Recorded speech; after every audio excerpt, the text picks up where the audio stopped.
For Monday, February 9th, 2026. The City of Dawson Creek acknowledges that we are privileged to live and work on Treaty 8 territory in the traditional home of the Cree, Danazay, Saulteaux, Sicanee, and Slavey First Nations. We value the Métis peoples that live and gather here, and we commit to upholding the respectful relationships these nations have built with the land, and we acknowledge our responsibility to carry that forward today and into the future.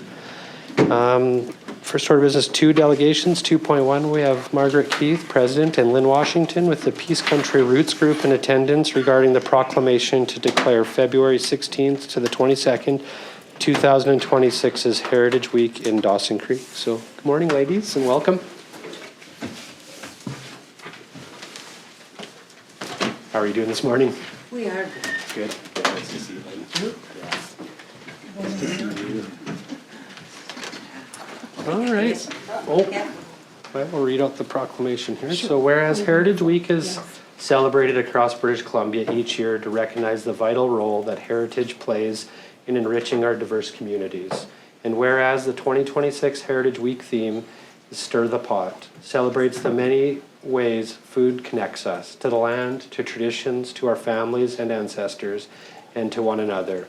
It invites us to explore food as a form of heritage and as a meaningful way to spark conversation, share histories, and build community. Now, therefore, I, Darcy Dober, Mayor of the City of Dawson Creek, do hereby proclaim February 16th to the 22nd, 2026 as Heritage Week in the City of Dawson Creek and encourage all citizens to join me in this worthy observance. So, yeah, I just want to thank both of you for coming in and just your commitment to keeping our past,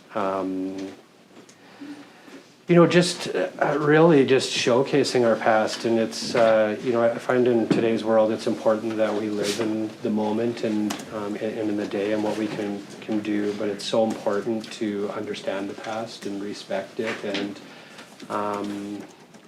So I just we're grateful for the commitment that you do to protect our heritage and educate. So thank you very much. So you're welcome. Yeah. Was there anything that you want to share? Do you have a mic here just for those that are listening online? There we go. Thank you. Welcome. So the Peace Country Roots Group is planning to celebrate the Heritage BC Week by visiting the Dawson Creek Municipal Library, and that's on Thursday, February the 19th, 10:30 till about noon. And we'll be bringing some kitchen utensils and cooking pots and whatnot from the past. Maybe your grandmother used these items, or maybe you still continue to, as I do. So we have a sieve, we have an old-fashioned coffee grinder, a butter press, things like that. So we'll start with that, and then we'll go on and talk about how we could improve food security in our area, and perhaps, did we do things differently in the past that made food more accessible? So it's a chance to just chat with how important food is in our everyday lives and our cultural recognition and the values of traditions.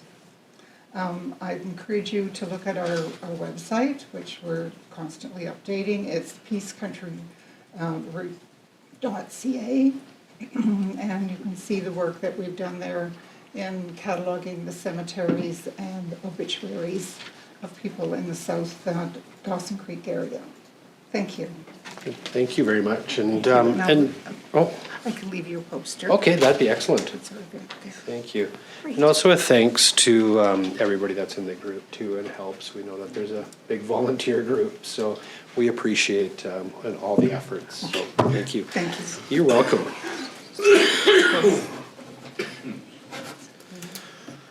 This, and then I think Melissa will want to get a picture.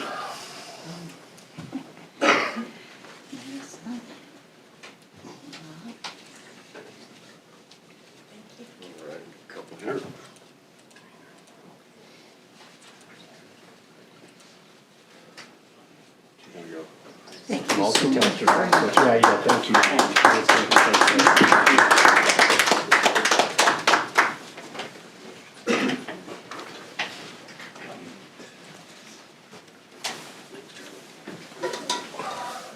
So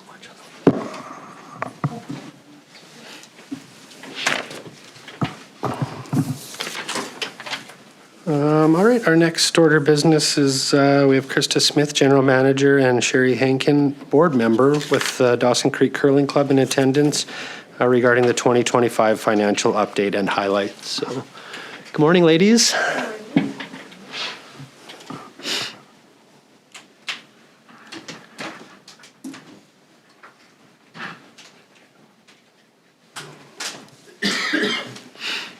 Krista or Sherry, just push the button on the mic and then I will turn it on.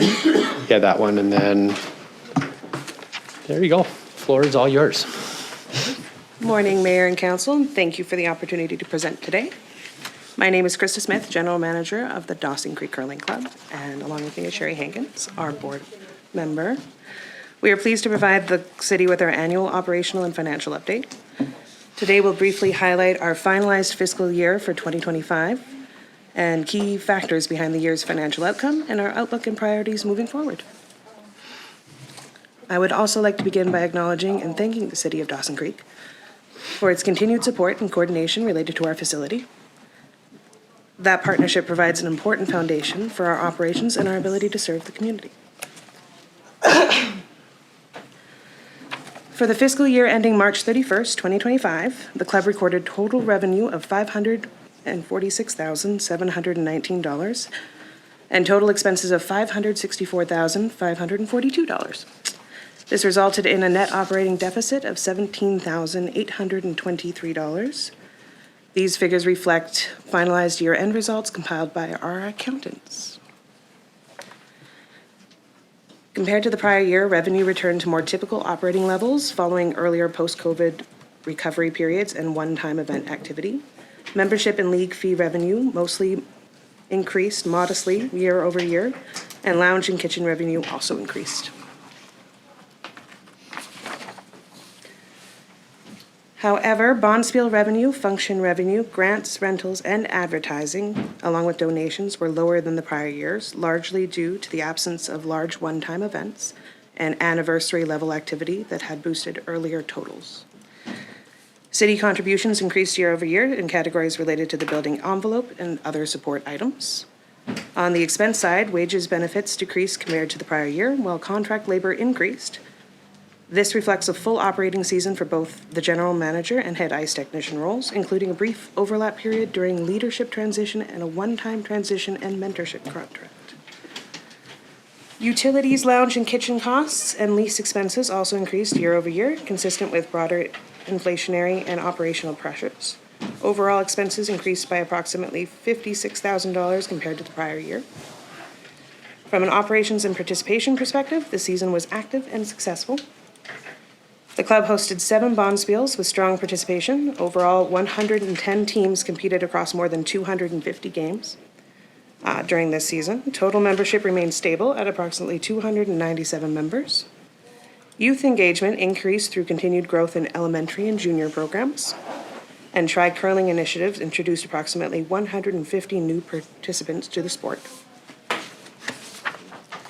We also delivered a multi-week Taste of Curling program for Central Campus or Middle School, engaging more than 80 students. In addition to curling programs, the facility hosted more than 70 non-curling community events, supporting use of the building as a broader community gathering space. And then operationally, the club maintained full program delivery during a leadership transition year while continuing to strengthen governance and operational processes. Looking ahead, for the current year, we are planning conservatively. Bond spiel revenue, sponsorships, and donations are expected to remain at our normalized levels that we're seeing now. No one-time or exceptional bookings are booked as of yet. We're expecting our membership levels to remain stable, supported by our core leagues and continued youth and school programming. And operating expenses are expected to remain under pressure due to higher maintenance activity and broader inflationary impacts affecting labor, materials, and utilities. Based on these factors, the club anticipates an operating deficit for the coming year, which would be managed through the planned and controlled use of our existing reserved funds as a short-term mitigation. Our goals for the coming year are to maintain financial stability, sustain our core programming, and to support our volunteer and staff sustainability along with strong community engagement. In closing, the Dawson Creek Curling Club sincerely thanks the City of Dawson Creek for its continued support through the lease and ongoing facility coordination. This support contributes directly to our ability to deliver quality programming, host events, and maintain curling in a welcoming environment for participants and community members. Remain committed to nurturing this partnership and contributing to a vibrant and engaged community. And I want to thank you guys for your time today, and I'd be happy to answer any questions. Perfect. Well, thank you very much for both of you for joining today and presenting. It was good information to read through and to hear, so thank you. I'll open it up to council first. Any questions? Councillor Parslow. So you say you're going to dip into reserves. How much do you have in reserves? Currently, in total, the curling club has about 500 grand. 500,000? Yes, in but reserves. that is also to support our maintenance, our equipment, our day-to-day. Good. Okay, thank you. Thanks, Councillor Parslow. Councillor Earl. Thank you, Worship. So just looking over the revenue, I see that bond spiels and function revenues and rental revenues are down. Is that indicative of just less of that type of activity? So bond spiels and functions have been on a downward trend just because we celebrated our 50th cash spiel season and larger events that related with other clubs. So we're going to see it come back down to a normal level. Okay. Yeah. Thank you. Thanks, Can I just Councillor. comment on our contingency fund, that it took us 10 years to build that up, and then through COVID, we were able to maintain, and it definitely was a bit of a struggle, but it's been really good fiscal management by our club to even have any kind of reserves when so many clubs are going under. So. Yeah, I agree. Good job. Any other comments? Councillor Apollonial. Sorry. Thank you, Worship. Is the Northern Light College graduation is part of the curling club function? No, NLC canceled for us this year. Okay. Yeah. Okay. Thank you. I think I can speak a little bit to that, but I think they canceled just because their numbers are getting too large and they're looking for a bigger The venue. secondary space for the reception afterwards. Oh, that's Yeah. what it was. Yeah. Yeah. Okay. Any other questions? I have a couple. One, I want to thank you, and I appreciate, Sherry, you mentioning just about, the commitment from the board to take, 10 years to put those types of reserves aside, because we're seeing that in today's world that there's a lot of pressures put on a lot of nonprofits and all organizations. So good for the organization to, have some foresight and see that and put away, because yeah, there's always going to be unexpected things that pop up, right? So it's nice to have those reserves and that comfort. When you're taking, this year it looks like a little bit that there's a deficit, so you're taking a bit out of reserves. Like, what's the plan to remove the deficit? Because you can only take from reserves for so long, and I think you addressed that a little bit. But what are the plans, or how do you foresee getting that back to being balanced? So we've increased our offerings at the club to ensure that we have more revenue coming in. We now have kitchen services throughout the week that bring a little bit more into our lounge and elementary program. Okay. We've also limited staff in some areas to build more of a cohesive crew with less people. And then we run mainly by volunteers. Yeah. Yeah. A lot of volunteer hours. We rely very heavily on our volunteers. Yeah. So you're not too concerned moving forward, you think what you're doing will help get it back to? In some ways, I think when we see the maintenance and all of that come down to a normal levels, we'll be better suited. Tough year. It was a tough year. Yeah. Yeah. And equipment purchases and things, we are looking ahead that there'll be some things that will need to get purchased and larger things. So it is in our plans to, just to keep our reserves up for those kind of things as well. Yeah, okay. It's also, too, I wanted to comment just on the youth in here. It's nice to see, the youth numbers being so high, and then also just the tri-curling, bringing 150 new participants to the sport, and then just seeing what you're doing with the central campus as well. And I think we can see it in this community that curling and youth is growing, right? Like some of these youth that have went through it are like getting some really good successes in curling. Yeah. So it's nice to see, and we're pretty grateful to have this board and the curling club in Dawson Creek, because that's not the case in most communities. Like curling is going the opposite way in a lot of communities. So it's pretty nice to see that here, and I think that's just a testament to the board and to all of you, right, that contribute to growing it and seeing past today and into the future, and how do we protect this for the future. So yeah, just nice to see, and I just want to thank you. Can I comment that, our facility, we still have an 8-sheet rink, and then Fort St. John had to go down to a 4-sheet a few years ago, so we're very lucky to have maintained that. And another, not just our youth, but our seniors. We have a large senior program, so we keep a lot of seniors very active in Dawson, twice a week. Yeah, that's awesome for both the seniors and the youth. And I haven't been able to get down there this year because nobody's calling me to spare, but maybe there's a reason for that. But I know I did participate last year a bit, and I really enjoyed it down there. And it's just it's a good community event, and it's more than curling. Like when I was there, it was more about like those relationships and giving people something to do, in our winter months, to get out of the house and to socialize. So yeah, I see Councillor McDonald has a question. Oh, go ahead. Thank you, Worship. I don't have a question, actually. I just wanted to say it's an amazing report. It's a lot of very valuable information, but more so the proactive thinking, the forward thinking, the answers to the mayor's questions. That's a testament to a very valuable board. Great job, guys. It's a breath of fresh air to see somebody that's very forward thinking, very on the ball, being fiscally responsible. Well done, guys. Great job. Keep it up. We're very happy to have Krista as our new general manager. Not so new anymore. Not so new anymore. Yeah, you can't use that term anymore. No. Yeah. Yeah, thanks, Councillor McDonald. Yeah, no, and I share that. I think, Krista, you're doing a great job down there, and filling some shoes of somebody that's been in, has a lot of experience around it. So, just keep up the good work, and a thank you to yourself and the whole board and all the volunteers. And we see that so much in our community, right? Like that's what makes our community what it is, and it's the people, right? And this is just a testament to that. So yeah, so thank you. Thanks. You're welcome. Perfect. Maybe remind them down there that the mayor's looking to play. If I was gonna say, anybody's that. Yeah. We'll put them on the spare list. Yeah.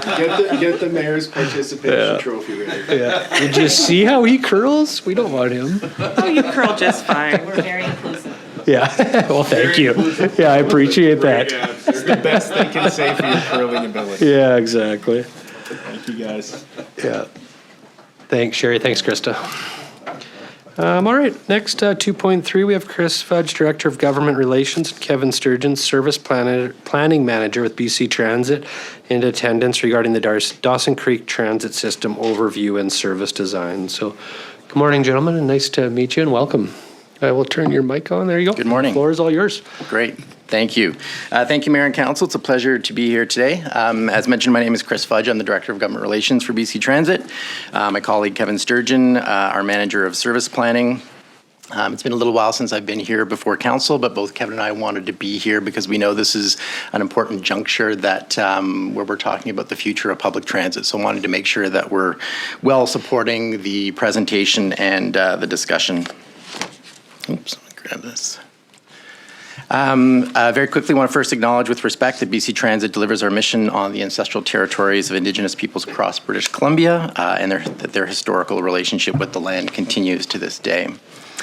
For the presentation today, I'll provide just a very quick overview and some key points to consider before I hand it over to Kevin, who will go into more detail on some of the conceptual options that him and his team have come up with. As part of the overview, it's helpful to speak to our BC Transit model, particularly as it relates to roles and responsibilities of all the parties. And really what this slide demonstrates is that It's at the local government level, really, where decisions are made to identify your transit system's priorities, identify what areas need to be served, and to set the overall level of service. So this really gives local governments, local governments a significant amount of influence when it comes to determining the fate of your system. And it acknowledges that really if the system isn't working for you, then it's also not working for us.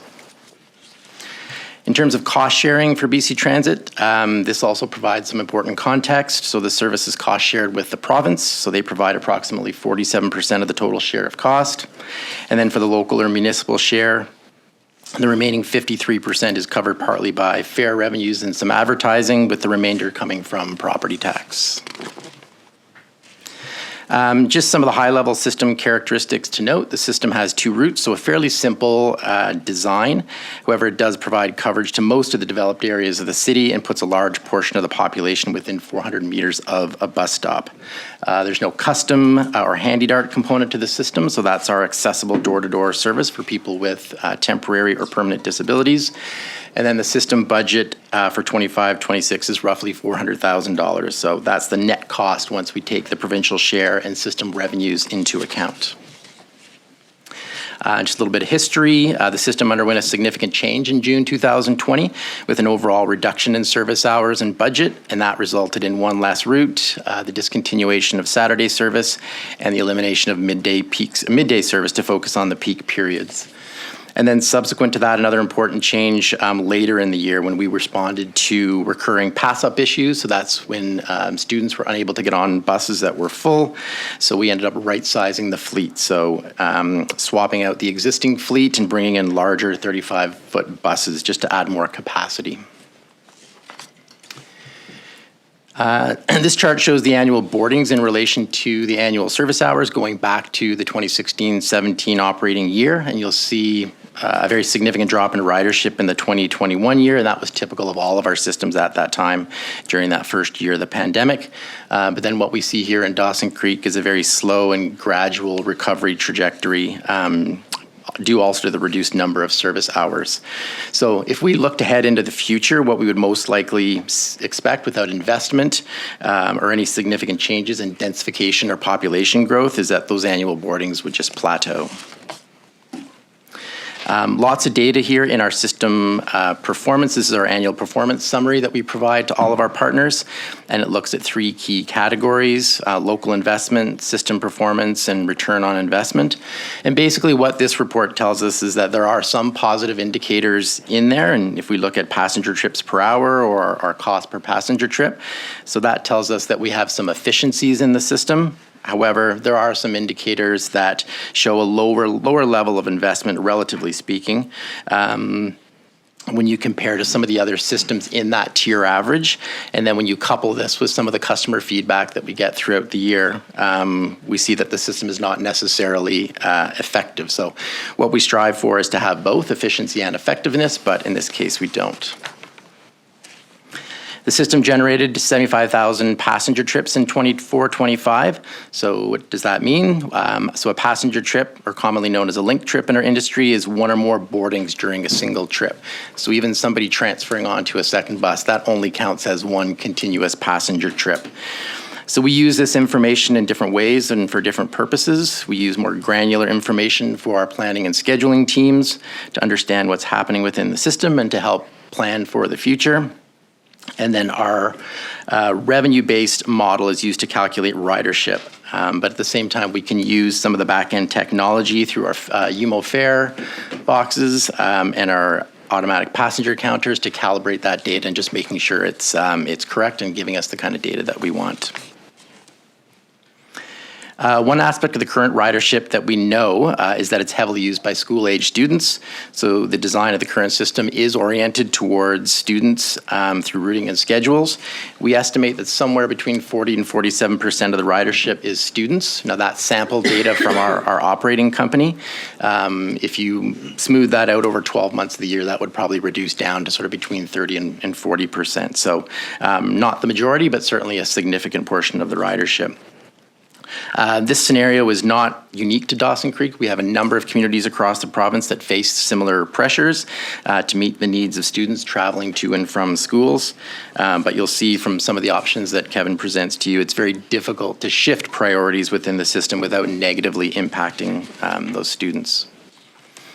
And last slide for me is regarding our corporate-wide medium-duty bus replacement strategy. So in June 2025, we shared an update with local governments that after completing a thorough assessment of our medium-duty fleet needs and market availability for this bus type, we determined that this category is no longer viable for us. So we need to develop plans to transition this fleet to a mix of light-duty and/or heavy-duty buses. So for what that means here in Dawson Creek, obviously it will depend on some of the outcomes of this discussion and some further discussion with staff on the future of the system, but that will dictate what potential bus type we would bring in to replace those medium-duty buses. So I know Kevin will be able to speak to this in a bit more detail in some of the options he's presenting, so this is a good point to hand it over to Kevin and talk to you a bit more about service design.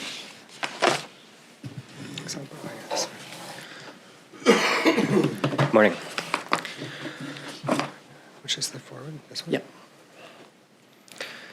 Right now, Dawson Creek has a system with 2 routes. Both routes are 40-minute loops. And so if somebody's trying to go somewhere and they can get there on the same route that they start on, that they live on, it'll take them 40 minutes in total. It might be 10 minutes there, and 30 minutes back, or 20 minutes there and 20 minutes back, but as a loop, they would take 40 minutes in total. However, if they have to transfer, that can increase substantially.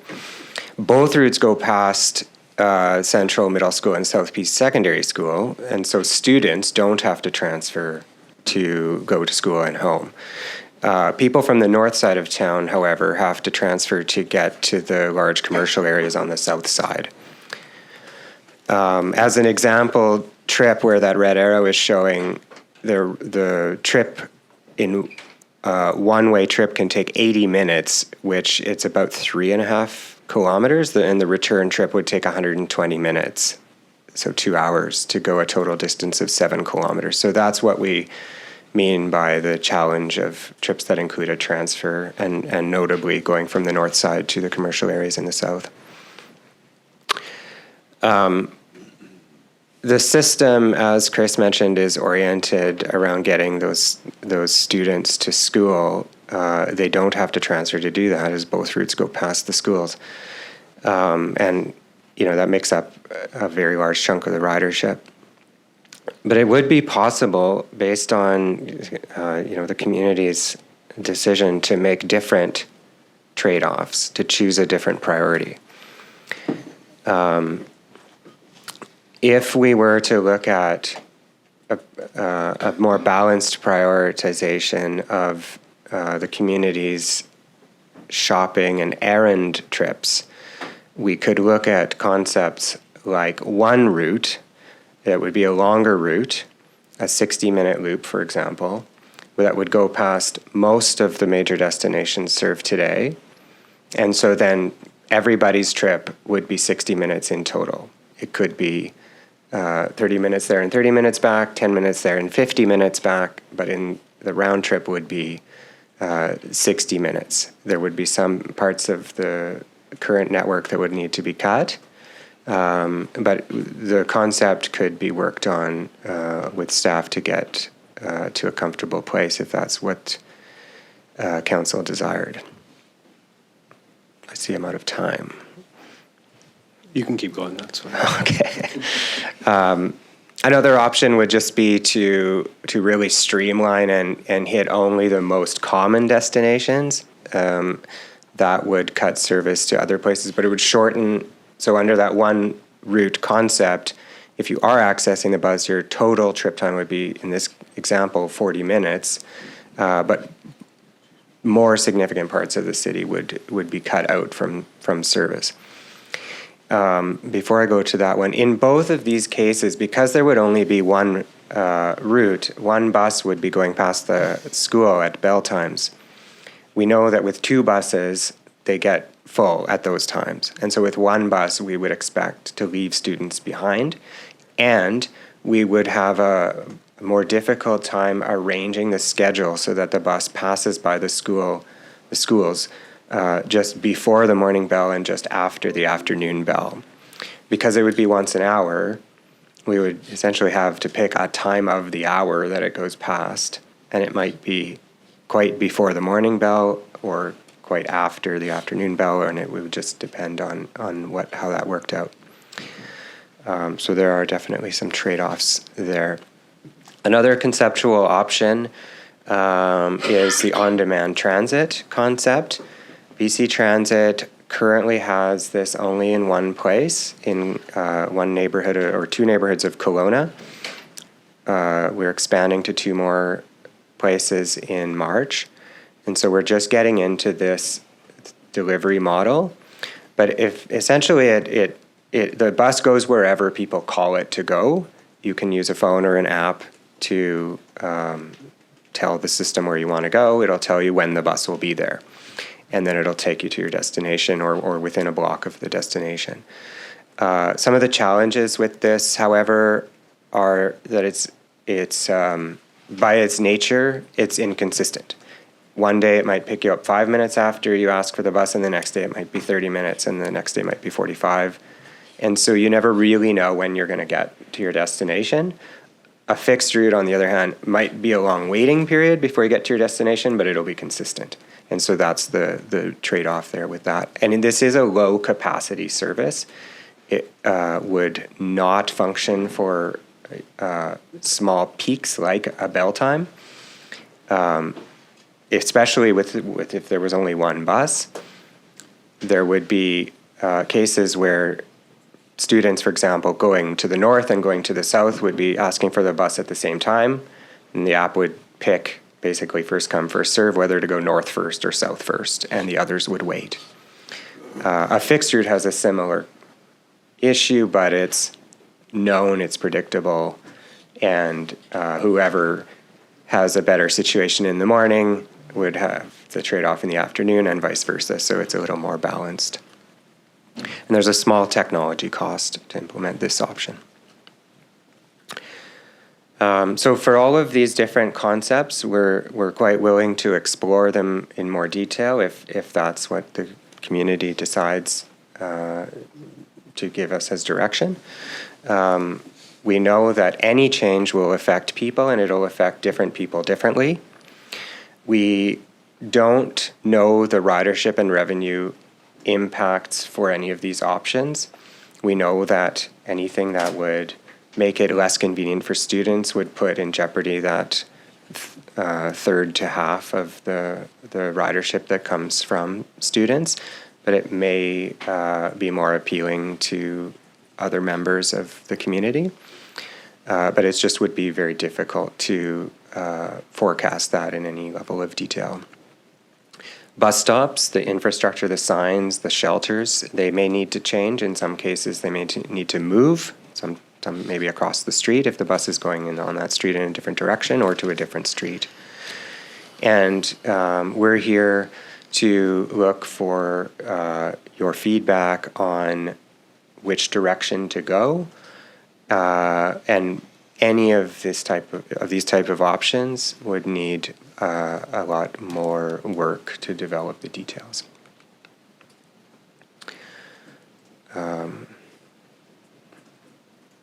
If council were to instruct staff to work with us at BC Transit to go in any of these different conceptual directions, there would be many months before we would be able to implement any of these changes of this nature. And with that, I'll pass it back to your worship. Perfect. Thanks, Kevin and Chris, both for being here today and for presenting. We appreciate you being here, and I'll open it up to council first for questions. Councillor McDonald. Thank you, worship. With the fleet needing to change to either light or heavy with the cancellation of the medium, if we stay with our services right now, we're going to have to move up to the heavier buses, so that'll be an increase in our operational costs right now if we try to stay and maintain the service we're providing right now. Is that true? That, through your worship, that is correct. That is based on our assessment to date. We know just by our calculations or the median max loads of what is happening on those buses that a light duty bus would not be appropriate under the current system. So by default, we would say that a heavier duty bus would be the most appropriate. There are differences in cost in each of those categories of buses. So a bigger bus, a little more fuel, some difference in maintenance, and then some differences in the lease fee cost. So Right. altogether, that would be an increase. So in we're cost. looking at a big jump here right away. It's hard to characterize. It would be notable. Actually, absolutely. A yes, notable in terms jump of yes. right away here. Okay, thank you. Thanks, Councillor McDonald. Councillor Earl? Thank you. Thank you both for coming and taking the time. I appreciate the conversation. This has been, I think, an ongoing source of frustration and challenge for this council and the previous council, where we're in that kind of Goldilocks zone as a community where we're too big to not have anything, but not big enough to be nearly as efficient as we'd like to be. And that is further exacerbated by the fact that we're in the rural north. So if people have the option to drive, they're going to take it by virtue of the fact that it's cold and icy in 6 to 8 months of the year.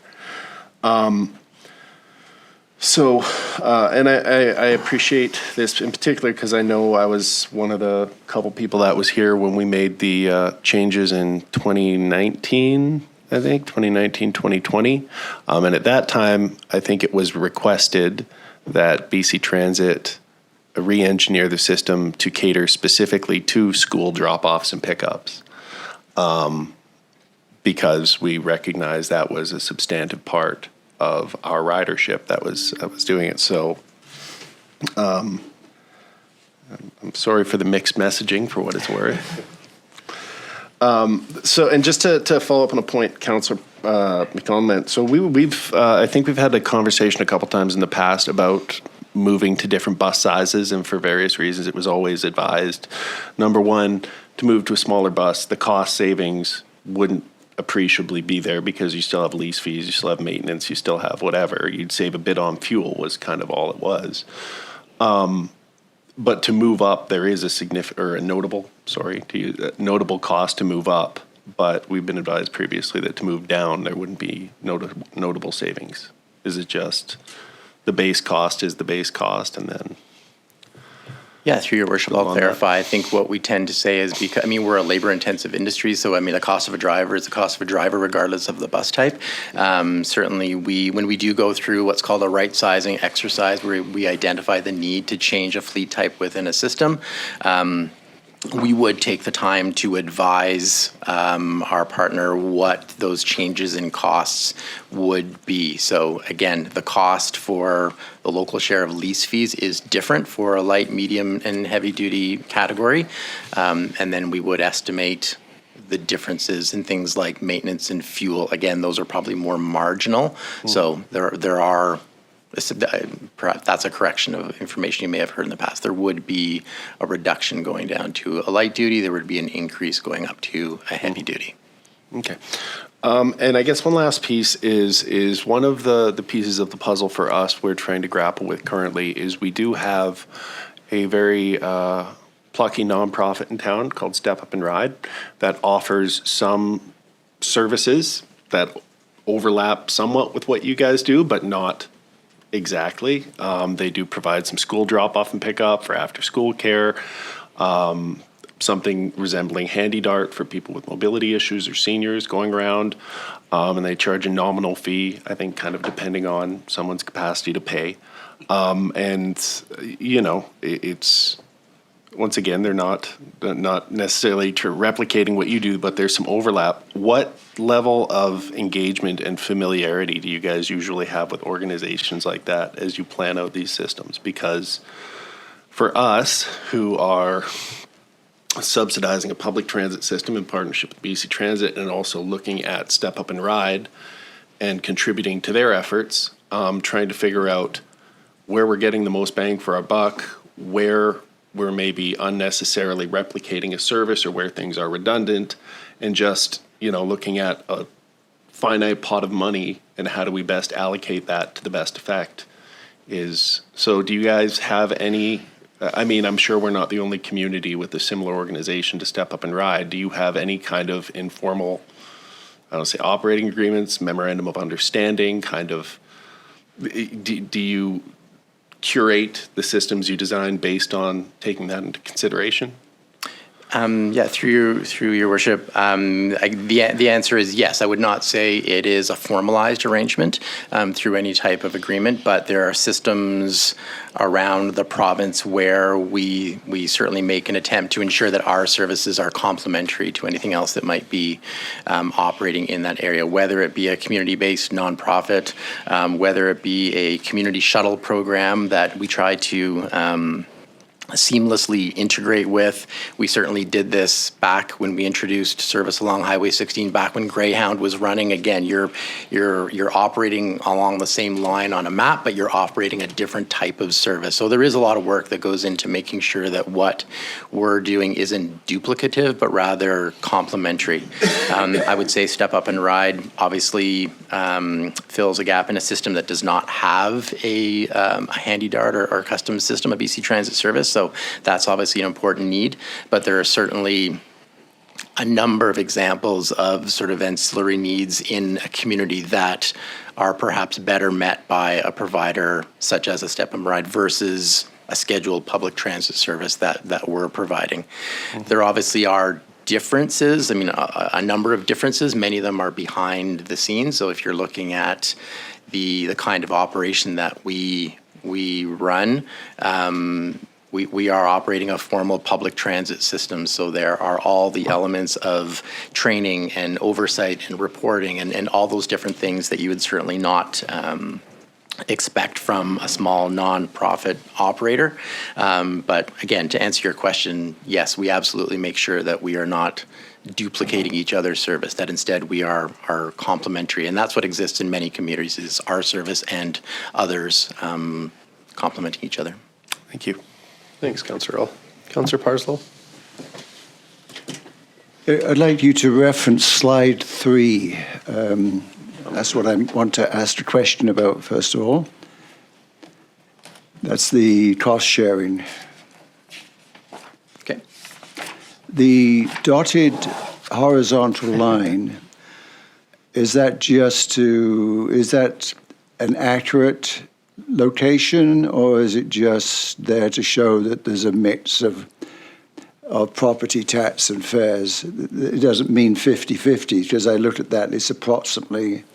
So can you comment on that first? Yes, through your worship, thank you. That's a very astute observation. Members of my team have said the same thing to me, and I apologize. I probably should have adjusted that line. It is in an arbitrary place and does appear that. So it's a very good observation. You're right. That is the property tax element is obviously much larger than the revenue that's collected through fares and advertising.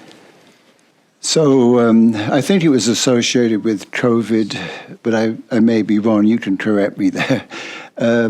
When the provincial government announced that young riders were to ride free on transit, I don't believe that was done with any consultation with local municipalities. It was just a arbitrary downloading, because as you correctly say, local governments retain 100% of revenue.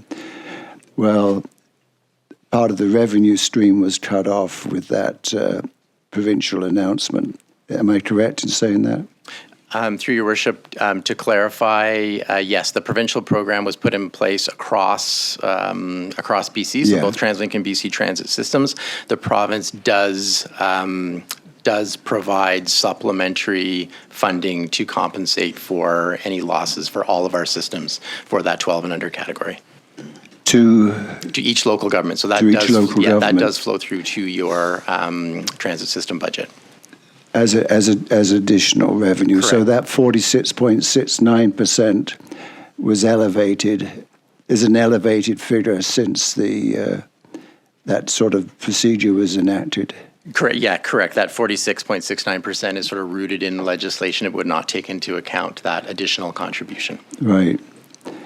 Well, first of all, you know, I have been around a long time on this topic, but I've always appreciated the staff, BC Transit presentations, and this is just a reiteration of the top quality people you have, and I think our bus drivers are well. I've never heard any complaints about our drivers or anything.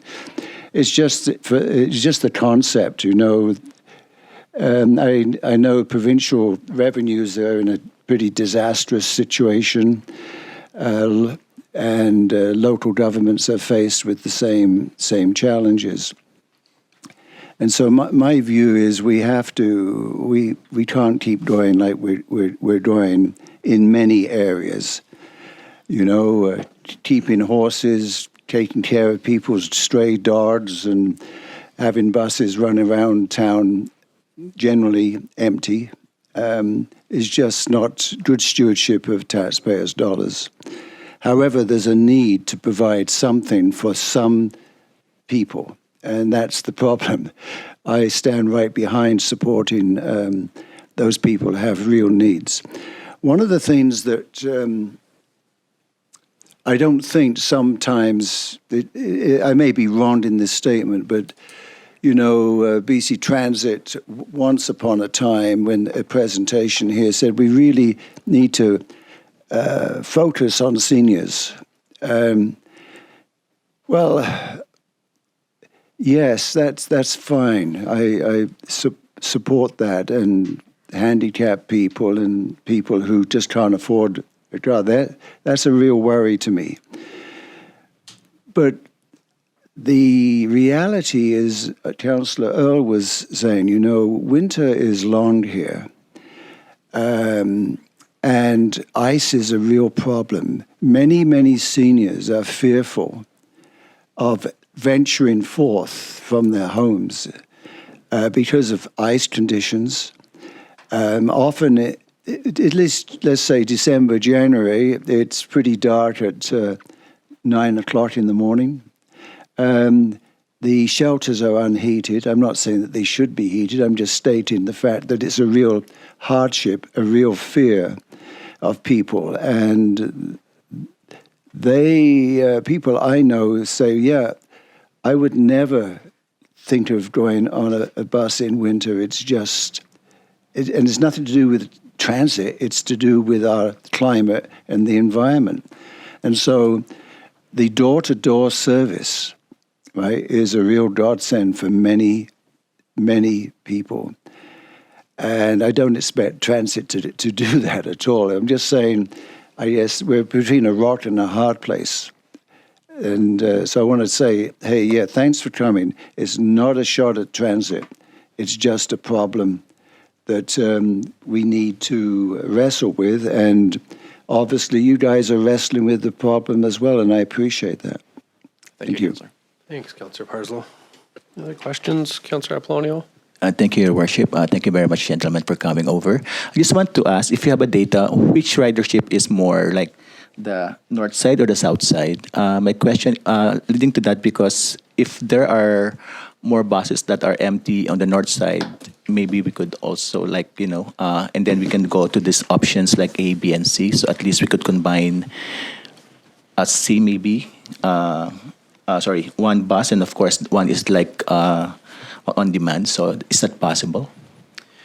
Through your worship, I'll maybe answer first, and if Kevin wants to add, and I only know I just did have an opportunity to look at some of the data that we're collecting through our new UMO fare technology, which is really giving us a lot more insight into our ridership, the behavior of our ridership, and if I recall, it was fairly balanced between the two routes, but I'll certainly let Kevin add if he has. Yeah, so I think that was based on my sort of preliminary observation that it was fairly balanced between the two routes. Thanks, Councillor Apollonio. Councillor McDonald. Thank you, Your Worship. Option A and option B, would we see a cost savings if we switch to those? It wasn't mentioned.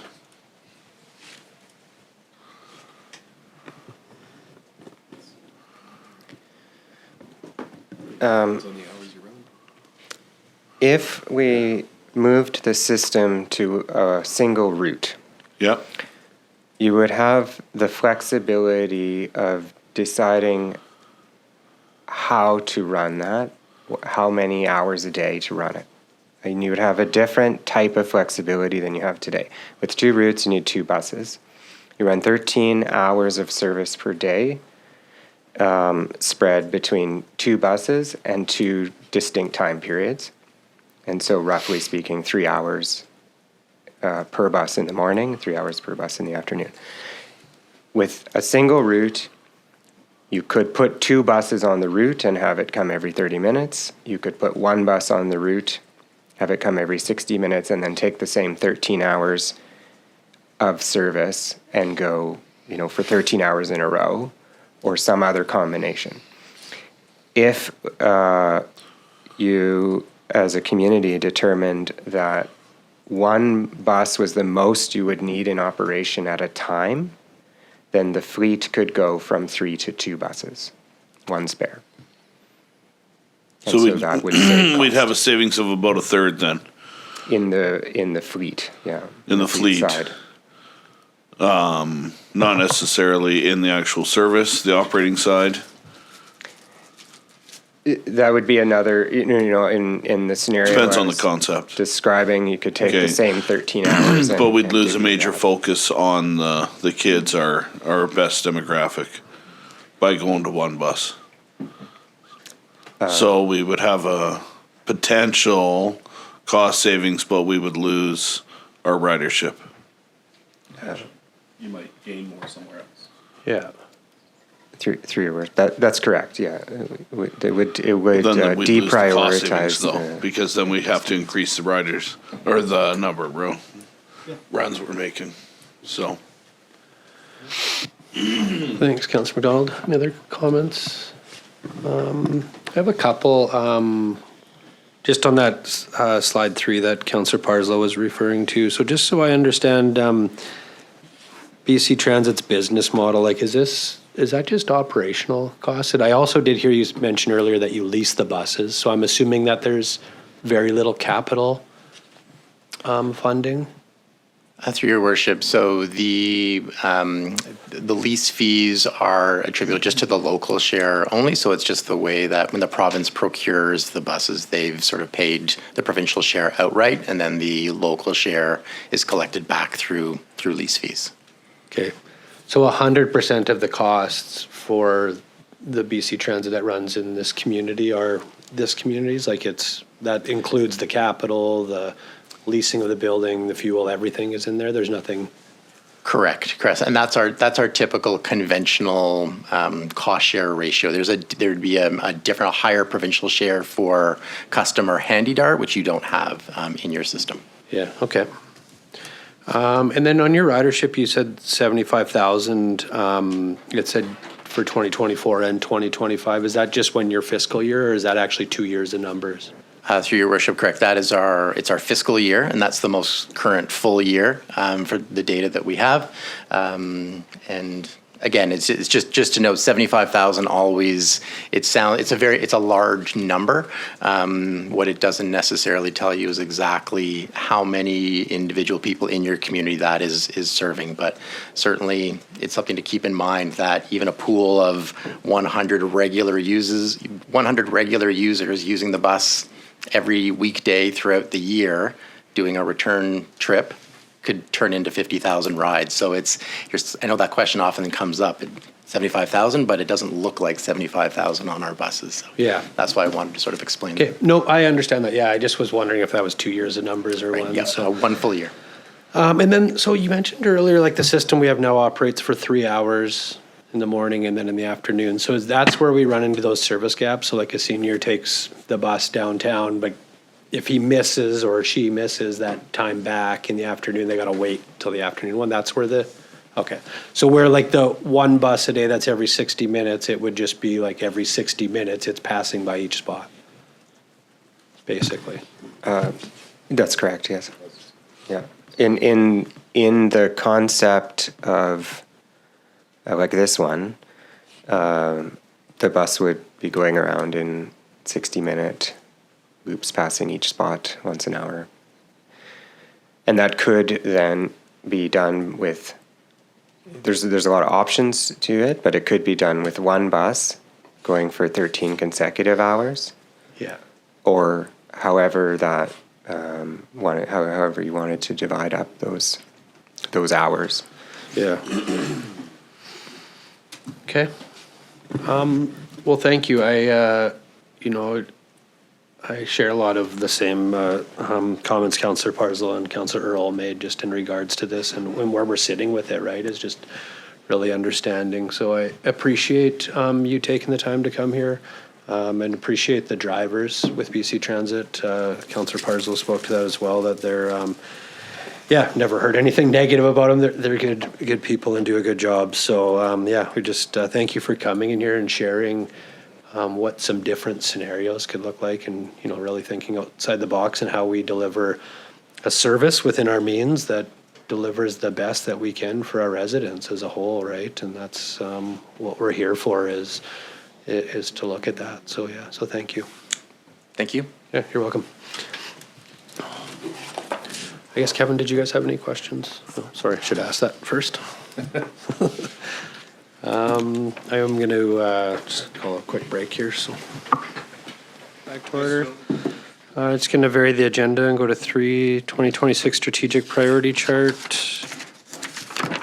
No updates today. Any questions? Anything, Kevin, on strategic priorities? No questions from council? No. All right, late items. Any late items? I think no late items. 5, new councillor business. Anybody? Councillor Apollonio? Thank you, Your Worship. This will be fast. So I just attended the virtual town hall of forestry support led by Honorable Minister Ravi Farmar last February 3rd. And of course, I attended the ZIP, a success for St. John initiative, which is in coordination with IRCC regarding immigration here in the northern region. It's called the Zonal Immigration Partnership. So I think they're going to study about to help the northern region for immigration, retention, something like that. And of course, as Councillor Parslow said a while ago, I attended on your behalf of the city because I was attended for the soft opening of a small business in the downtown, which is located at the True North Fitness Gym. So that's it. Thanks, Councillor Apollonio. I like the ring on that, Mayor Parslow. It sounded good. Any other? Yeah. Any other new councillor business? All right. 6, adoption of minutes. 6.1, minutes of the regular meeting of council for January 26, 2026 for adoption. Councillor Kemp, second. Councillor Sudnick. Call that to vote.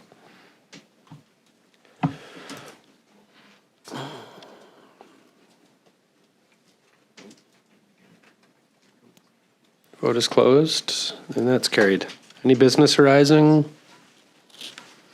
All right. 8, correspondence. 8.1, we have a letter from Danielle Veach, Mayor, Village of Pouce-Coupe, received on January 14th, 2026, regarding opposition to the federal firearms buyback program. Councillor Parslow. I move that we receive this for information. Thanks, Councillor Parslow. Second, Councillor Earl. Any discussion on receiving for information? I'll call this to vote. Vote is closed, and it's carried. Next, 8.2, we have email from Saputri Christian, a Society for Community Empowerment and Advocacy, received on January 21st, 2026, regarding a request for partnership, building belonging in Dawson Creek, a Black History Month community engagement initiative.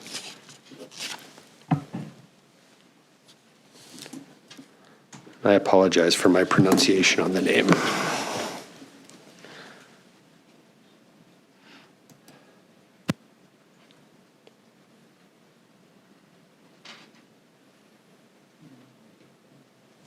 Councillor Parslow. I again move that we receive this for information. Second, Councillor Apollonio. Any discussion on receiving for information? Well, I guess, yeah, maybe Kevin, do you like have a bit more information on this? Is this something we've done in the past? I know that I was reading through it and I just didn't recognize it, and I know there was an ask for myself to Right. go and. So through your worship, honestly, myself, I have not seen this one come through before. It's new to me. Yeah, okay. Thank you. Any discussion? Oh, Councillor McDonald? Thank you, Worship. Just going by the last paragraph there, you know, that they would welcome the opportunity to meet with councillors, city staff, that, you know, we could send them the invite to come as a delegation, not just send the letter. That if they want to meet with council, they should come in front of us and further explain just what they're doing and what their true ask is. Good idea. If we wanted to request that, would we need a motion for that? Yes. So Would would be we willing de- to make that motion would after we information? defeat, would we Or defeat? we have to defeat it? Sorry. Would we that's all right. Would we defeat the receiving for information? Through your worship, if you want to have a subsequent motion after this motion to receive for information, I would suggest you receive this letter for discussion instead. Okay. Okay, so I will call the motion on the floor, and that's to receive for information, which is on the floor, so.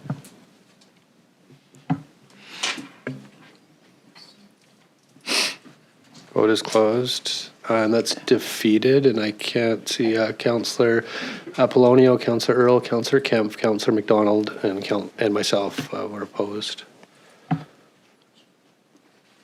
Councillor McDonald? Thank you, Worship. I'd like to move that we have city staff send a letter back to this group informing them that they could come in front of us as a delegation to further explain their request and what they're proposing in the community. Thanks, Councillor McDonald, second. Councillor Kemp, any discussion? I'll call that motion to vote. Vote is closed. That's carried. One opposed. Councillor Parslow. All right, next, we have 8.3, letter from Olivia Lundell, Electoral Area Officer, Peace River Regional District, received on January 26, 2026, regarding a request to waive Mercer Hall facility rental fee for regional elected official orientation session. Councillor McDonald?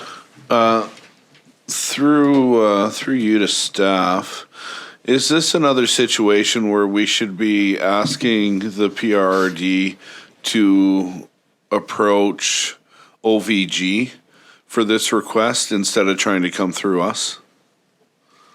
Well, I think I can speak a little bit to this because I dealt with it at the regional district board as well, but this orientation session that happens after elected is actually, I think, administered a bit through the regional district, but all municipalities and all government within this region pay their fare of it. So it's not just the regional district that covers the cost of it. So like any municipality that participates in it covers the cost of it, so. Right, but they're asking us to waive the fees. Yeah. Right, so, but again, like, because we had this issue with Doig River coming and asking us to waive the fees, right, for their event, should we be asking these, the PRD to go to OVG as well? Are we stepping on their toes, or are we offering a grant? What are we really offering here? So through your worship, and yeah, I guess the short answer is it could be done either way. So this was done last election tab. I'm looking to you. We did a very similar thing. Yeah. Hosted it there. I believe we waived the rent. It's $1,000 a day, so up to 2 days, so it's a couple $1,000s. It obviously affects the revenue side for them, but on the flip side, having this particular one there is upside with food and beverage and everything because they'll be having lunches and stuff. So it's on that side, the impact is not huge. So, and again, going back to what the mayor said, the hard costs are split out amongst all the participants based on, I'm assuming, on some formula that's based on population or something like that. So, but I think it's fine if it's coming here. So are we waiving, and I'm not saying I don't want to support this, right? I definitely want to support this. I think it was a very great event to have. I just, want consistency. Thank you, Councillor Earl. That, if this should be going through OVG or if it should be coming through us. And when you say that we all split the hard costs, are we then speaking on behalf of the region then to waive these costs because they're going to pick it up as the grant then, or what are you saying there? Or are we just specifically waiving the costs? So through your worship, we, the city, on the rent portion, which is $1,000 Right. a day, we're essentially picking that up.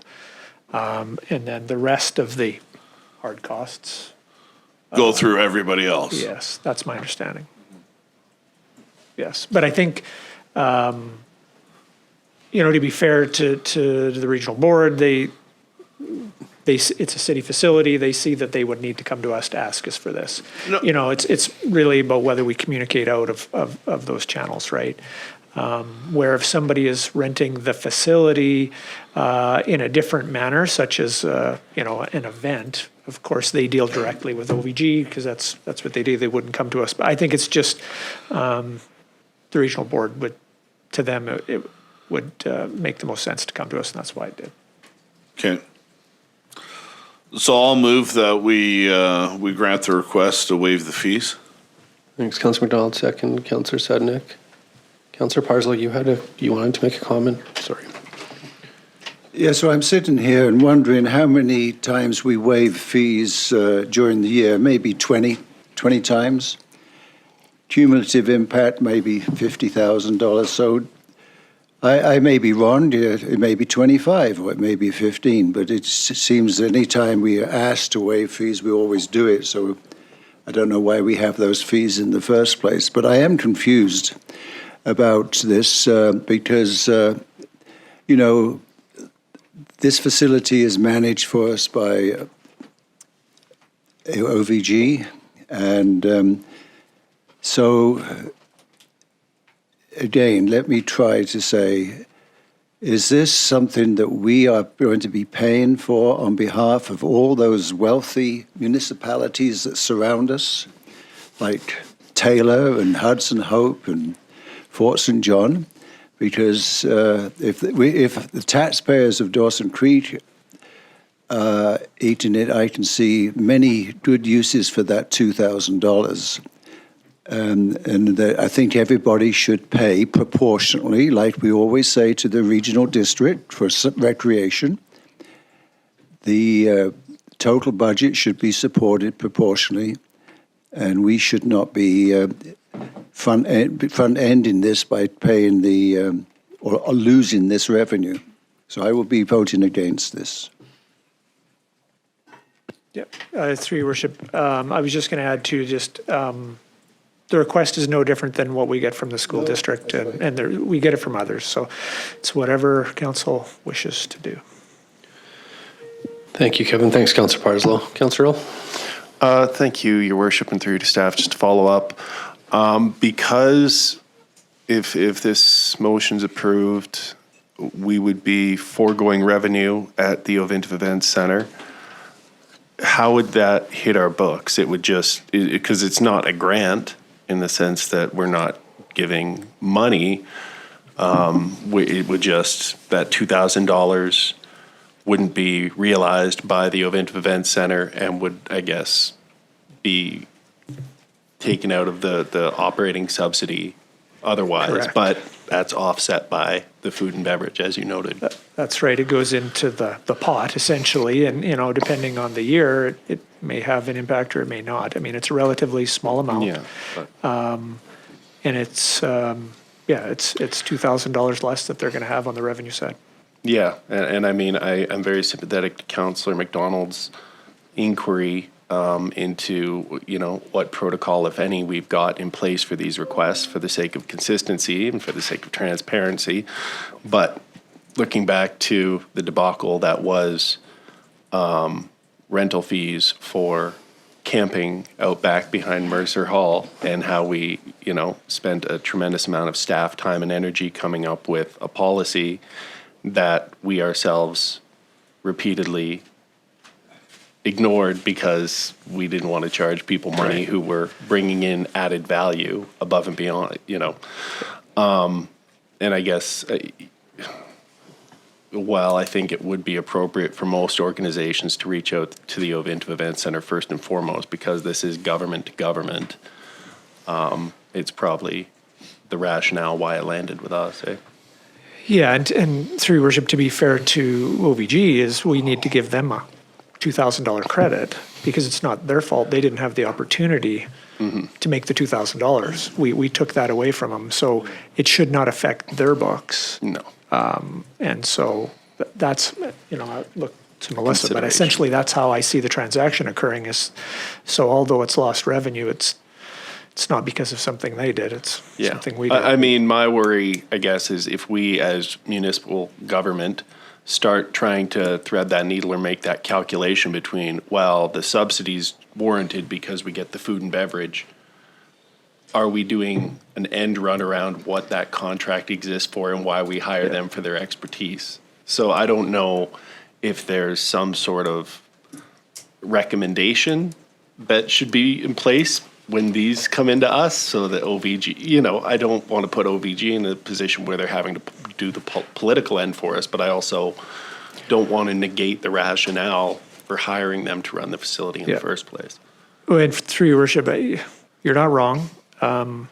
These are becoming more and more frequent. Councillor Parslow indicated. It used to be where we really only held grad. That was the only request that came through. And that was paid for essentially because we get, as part of the agreement, a couple free rentals a year, correct? Yeah, and our joint use agreement. And Yeah. there was a reason that made sense, and it was kind of the traditional one. But we are seeing over these last couple of years, more and more of these requests come through. And so we may need to reaffirm or develop or to do something to rethink, because you're right, is next thing you know, in this room, all of a sudden we're managing events. And that's not our intent. Well, no, I get we're being kind of coy, but once again, the fact that we're discussing, well, is this, is giving them the rent justified because we make it on the food and beverage? I mean, that isn't what we as a board of directors should be, that's why Dustin and Mel and their team is in place, is because that is their area of specialty. So I just, no, you're not wrong. I have some trepidation around rationalizing this by how we're doing it. Anyway, those are my thoughts. Thanks, Councillor Earl. Just to refresh, is there a motion on the floor? Yes. It was to grant the request.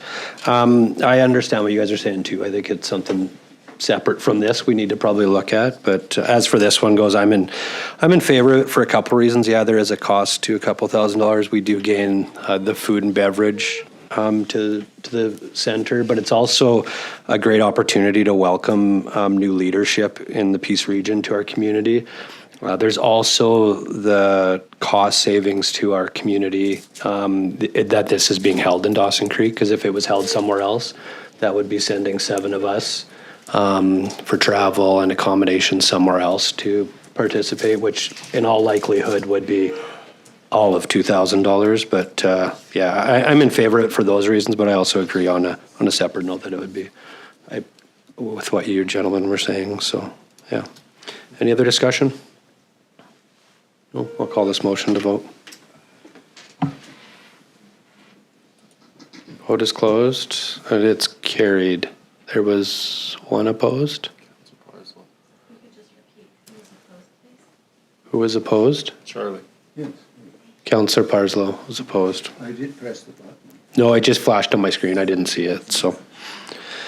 Next, 8.4, we have a letter from residents of Dawson Creek regarding Continued BC Transit Service, letter from Randy Chow, received on January 28th, 2026, and a letter from Raceland Vance Bronson, received on February 1st, 2026. Councillor McDonald? Thank you, Your Worship. I'd like to move that we receive both for information. Thank you, Councillor McDonald. Second, Councillor Sednick. Any discussion on receiving for information? No, I'll call this motion to vote.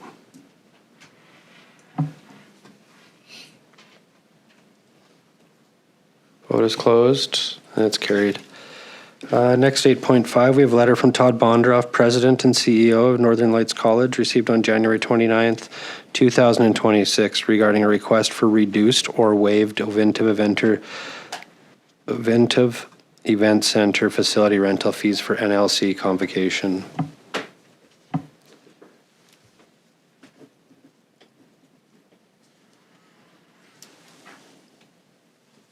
Councillor Parslow. I move that we deny this request. Thanks, Councillor Parslow. Second. Councillor McDonald. Discussion. I think this request should be referenced to the managing group for the facility. Thanks, Councillor Parslow. Any other discussion? Councillor McDonald. No, hold on. I'm still processing. Sorry. Anybody else? Councillor Earl. Thank you, Your Worship. I agree with Councillor Parslow. It's, yes, NLC is, I guess, technically speaking, a crown corporation of some sort or a government agency. But I think given that this is their inaugural time at the event center, it would be good to, with respect to discussing fees and things of that nature and services, it would be good to create the expectation right out of the gate that they're going to be dealing with the event center people, so that we can, as I noted in our last conversation, remove ourselves from this to the extent we're able to. I think, obviously, as somebody who's spoken in NLC convocation and seen that they were at maximum capacity last year in the curling rink, I appreciate the need to move to a new venue, and I'm sure with respect to fees and how that entire arrangement works out and what's required, the OVG staff will be perfectly reasonable and professional in their dealings. I don't think this should be something for the municipal government to be negotiating on in a council meeting, because once again, that's not necessarily what we're here to do, and that's not that doesn't utilize the expertise we're paying for at the Oventive Event Center. Thanks, Councillor Earl. Yeah, very well put. Kevin, just to you, you mentioned we have an agreement with school district on shared, some shared facilities, and I know we have that. Do we have anything with the college? Because I know we use their, there seems to be that mutual agreement with us and the college, Right. but is there an official agreement? No, I don't believe we have, Ryan. No, we don't have a joint use or similar agreement with the college. I think there's definitely been some discussions on some things, but yeah, nothing at this time. I was just curious if we did, so thank you. Councillor Parslow? Yeah, well, I wasn't going to say this, but the college is always very gracious when I've had frequent needs for use of their facilities, because we don't have access to some city-owned facilities like we should have. But that's another venue of discussion which has not yet been resolved, continues to fester. Concerning the contract that with OVG, just refresh my memory. This relates to the question Mayor just asked. We have a couple of community days, don't we, in our contract? And one of them is assigned for the graduation of high school students.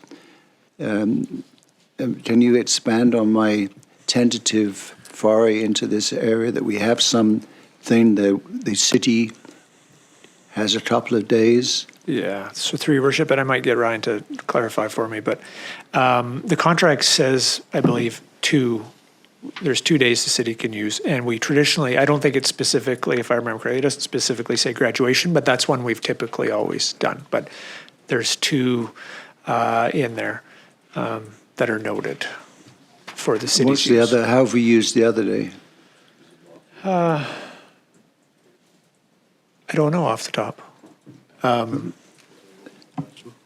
we use the other? Have we used the other day? Oh. That's a good question.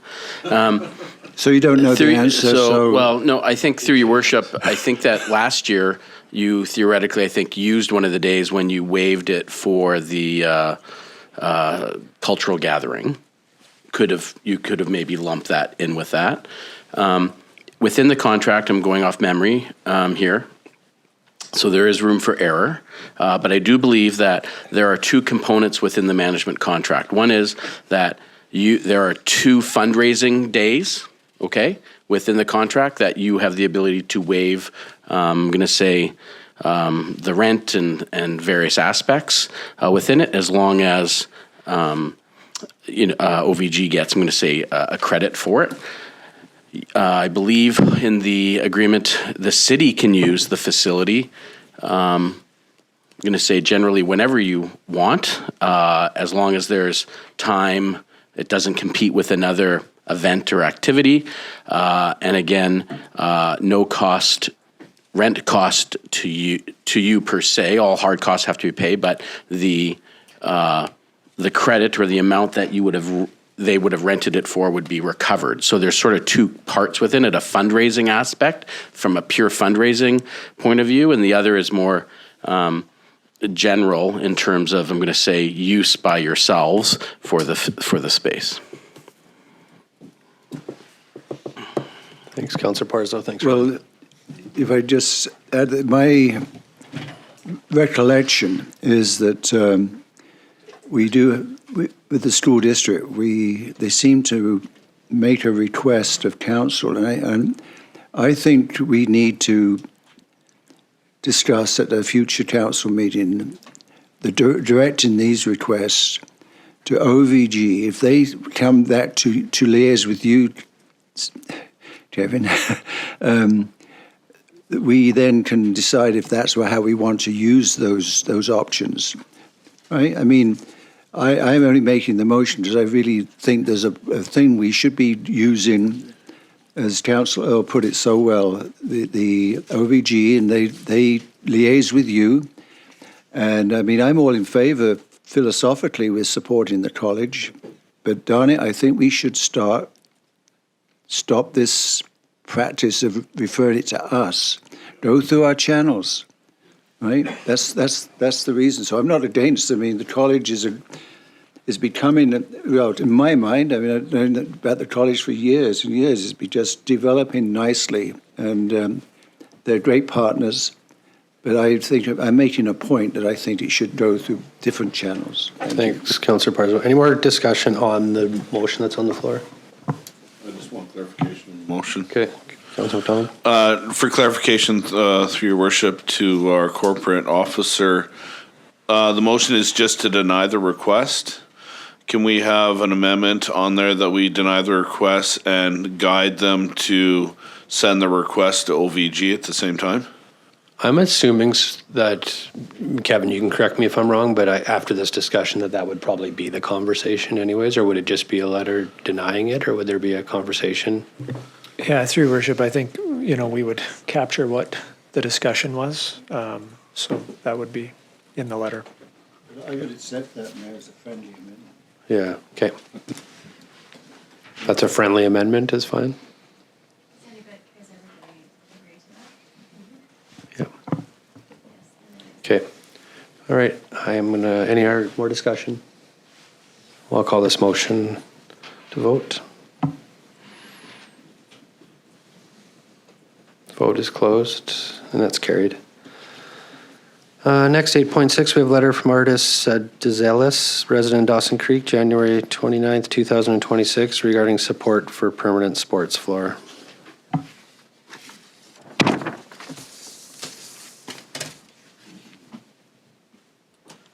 Councillor Parslow.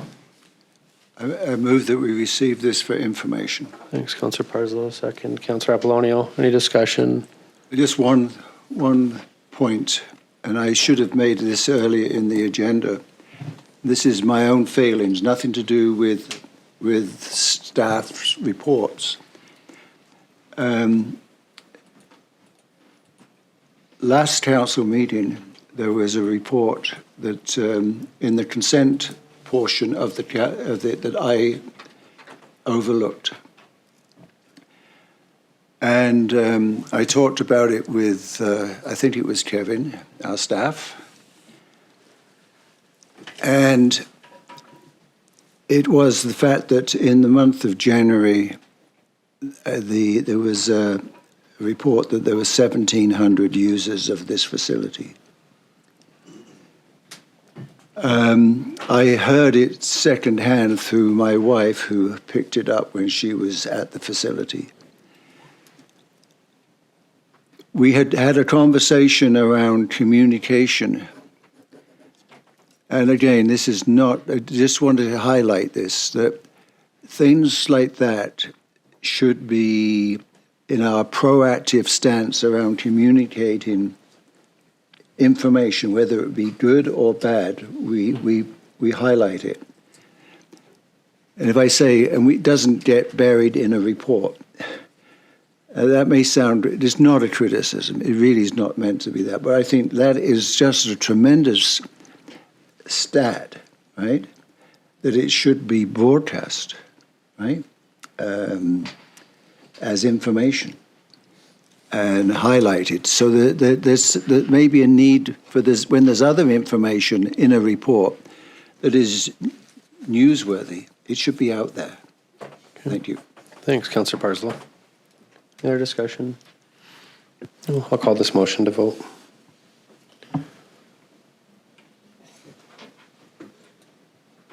Vote is closed and it's carried. Next, 8.7, we have a letter from Dawson Creek Dance Co.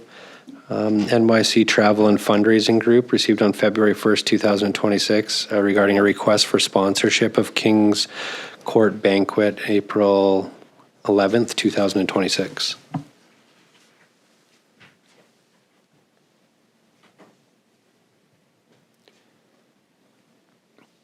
Kevin, did we do something with this last year? There was a request of some. This is the first medieval banquet I recall seeing. I know these dance organizations have all combined and they're doing a lot together, which is nice to see, but I thought there was something previously.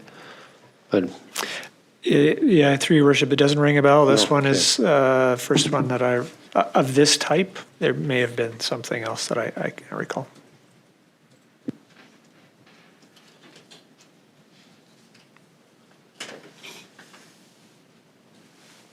Councillor Parslow. So help me again. I've never heard of Dawson Creek Dance Co. NYC Travel and Fundraising Group. Who are they? Is this a private dance group? Is this something that happens at KPAC? What's its history? Does anybody know? I'm assuming Councillor Earl might have. Well, I can't speak definitively, but to the best of my knowledge, the Dawson Creek Dance Company is the dance instruction studio behind the mall, right in that little building that's kind of periphery. And they're similar to the gymnastics club. They have the space, they're a private company, and they offer lessons for people in dance. And I assume they might have some overlap with members that also use the KPAC facilities for dance instruction. I'm not sure, and I can't speak to that with respect to this. But to the best of my knowledge, yeah, it's similar to how gymnastics works, where it's usually a private instructor, but very much operates in some respects around fundraising and things like that, similar to, I guess, choral society, stuff like that, where it's a singular person, but they're doing fundraising as they would like a nonprofit, because that's just the nature of how that industry or how that particular art form is structured. Thanks, Councillor Earl. I guess we could invite them in as a delegation to maybe give some more information if that's, Councillor Earl. I'll move we provide $1,000 sponsorship for the banquet, and I don't know if there is anyone on council interested in attending, but if so, maybe we could get some tickets in exchange for that. Okay. Second, Councillor Kemp. Discussion. I'll call this motion to vote.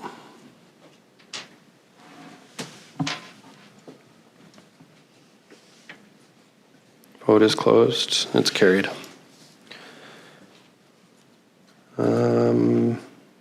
All right, next 9 reports. 9.1, we have report number 26-018 from the Deputy Corporate Officer regarding appointment of bylaw enforcement officers. Councillor Earl. Thank you, Worship. I'll move the recommendation that report number 26-018 from the Deputy Corporate Officer regarding appointment of bylaw enforcement officers be received. Further, that bylaw officer Danica Flotto, I'm sorry about the pronunciation of the last name, be appointed as a bylaw enforcement officer for the city of Dawson Creek. Or if it's Danica, I also apologize for the pronunciation of the first name. Thank you, Councillor Earl. Second. Councillor Kemp, it is Danica. I work with the Danica at the credit union, so I'm trying, man. Yeah. Yeah. Thank you. Okay. I had the privilege of meeting her this morning on my way in, so I'm sure she's lovely. She is very lovely. All right. Any other discussion? No. All right. I'll call this motion to vote. Vote is closed. It's carried. 9.2, we have report number M26-020 from the Deputy Corporate Officer regarding memo BC Rural Health Network membership renewal and request for additional donation.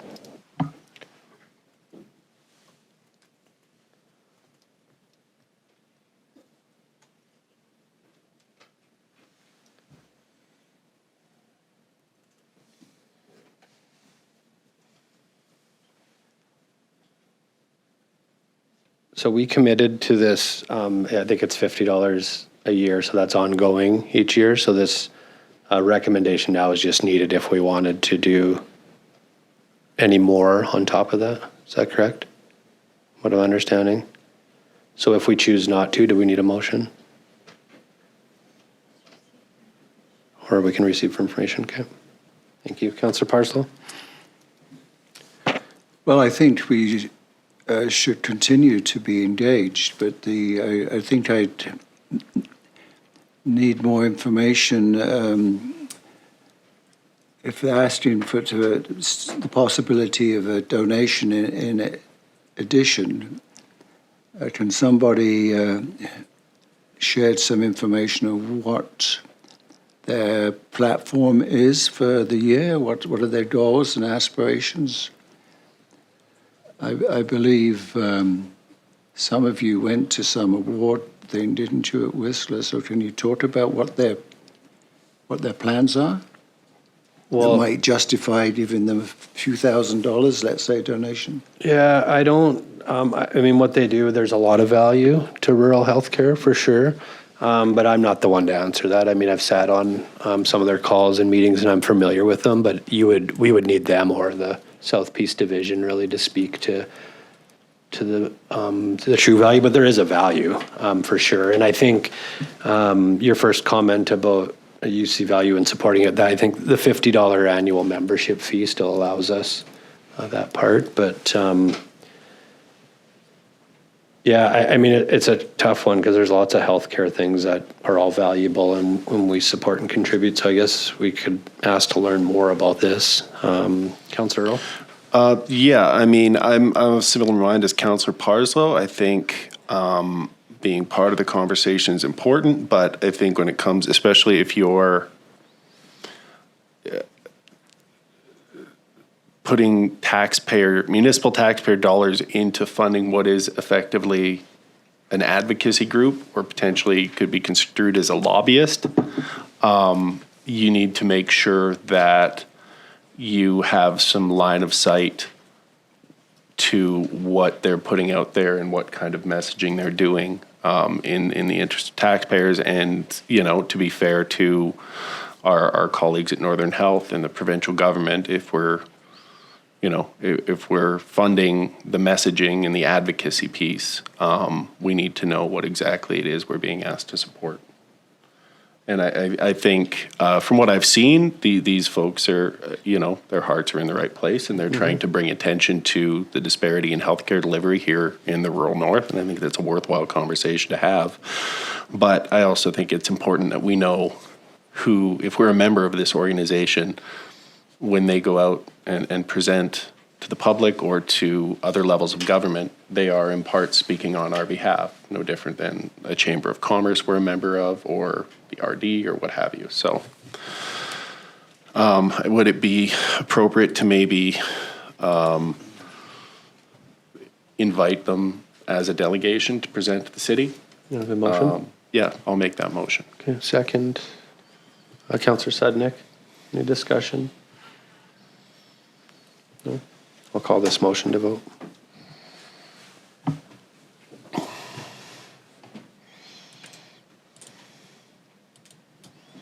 Vote is closed and it's carried. What about the $50? Well, I'm from my understanding, Councillor Parslow, the $50 is we agreed to in 2022, and we just continue to do that each year. Okay. The $50, that wasn't part of the Fine. request. Okay, We'll good. continue Thank that. you. Good. You're welcome. All right, anything else? No, I'm just going to take a 10-minute break here. Come back at 11. Cool. City Council for Monday, February 9th, 2026. Back to order. Next order of business was 2.4. We have Ulrike Meyer, MD, Margaret McGregor, MD, and Elyse Caron, PhD, Northeast Environmental Health Research Team in attendance regarding results of the exposure in the Peace River Valley study. So good morning, ladies, and welcome. The floor is all yours. Perfect. Just bear with me as I share my screen once again. There you go. Can you guys see the screen properly on your end? Yes, we can. Thank you. Fantastic. Thank you so much. Thank you for allowing us to be with you today. My name is Elyse Caron-Beaudoin. I'm an environmental health researcher at the University of Toronto. I have a doctorate degree in biology, and I completed specialized training in environment and public health afterwards. I lead a research program that examines issues related to environmental health in northeastern British Columbia. Our team includes toxicologists, engineers, epidemiologists, public health and family physicians. And our work is funded by federal research agencies and institutional initiatives such as the Michael Smith Health Research Program at the University of British Columbia and the University of Toronto Data Science Institute. As well, our work is endorsed by the West Moberly and the Saulteaux First Nations and the Treaty 8 Tribal Association. In our brief presentation, we will be using the term fracking to refer to oil and gas extraction process that is taking place in northeastern British Columbia. So the fracking process involves drilling holes vertically and then horizontally for several kilometers, followed by injecting a mix of water, chemicals, and sand under high pressure to release the oil or the gas. This industry can impact local environment in different ways, as you can see hopefully on the image on the screen here. So for example, fracking operations consume a large amount of water resources, intensifying water shortages.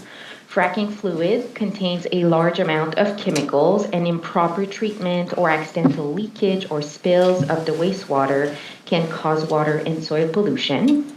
The fracking facilities also impact original vegetation and soil structure. Fracking fluid contains large amount of pollutants that can also volatilize into the air and impact local air quality. It's important to note that many of the chemicals that have been proven to contaminate water and air around fracking activities are known to cause toxicity in human cells by damaging, for example, chromosomes, causing inflammation, and disrupting hormonal regulation. This damage at the cellular level is widely accepted as the underlying causal pathway for human diseases, including cancer, respiratory and cardiac issues, and harmful birth outcomes. For the past 10 years, my group has researched the potential impacts of this industry on people's exposure to chemicals, as well as their health impacts in northeastern British Columbia. For example, we recruited 2 groups of pregnant women in 2016 and 2019, and we measured their exposure to various chemicals in their home using tap water samples and indoor air samples, as well as in their bodies using hair, nails, and urine samples. Levels of multiple chemicals were higher in these 2 groups of pregnant women compared to the general Canadian population. We also conducted 2 other studies using birth records data from the Fort St. John Hospital over a 10-year period. In these 2 studies, we found that pregnant women who lived near fracking wells during pregnancy were sometimes more likely to have babies that were smaller or that arrived a bit earlier. We also found that living closer to a high number of fracking wells was linked with a greater likelihood of mental health challenges during pregnancy, such as depression and anxiety. Overall, our results suggest that fracking activity may increase people's exposure to a variety of chemicals, and that could impact pregnancy and birth outcomes. I'll now stop sharing, and I'll pass it over to Dr. McGregor. Thank you. Good morning, and thank you. I'm a family physician and a health services researcher with the UBC Department of Family Practice.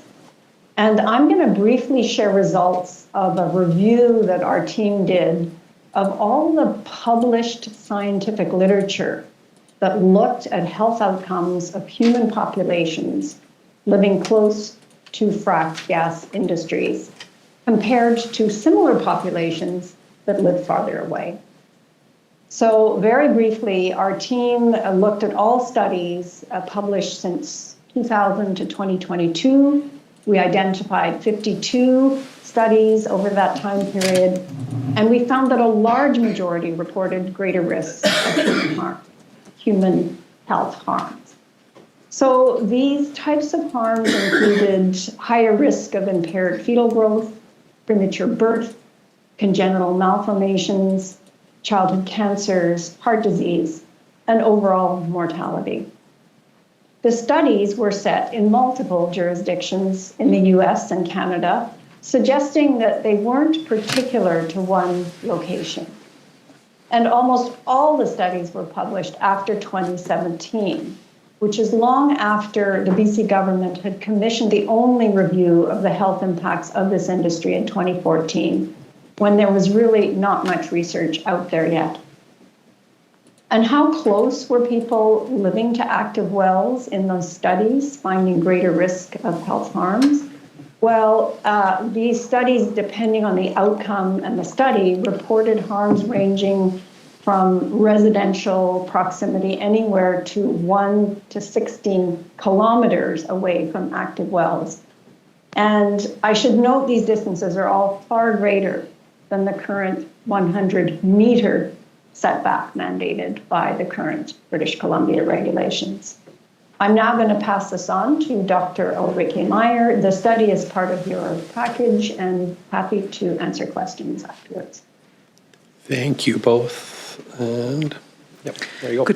Thank you. Good morning, everyone. My name is Ulrike Meyer, and I have lived and worked in Dawson Creek as a family physician over 30 years, which has been a privilege. It's our mandate as health providers to promote and to protect the public health and well-being. This also means to speak up and to inform. Fracking started here in the early 2000s. Currently, we have over 30,000 wells and over 140,000 structures related to the fracking industry. My colleagues and I became concerned in 2018 about unusual disease patterns in our patients. Our radiologist diagnosed his 10th case of glioblastoma, the most malignant form of brain cancer. He had not diagnosed as many cases in all of the 3 decades he had worked in Cape Town before coming here. From 2016 to 2018, our internist diagnosed 10 people with idiopathic interstitial fibrosis of the lungs, a condition where healthy lung tissue is replaced by scar tissue. with no known cause. Its incidence in North America is 9 per 100,000, so diagnose 10 people in 2 years for a population of 13,000 is strange. Fast forward in the summer of 2023, Dr. Larson performed 25 lung biopsies and 23 came back positive for cancer in a 2-month period. Normally would perform around 15 in the entire year. A number of my physician colleagues left our community, citing concerns about the health impacts of living so close to fracking as one reason for the departure.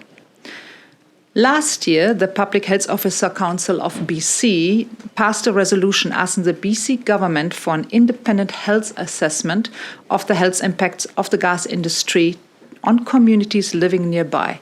And a copy of this is in your package. Thank you for listening, and we now welcome any questions you might have. Thank you very much. And thank you for sending the information and presenting today. And we'll open it up to council for questions. Councillor Earl.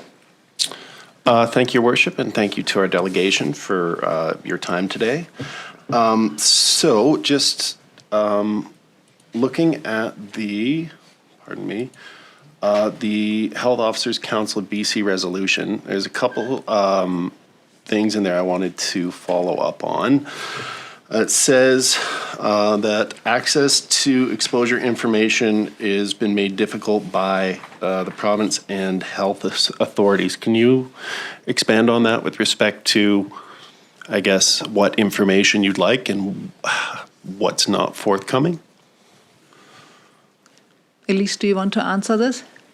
Sure, I can take a first stab at it. Thank you for your question, Councillor. I would say that, so if we look at, for example, publicly available exposure data in the region, we do have access to some air quality monitors data. There's around 13, I believe, in the whole region that are routinely measuring air quality. However, there's a few caveats there. So not all potential air pollutants related to fracking are routinely measured by these air quality monitors. And they are not also always, 24/7, 365 days a year measuring air quality either. So we have a really limited amount of information in terms of air quality that we can use to assess people's exposure. It's a similar scenario with water quality. And then in terms of human exposure, so that's the kind of work that we do in our group, where we recruit folks and then we measure their individual exposure using information from their home, samples from their home, and then samples from their bodies. This is a very time-consuming and expensive endeavor. Obviously, it takes research funding to do so. If we don't have extra support from the province, it makes this particularly difficult to achieve. But I would say that without even having biomonitoring data, so exposure data from individual people, we could hopefully still, rely on air quality monitors if there were more in the region, and if they would measure more routinely and a larger number of contaminants. I know if maybe Dr. McGregor, you want to add something? I think it's a really good question, Councillor Earl, and I think we added that as a kind of for your information. This is not our resolution. We did not pass it, but we thought it was an interesting kind of policy kind of step, presumably based on concerns of more than just our research group, but people in the field doing public health work. So it would certainly be in your purview at a future meeting to invite those who did pass the resolution to clarify the question that you have. Certainly from a research perspective, more available that is easily available, more data that's easily available is always helpful in terms of better understanding potential impacts on human health. And I believe there have been challenges in accessing that on the part of the Health Officers Council, but it would definitely be something for follow-up. Okay, thank you. And yeah, I agree with the sentiment that more information is always helpful, obviously.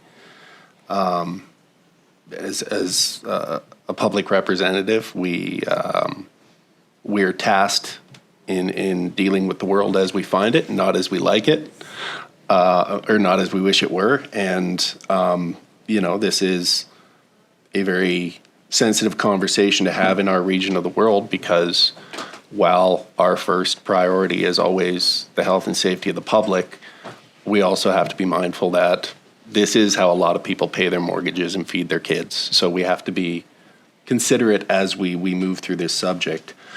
I guess I had another question with respect to the Health Officers Council BC resolution, but if you're not the best person to speak to that, I'm not gonna. I don't want to ask you to comment on something that you're that isn't necessarily in your wheelhouse.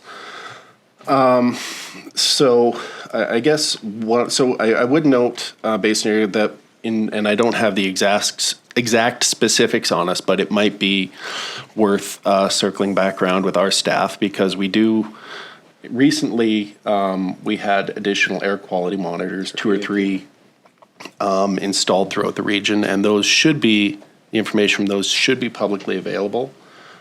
Similarly, with respect to water quality, we wouldn't supplant necessarily what the provincial government is doing, but as a municipality, we do, treat water for public consumption, and we do maintain records and data associated with that. So that might be a source of information if you're running into roadblocks at other levels of government. And just, I guess, one thing that I'm sure as you move through this, you noted that funding for further studies is one of the limitations in continuing on in this work, because as things stand, you said 58 individuals in total were sampled as part of the, or it was more? No, more Okay. than that. Yeah. Okay. But funding was one of the things. What other impediments or what other studies are planned at this time to further explore the issue? Yeah, sure. I'm happy to take a first stab at this question as well. So we are currently doing a similar study than what we did with the Fort St. John birth records data. So we have expanded to recent years this data set, and we are exploring similar birth outcomes, but having a larger number of babies in that data set. So that's one thing that we're doing. We're also using administrative health data to look at associations between proximity to fracking, as well as related air pollutants and asthma exacerbations over a 20-something year period. As we know that respiratory outcomes are one of the health outcomes associated with proximity to this industry. And then with our First Nations partners, we are also starting a study on the quality of traditional foods and potential contamination of traditional foods. So this project will kickstart in the summer. And I don't know, maybe if Dr. McGregor or Meyer, you want to add something? Well, just a couple more kind of policy-focused studies that we're doing.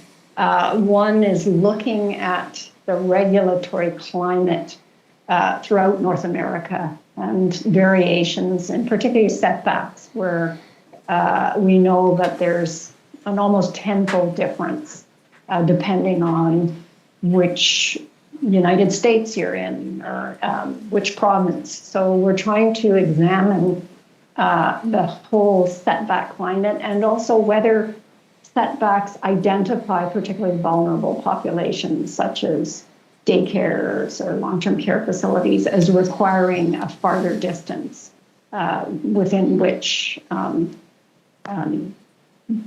they should be located next to active gas industry activity.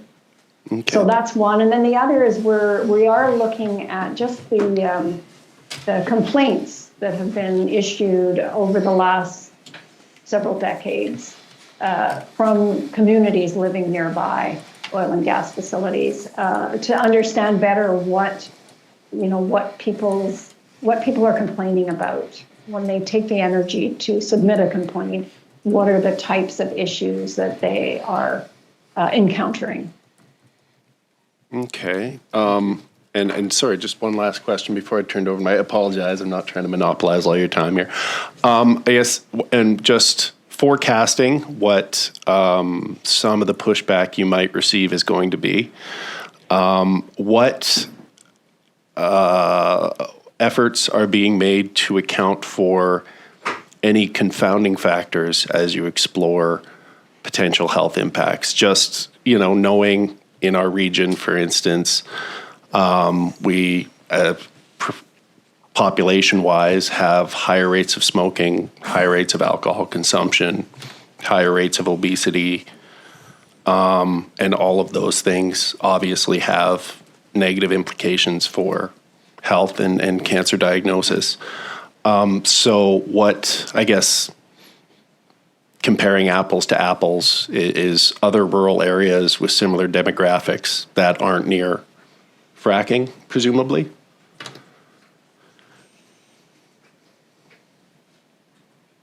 Elyse, do you want to go for that? Sure, I'm happy to. So for the birth outcome, I'll take it in little pieces. So for the birth outcome studies, we have access to this information about the expecting mother.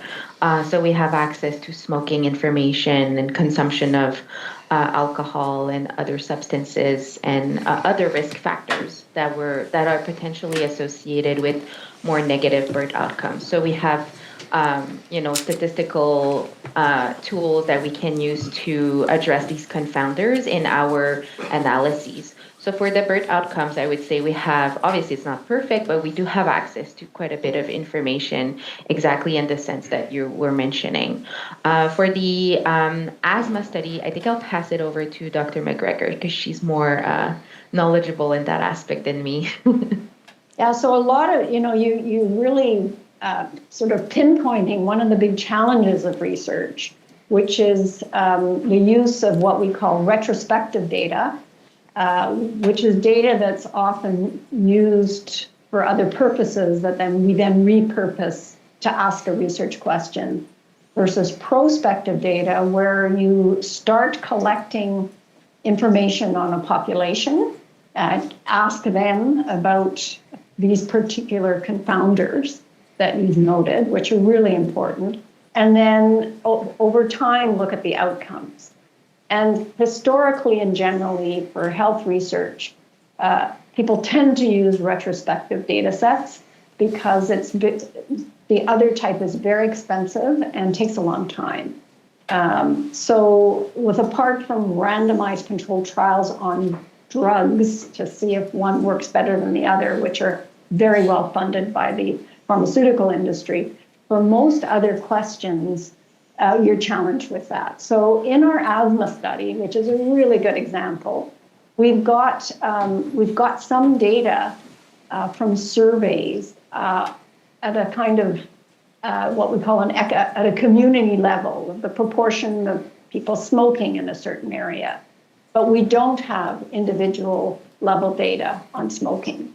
So we're trying to identify workarounds from this. So one of the ones we've just come up with is using health data of people who get smoking cessation products from their pharmacist. And so we're trying to factor that in. These are all called controlling factors. So when we do the analysis, when we run the models, we add in those particular potential confounders. But, you're absolutely right. All of the research is never perfect, and the issues that you raise are a constant challenge. So thank you for pointing these out. Oh, thank you very much for your time. I'll turn the floor over to my colleagues. Thanks, Councillor Earl. Councillor Parslow. I want to pick up on water quality. I haven't heard in the presentation so far some of the results of the analysis of water, and I was wondering if someone would like to speak to that. Yeah, sure. I'm happy to. Also happy to send more of our research papers to counselors if that is helpful. Some are in the package, but we have many more. So if there's any interest, please feel free to reach out to me at a later date, and I'll send that over. So in our last study in 2019 with the group of 90 or so pregnant women, we did take tap water samples from the kitchen tap from every participant. And then in these tap water samples, we measured 2 families of chemicals. One being a wide range of around 20 trace metals like lead, cadmium, arsenic, and things like that. And then the other category of chemicals that we measured are volatile organic compounds. And so what we found is that for some of these contaminants, especially the volatile organic compounds, the levels were higher than in other studies conducted on tap water in Canada. So we have published these results in 2022, I believe. And then with regards to the metals in tap water, we don't necessarily have that many comparison with other regions, but what we did do is look at statistical associations between, for example, the number of fracking wells around the participant's home and then the level of chemicals that we measured in their tap water samples. And what we found is that for a good number of those metals and volatile organic compounds, there was a positive association, meaning that the more fracking wells around the home or the shorter the distance between the home and the fracking wells, the higher the concentration of those chemicals in the tap water samples.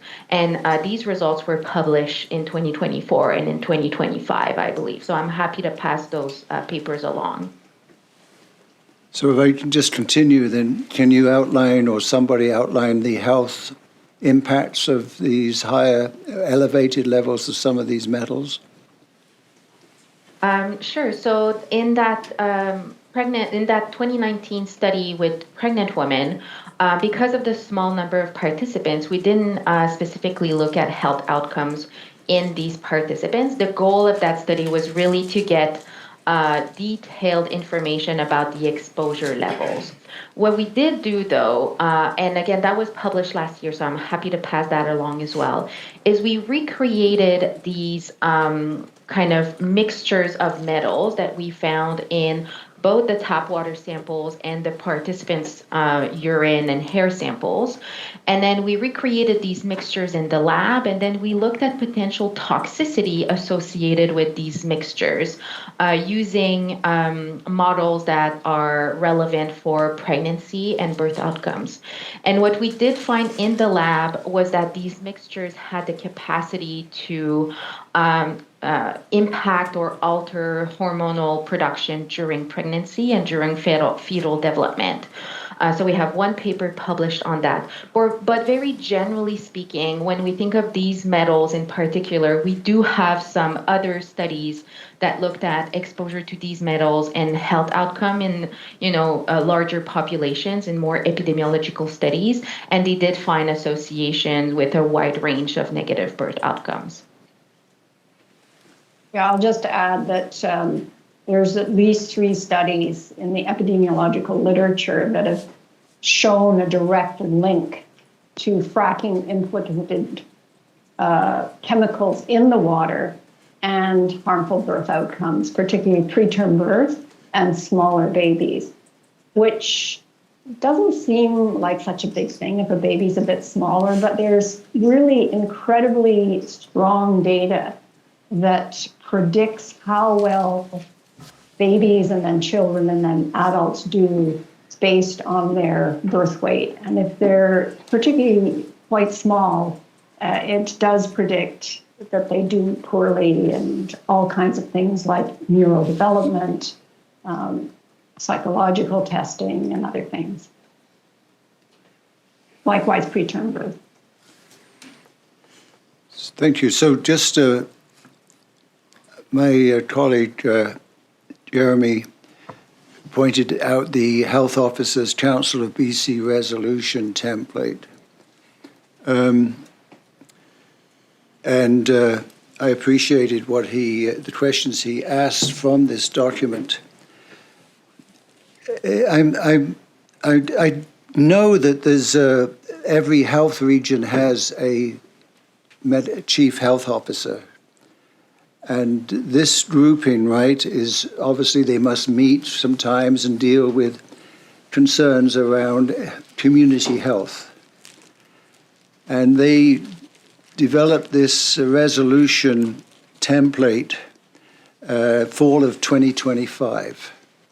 I do know that some municipal councils have endorsed this and sent letters of support. Like Squamish is an example, right? And I think there's some concerns in Kitimat. I find that they must have a sense of urgency to put this forward. Can you give any background, what led to this, other than the assertions that they make here, which is based upon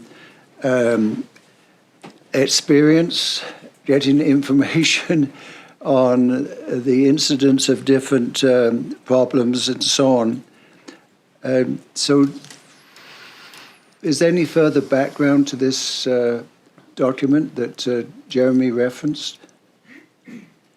I'll try and take a mini stab at this, but I really encourage you to invite some of your health officers to talk about this.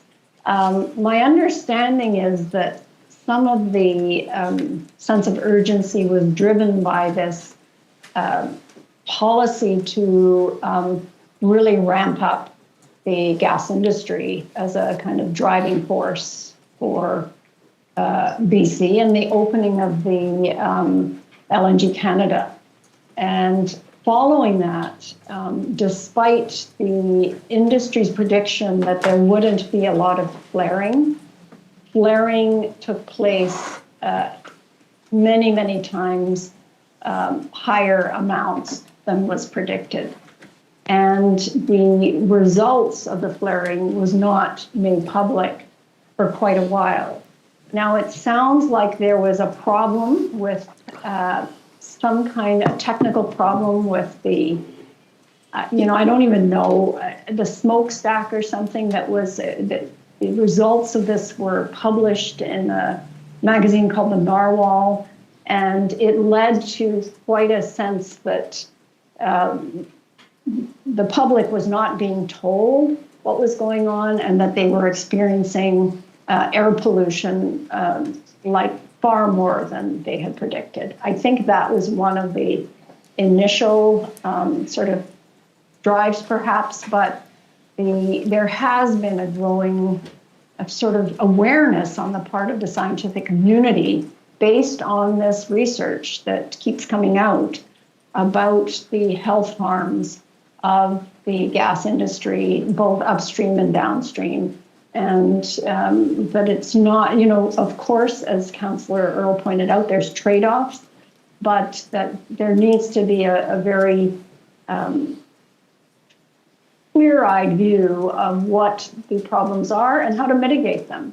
Because unless one understands these problems, that one cannot build in things like regulations to optimize the health of the community. So, yeah. Thank you. Thank you. Thanks, Councillor Parslow. Any other discussion? No? I just want to thank the three of you for meeting with me earlier on and going through all this, but also presenting today. I appreciate you taking the time and getting the information to us. And I don't too often get to have you in our chambers, Dr. Meyer. So I just want to I want to thank you on behalf of the city for your commitment to healthcare in the community. And this is separate from this, but just you said that you've been here for 30 years, but you've given a lot to our healthcare and our community. And and you work closely with the physicians that are here, and and have for years. So just want to give you a thank you. We Thank you, appreciate it, and we appreciate your commitment to bettering the healthcare in our community. So Thank you. And thank you, everyone, for listening, inviting us, and thanks. Yeah, you're welcome. Thank you.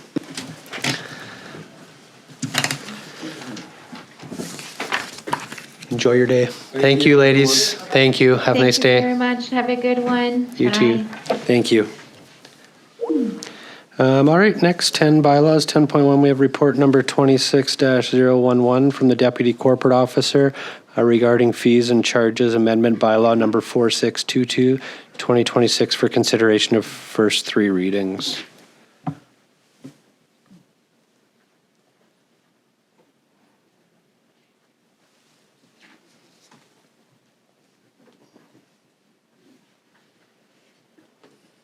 Councillor Earl.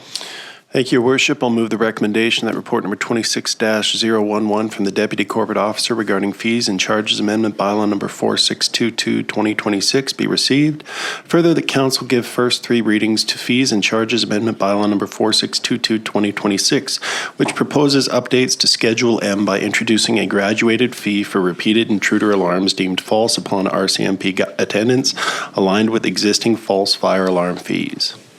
Thank you, Councillor Earl. Second, Councillor Apollonio. Threw Discussion. false fire alarm fees there in at the end to mess me up, but it didn't work.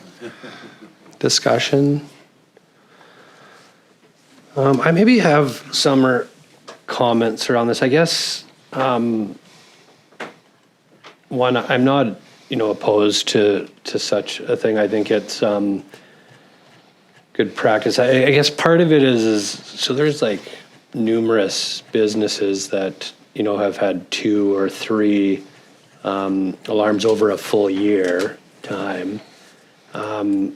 So I guess to penalize them is one thing, and I'm not opposed to that. I think there needs to be some precautions. I guess the struggle I have a little bit is that we asked for like a nuisance bylaw a while ago. So on this aspect, we're going to penalize businesses that have an alarm that goes off for multiple reasons, which I'm not against that, but then yet we have, residential homes that contribute, a smaller tax fee that we have bylaw, RCMP, that attend those facilities.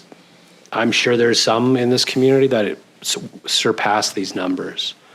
And we don't penalize them. So I guess we've asked to see something about that for a while, so maybe an update on that, but also this seemed to get to us pretty quick. So I'm just uncertain and I just want a little bit more information on it.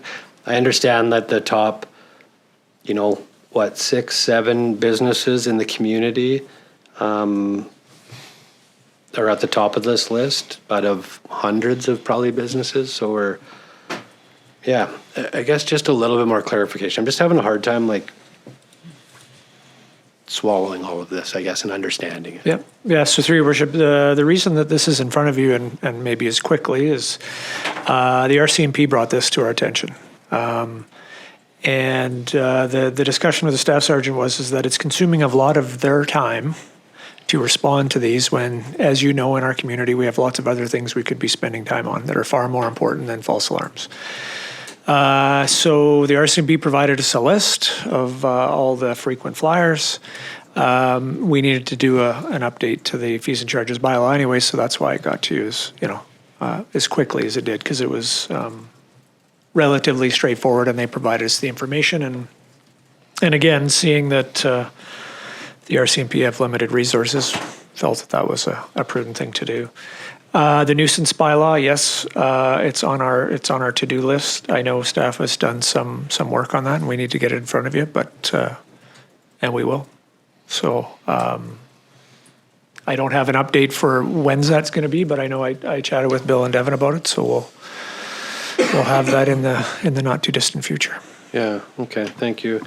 I guess the reason I ask is there's a lot more businesses in our community than this, and I think it's good to have some measures in place, right? Obviously, I don't want to waste our RCMP's time either, but, a dozen or so businesses that have 2 alarms that go in a year. I mean, those businesses are substantial. They contribute a substantial amount to the revenue of our community. And so I understand it on the aspect of it for sure. I just, a year over a 12 months period to have, a business that has 2 alarms that go off. Part of that to me doesn't seem right to penalize them, but, because mistakes happen and so. Well, if council would like to have the first, the way it's set up, I think is very similar to how we have it with the fire department. But if council wants to see it changed to where, the first 1, 2 or more are no charge and then it is, that's, you can certainly direct staff to do that. But we were just following the same format that we have with the fire department. Yeah, okay. And I'm not directing it to be changed. I just wanted to have some discussion around it, so maybe I got a better understanding. So that's how I wanted to start the conversation, get council to talk. The other part, Kevin, you brought up about the fire department as well has something similar. So now, if this passes and having this, would, a false alarm goes off in the fire hall and RCMP attend, they'll get double fine? Yep. Okay, thank you for clarifying. Councillor Sudnick? Thank you, Your Worship. I like the,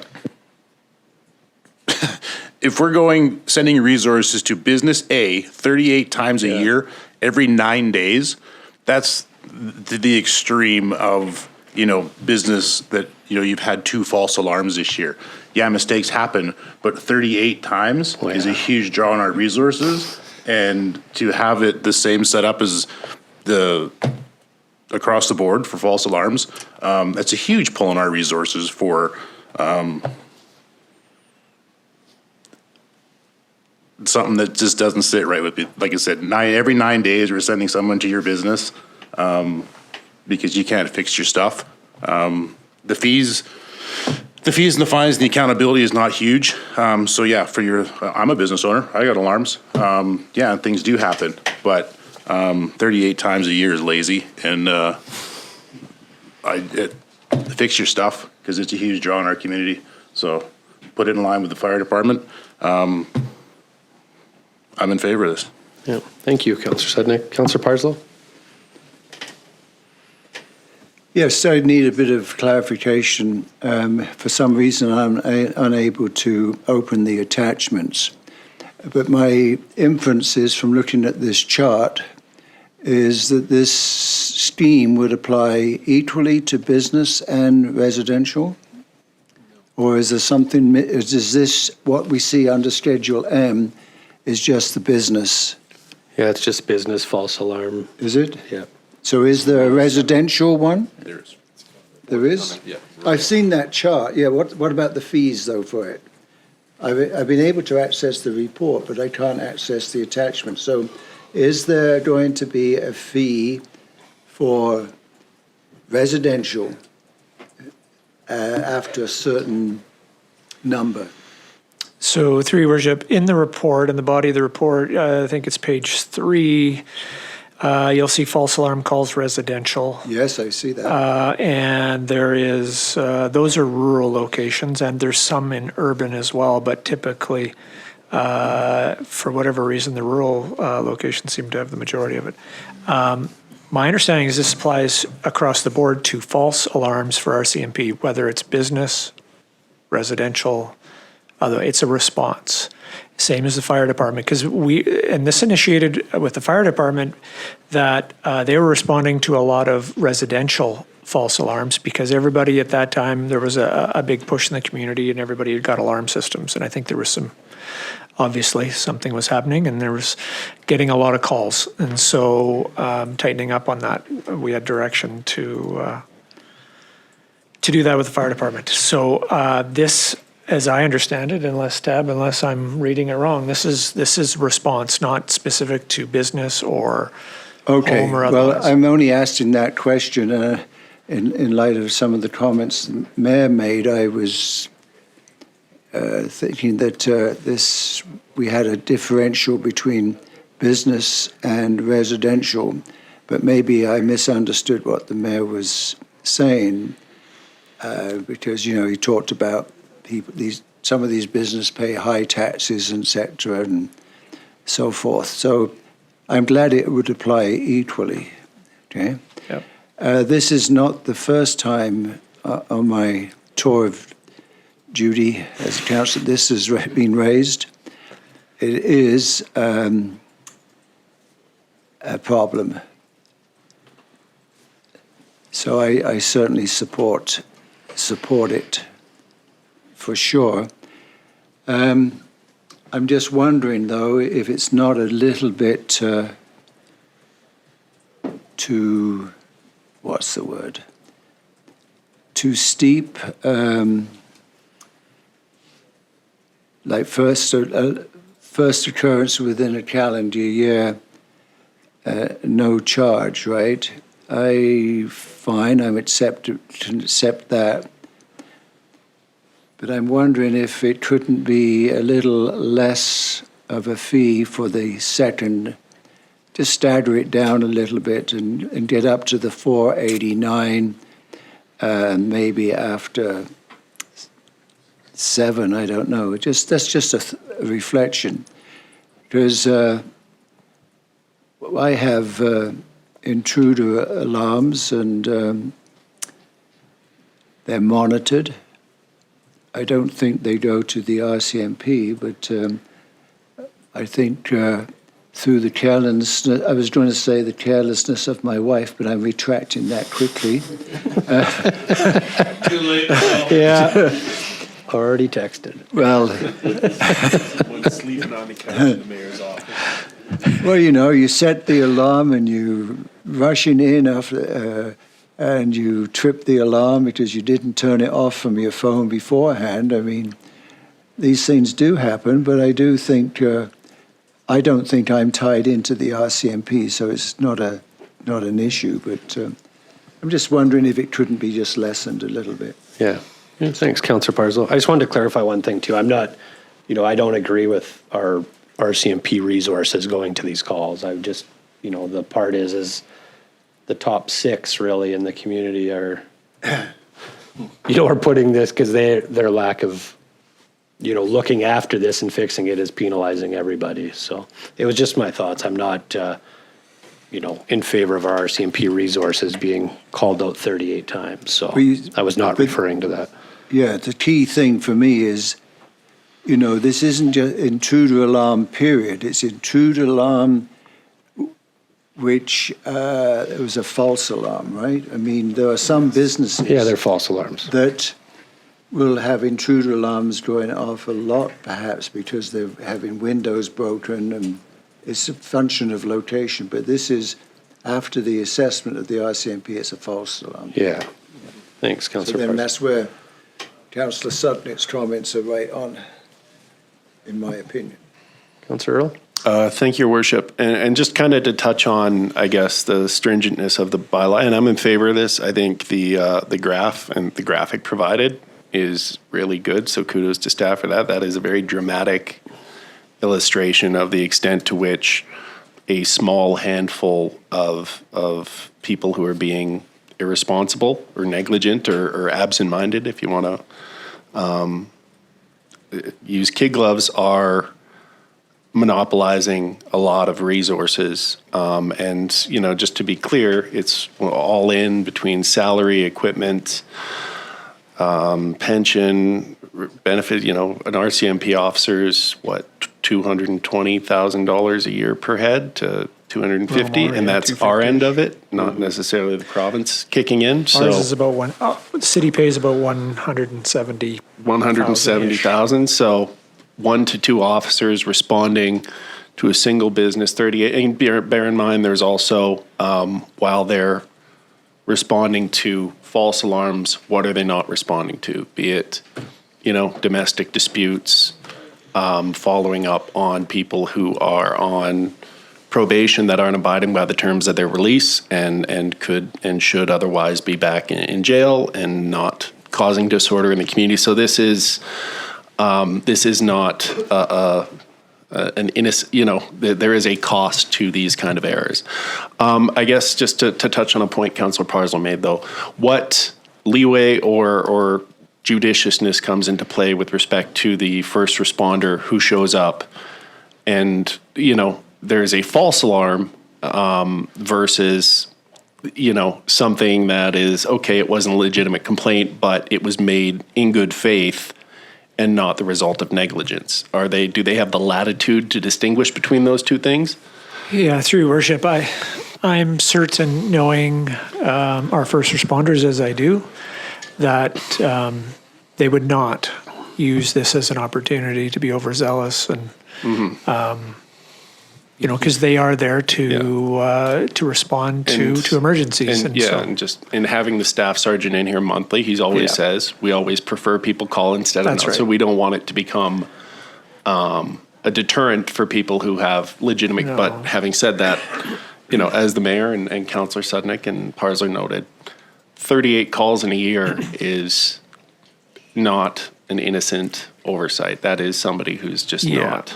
Through your worship, there's no incentive for this to be corrected. And so that's really what the staff sergeant was asking for, is that they are responding and there's no means for them for this to change.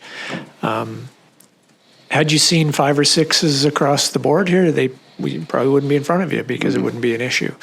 But when there's 38 in one and 23 in another, then that becomes an issue. And then I guess just one last kind of administrative question. Where will this revenue be realized in the budget? In general funds, or will it go back into protective services to offset the subsidy? Or so through your worship, I don't have Melissa here, but I would assume it would be going back into the protective services envelope. Okay, thank you. Thanks, Councillor Earl. Thanks for all the discussion. Any more discussion? No? I'll call this motion to vote.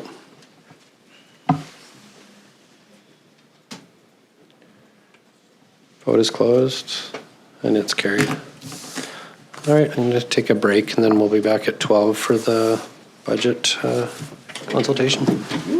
Presentations of the 2026 draft budget. So 2.1, we have the 2026 budget presentation for public consultation. And 1 and 2, the report, the draft 2 budget. So for the presentation of the 2026 draft budget, I'd like to introduce our CFO, Melissa Pinolius, the Chief Financial Officer. She'll go through the 2026 draft 2 budget presentation, and members of the public will have an opportunity to ask questions at the end of the presentation. So over to you. I am unable to turn any mics on or off.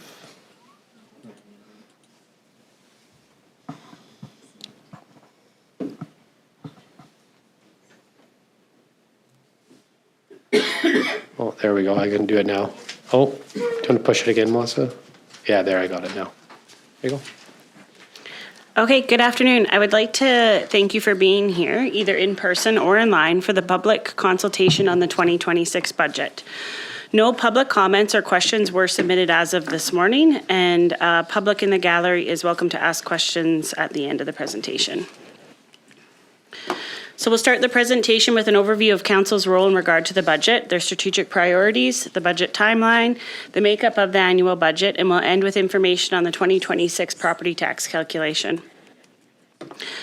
Council has a fiduciary responsibility regarding the management of the public resources. Today's public consultation aligns with Council's commitment to be transparent in their decision-making, creating an environment for respect and honest communication, and taking ownership and accountability in their decisions and actions. The budget presented today determines the level of service that would be provided by the city. The budget lays out all city revenues, expenses, and capital projects. The city must have a budget balanced, and this can be a delicate decision-making process that involves council weighing the necessity of either reducing services or increasing property tax income. Before we get into the financial information, I thought it would be beneficial to go over the general responsibilities of the different levels of government within Canada. If the City of Dawson Creek takes on responsibilities outside our envelope, we have to shift the burden to property tax for services you are already contributing through provincial and federal income tax. Council advocates for services outside the city envelope at the provincial or federal level regarding concerns that impact our community. A great example of this is the purchase of the medical clinic within Dawson Creek. This was done to improve health services within the community, but might not necessarily fall within the normal municipal services. Council has 5 main strategic priorities: infrastructure and asset management, building and strengthening relationships, tourism, parks and trails and recreation facilities, and a vibrant downtown.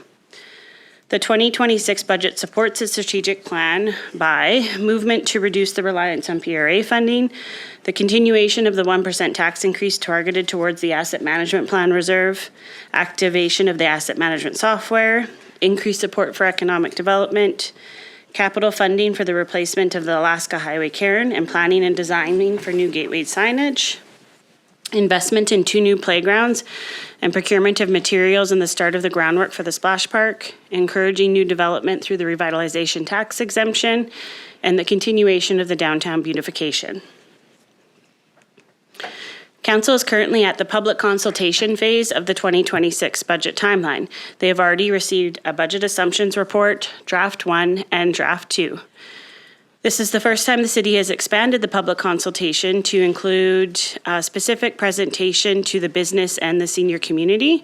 This was done with the goal of increasing feedback for council to consider in their budget deliberations. This public consultation gives the opportunity for feedback for council to consider any necessary additional changes before draft 3 on March 9th. The 5-year financial plan bylaw will be up for adoption by council on April 13th.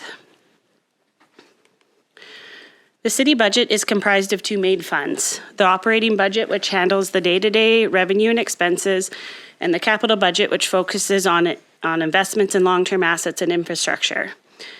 The capital budget is funded by various government grants that must be used for capital improvements and cannot be redirected to cover operating expenses. This means skipping projects like road paving, roof replacements, or equipment purchases do not free up money to reduce taxes, as those grants are specifically targeted towards capital investments. I'll focus on the operating side of the budget first. So this graph shows the breakdown of the $69 million in total operating revenues. The largest source of revenue for the city of Dawson Creek is property taxes at $24.5 million, followed by the Peace River Agreement grant at $17.1 million. The Peace River Agreement is additional funding that is shared by 7 municipalities within the Peace River and the Regional District, and it's funding that we receive from the province in recognition of the support that municipalities provide to the industrial tax base that resides outside the municipal boundaries. This is a summary of some of the user fees we collect that help offset the expenses that the city incurs, and you'll start to see them come in a little bit later in the presentation when we focus on departments. This is a graph of the breakdown where the $69 million in total revenue collected is expensed. The largest expense is the transfer to our capital budget. Next is protective services, community services, and transportation. Some of these expenses are partially offset by revenues that we do collect. I'll get into more details and breakdowns of the departments. So corporate administration oversees the legislative matters, administrative function, human resources, finance, IT, and communication to ensure efficient governance and service delivery. Other general also includes building insurance, utilities, repairs and maintenance, janitorial, and other small supply expense. Development Services manages planning, zoning, and other related development services, along with fostering economic development and tourism initiatives for the municipality's growth. And this is where you'll start to first see the user fees that we collect help offset certain envelopes and expenses. Protective Services encompasses police, fire, safety, bylaw enforcement, animal control, building, and building inspections. And they work collectively to ensure the well-being and safety and security of the community. Transportation includes engineering, public works, BC Transit, Step Up and Ride, and air transportation. Some of public works responsibilities includes snow plowing, sanding and graveling, sidewalk repair, drainage and steaming, lighting, and line painting. Community Services manages cultural and recreation parks, trails, facilities, and programming to promote community engagement and enhance the residents' quality of life. In addition to the $1.1 million in revenue received from these recreation facilities, the City of Dawson Creek also receives a $1 million grant from the Peace River Sub-Regional Recreation function from the RD. The Ovintiv Event Center net operational subsidy encompasses the day-to-day operations of the event center and the South Peace Community Multiplex Common Services. 2026 does represent the first full year of ice rental at the center, but confirmation of this has not yet been provided, and Council will provide direction this spring. The City of Dawson Creek spends approximately $10 million in recreation facilities and services that are used by the citizens of Dawson Creek, as well as the surrounding rural areas. In 2019, a study was completed and it was determined that the residents of Dawson Creek accounted for approximately 60% of the usage, with an additional 8% from Alberta and 32% from Pouskoupi in the Peace River regional area. If the rural area accounts for 30% of the usage, it stands to reason that the city should receive a corresponding level of support. The current $1 million grant the city receives accounts for only 10% of the actual costs. And the City Council is currently advocating with the PRRD and POOS to see this funding increased. The capital budget in 2026 includes revenue of $33 million, the majority of which flows from the operating budget via the Peace River Agreement. This graph details the breakdown of the 2026 budget, the largest categories being investments in paving and sidewalks, facilities, and sewer.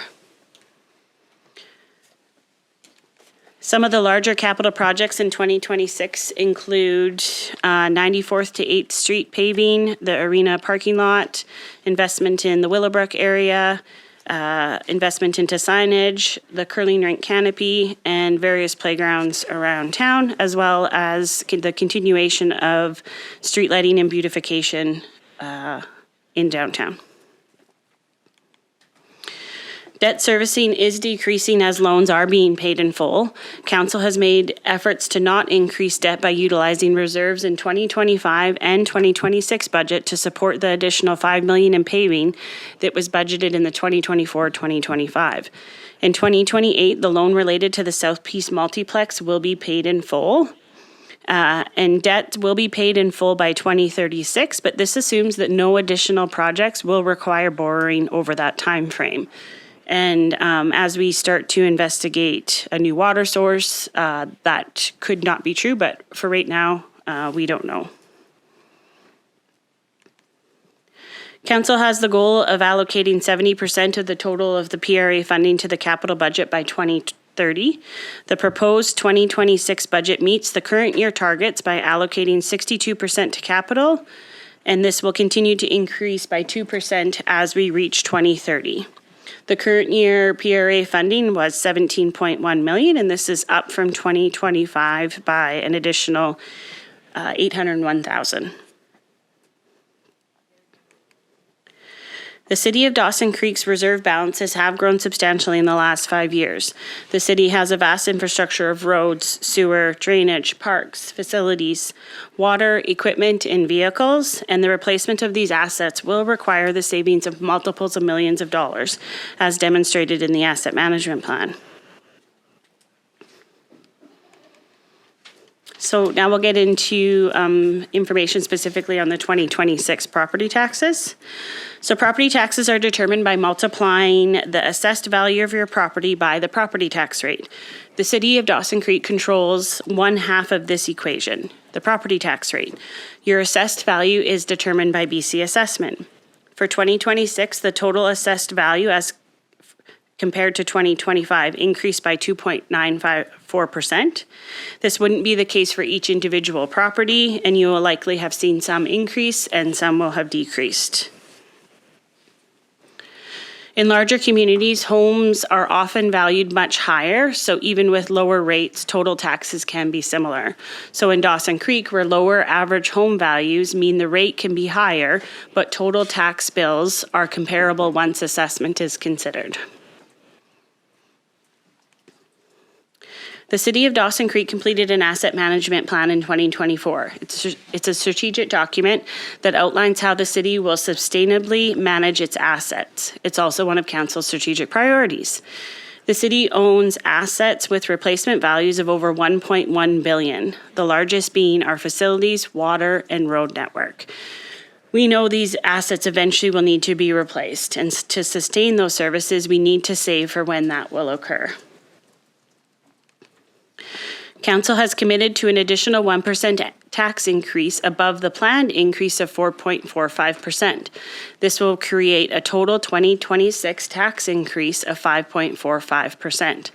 All property tax revenue generated from this additional 1% is being set aside and saved to support the replacement of our assets.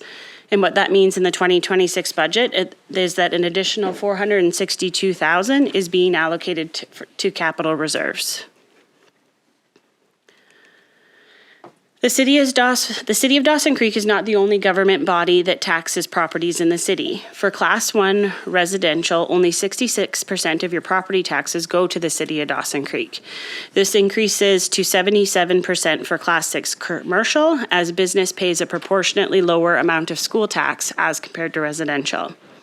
The city is required to collect taxes on behalf of these organizations, and we have no control over these rates. If approved, this year's budget would result in a 5.45% tax increase for all classes. For the average home in Dawson Creek, assessed at $285,000, the 5.45 increase equates to an additional $113 per year on the municipal portion of your tax bill.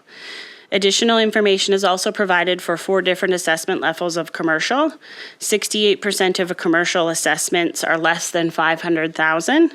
And so for a Class 6 assessment of $250,000, the 5.45% increase means an increase in your annual bill of $298 for the municipal portion. For Class 1 residential, we know the municipal portion of the monthly property tax bill is $182. Above is an estimate that's based on the 2025 rates, because we don't have the 2026 rates yet for those other government agencies, that would be payable to create a total monthly bill of $278. As well, additional information is provided for estimates on various Class 6 assessments that will be payable to the other government agencies. So this colorful graph here provides a breakdown of the monthly municipal bill of $182 for that Class 1 residential average home. So the largest portion going to RCMP, Bylaw, and Animal Control at $30.37 per month. Fire and Emergency Operations at $20.38, and Roads and Public Works at $17.08. The amounts would change as you increase in assessment or switch over to Class 6 commercial, but the proportion between the pieces of the pie would remain the same.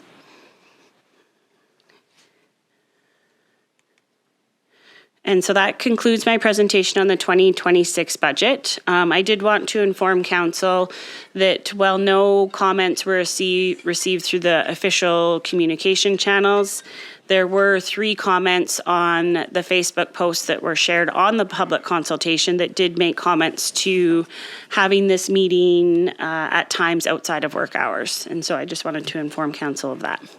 Thank you. Thank you very much, Melissa, for presenting that, Council. Before I open it to the public, I want to thank you and your team for the effort put into this. I also want to I didn't have my mic on. I'll start over again. Thank you. Before I open this just up to public comments, I just Wanted to thank you, Melissa, and your team for your efforts that have went into this. I also want to thank our communications team and Melissa and their team for helping present this, and Kevin and your team too as well for the commitment to this and the commitment to communicating into our community, because it started last year that we started presenting this at different groups, and we've continued that into this year. So I think that's something different that we've done than in the past. So I just want to thank you for that, and I want to thank council. This is the single biggest thing we deal with is our budget. So I want to thank each and every one of you. We've had a lot of heavy conversations and a lot of dialogue around budget, and I want to thank council for their time and effort and for their commitment to this in our community. So thank you. And I guess to answer the comment about the 3 comments on evening ones, that is something that we've done in the past. Have had evening ones, and we've had not a lineup of people. Yeah. Appreciably different amount of attendance than we currently Yeah, and we've been trying to go out of the normal and being out in the community and presenting this too. So we've been open to it in the past, and we're not against it in the future. So, next, Councillor Parziota. Yes, this isn't open for council questions. It's for public only. So I'm not a question, it's just something in the presentation I think is erroneous. Okay. But I can wait. Is this the format for council? This is just for public consultation, correct? Yeah, that's fine. Okay. All right, 3 correspondence and delegations. If members of the public would like to come to the delegation table one at a time and use the microphone provided. Single line, please, everyone. Yeah. I'll call. Lady here, was she here to make a comment, Rob? Do you know? I'll call 3 times for I'd be comments. very disappointed if the representatives of the firefighters didn't ask a question or 2. I mean. Happy to be here. Thanks for filling out the gallery. So, calling once for comments. 2 times for comments.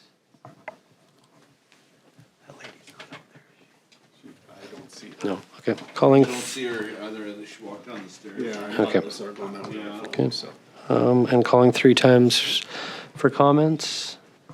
All right, hearing no comments, I'm going to close the public consultation session. For Monday, February 9th, back to order. Next order of business was 10.2. We have report number 26-015 from the Director of Development Services regarding development cost charge bylaw number 4623/2026 for consideration of first 3 readings.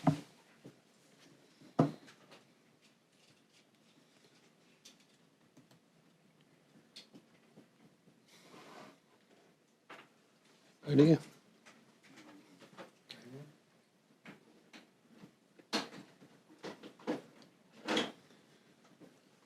Councillor Earl.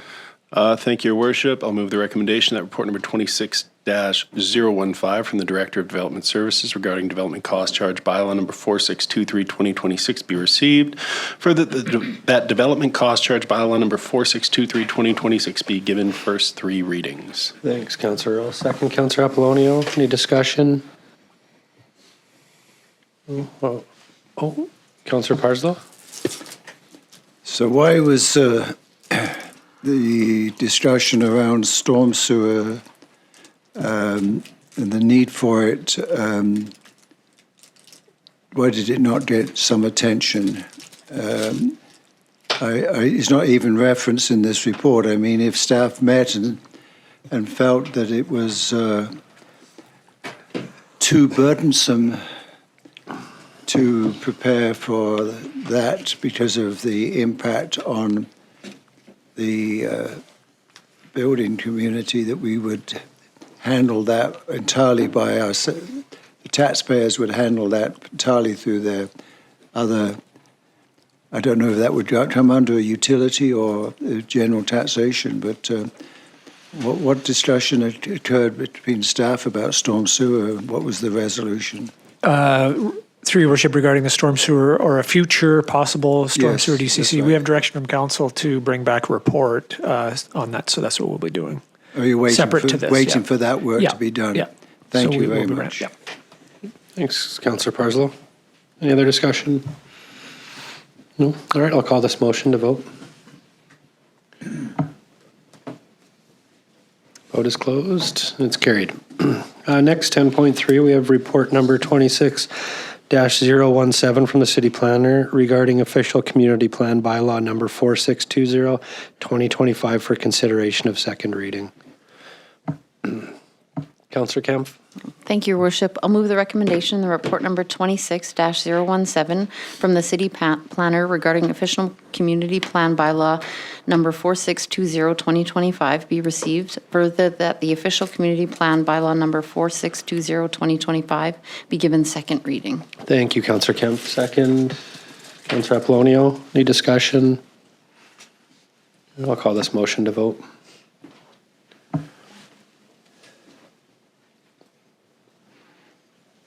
Vote is closed, and it's carried. Next is 11, Mayor's Business, 11.1, Mayor's Updates. So,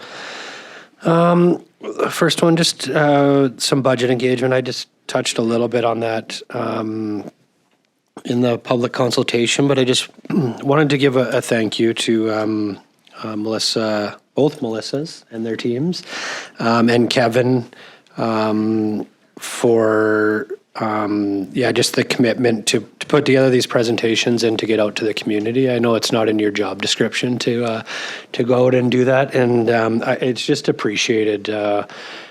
We did two, so we did the Chamber of Commerce, and I wanted to thank the Chamber of Commerce as well for hosting us to that one. But there was over 30 businesses or members there, and we got up and presented. Similar presentation that you've seen earlier, a little bit different, and then answered questions for, we were there for quite a while, actually. It was probably a couple hours.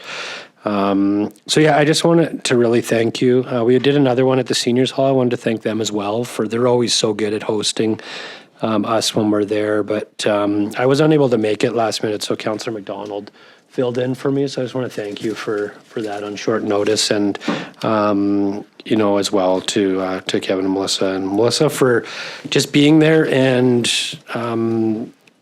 just communicating the process and what we're going through. So I just I want to thank you and everybody involved in them.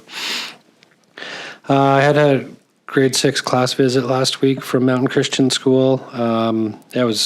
They're always good, the class visits, but it was a big one. There was 32, I think it was 2 classes combined, so it was, it was full. Yeah, it was full, and an hour went quick, and there was a lot of questions, but it was good. So I just wanted to thank them for coming. It was great.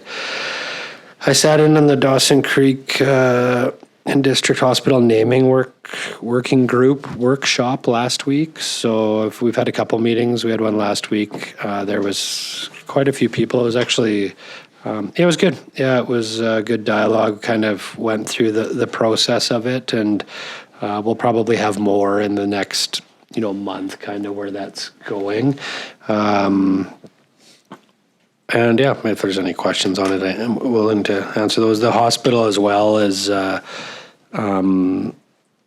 don't want to, they're on schedule to be open, so maybe a little ahead of schedule. There's a lot of good things happening. And as you can see when you drive by it, the exterior is it's pretty much complete. And the inside is starting to look like that as well. So they're thinking that by fall, they'll have substantial completion, and then it takes 4 to 6 months for Northern Health to kind of get in and service everything and get all the systems in place and move everything in. So still on schedule to be sometime in 2027, but earlier on when it's live and active. So sounds good. I wanted to, the Wild Sheep Society BC had an event in Dawson Creek at the end of the month, end of January, I believe it was. So I just wanted to thank them for hosting that event in our community. It's I wasn't able to attend this year because I was out of town, but there's always a really strong turnout, so well over like usually 300 or 400 people.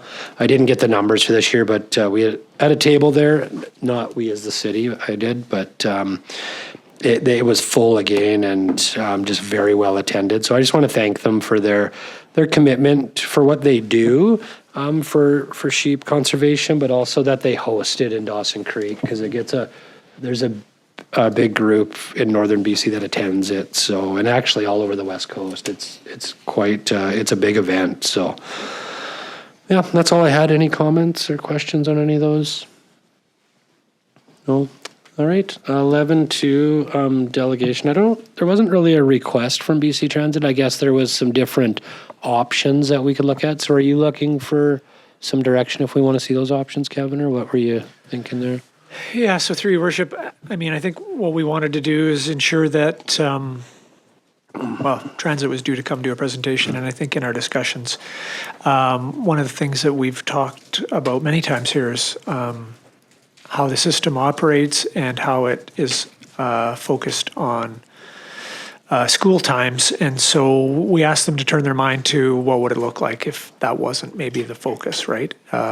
As I think Councillor Earl indicated in the discussion this morning, is back when we did some budget cuts and reduced the system, we did that, but we also focused the system to ensure it went through and picked up the school kids. So the question was, what could it look like if that wasn't the focus? You know, what if there was, because we know and what we hear anecdotally through comments is that the system doesn't work for those folks that may need to get from their home to shopping or home to work and whatnot. So that was the intent. So I think that information's there. I think there's some options that could be pursued. Obviously, what they showed you today was very conceptual and would need to be flushed out as the delegation kind of indicated. But I guess what we need to know is if council has any interest in pursuing that or any additional information or not. Okay, thank you. Councillor Parslow? Yeah, I appreciated the effort. But you know, a dead horse is a dead horse. How much you feed it or tinker with it. So there's nothing in there that appeals to me at all, because I'm firmly of the opinion that the transit situation here needs to be dispensed with and replaced with something. And I'm wondering what timelines we are having for Devon's report on his dialogue with the Step Up and Ride, so that we can have a picture of the options. So I know there's a resolution of council. I'm just wondering when we're going to receive a report in some detail, so we have a vivid picture, you know what I mean, not conceptually, perhaps. When is that planned for? I'll look to Devon. Do you have a tentative update? Go ahead, Devon. Yeah, through your worship, Councillor Parslow. We've had some preliminary discussions with Step Up and Ride. I've had some preliminary discussions with a few other vendors as well that may assist us with the transition. Just need to put that together and come back to Step Up and Ride and have that conversation. I think probably in the next month or so, I should be able to have something together. Okay, thank you very much. Thanks, Councillor Parslow. Sure. Any other comments? I mean, I appreciated the presentation too. I mean, I wouldn't mind learning what the one option looks like. I think it was the 13-hour, like where every 60 minutes they're circling through. I think I would want to see that, just to see what that looks like. I don't know, or other options, but I don't, go ahead, Councillor. No, I mean, I'm fine with that. I think, we do. I don't want to lean too heavily on Councillor Parslow's dead horse analogy, but we have kicked this can around for a while now, and I think we do owe the public and the folks at BC Transit and stakeholders some peace of mind with respect to the direction we're heading in. I mean, I've said before, I think, you know, we need to be mindful not to fall into a grass is greener on the other side. We know that Step Up and Ride does a very good job of doing what Step Up and Ride does, but I have reservations about whether or not they'd be able to provide a service that would be acceptable to the public with respect to the aspects of transit that BC Transit provides. I don't think they will, and I think before we jump in head first on discontinuing the relationship with BC Transit, we need to understand what trade-off we're making, and to that end, I'm happy to wait on a report from Devon. And I did appreciate the presentation today. I thought it was more proactive than previous presentations around what can be done, and the idea of, you know, a 60-minute loop that goes throughout the city and provides 13 hours of coverage as opposed to 6 hours of coverage for 2 routes, I think might be of more value to the people who rely on it. Not necessarily school-age kids, but even then, you know, as a teenager, if I had to wait 20 minutes to a half an hour for a bus after school, and I went to the formative years of my high school in Prince George, it wasn't unheard of or unreasonable. Certainly something to take into consideration. I'm happy to see where that goes. I just, yeah, I have, I don't want to overcommit to moving forward without BC Transit, without understanding what exactly that looks like for people. And I think, yeah, I feel like we might be in danger of talking ourselves into a corner that we might have a hard time getting out of if we don't really figure out what this looks like without any BC Transit supported public option. Thanks, Councillor Earl. So, Your Worship, just Councillor Earl kind of brought up something that made me think of a point here is we need to remember that transit, our partnership with BC Transit, as you saw on the graph, they fund 47% of the service. If we are moving away from that partnership into a different delivery model of transit, we are funding whatever we are doing 100%. And so you are going to end up with something less than, and maybe that's okay, but I just want you to be clear is that you're going to end up with something less than what you have or could have, because we're paying all of it, not half of it. And so we need to be cognizant of that. If we go to a model where we're just providing funding to Step Up and Ride, that's fine, but I don't think you can expect them to deliver the same suite of services for half the money. So I just need to understand there's going to be a reduction in service somewhere. I don't see how that can't occur because the funding model is changing drastically if we change. Yeah, and I think once we have that information in front of us, then you know exactly where that is, right? So, yeah. Any other discussion? Councillor McGregor? Thank you, Worship. So I would just like to reiterate that, you know, for Devon, that it is a priority for this council to get that information with Step Up and Ride figured out sooner rather than later, right? That this isn't necessarily a side of the desk thing for us. This is a front and center thing for us so that we can make this decision and stop kicking it around. I don't think it's fair for our citizens, our taxpayers who are transit users to have this black cloud hanging over them about, are we canceling transit, are we not? I think it is something that we as a council want to make a decision on now, right? And we want that information in front of us so we can make an educated choice. I don't think, again, I don't think it's fair for this just to continue in the circle. I don't think it's fair to BC Transit that we've asked them to come here every 6 months to give us another report, another report, another report.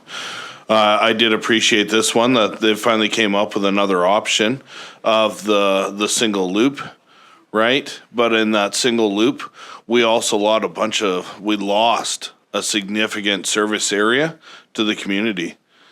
They talked about not being at Crescent Park School anymore, not doing a big chunk of Alaska, of 8th Avenue, all that, right? That was in the report, that wasn't discussed. And again, I think this, for myself personally, this is about seniors and vulnerable people and enhancing the services they receive through transit so that they are not walking on icy, slippery roads 6 months out of the year, endangering themselves, so that they are not out at -30, sitting in a bus stop, praying they didn't miss that 60-minute loop. It's about the curb to curb that Step Up in Transit can offer them specifically. And again, we need that report from Step Up and Ride so we can make a very educated decision. Thanks, Councillor McDonald. Councillor Parslow? Yes, I think it's been said often enough by staff that, you won't have the same. I think that's very clear. It's taxpayers' money, whether it comes from the property tax base or the provincial government, it's still tax money.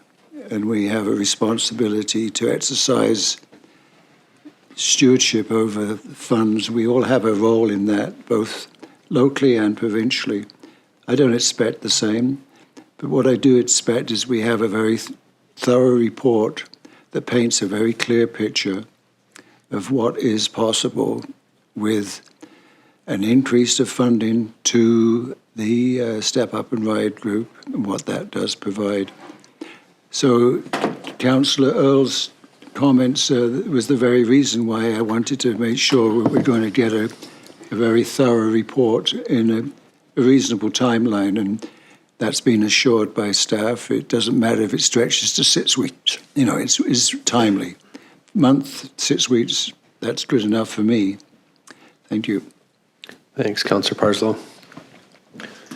Any discussion?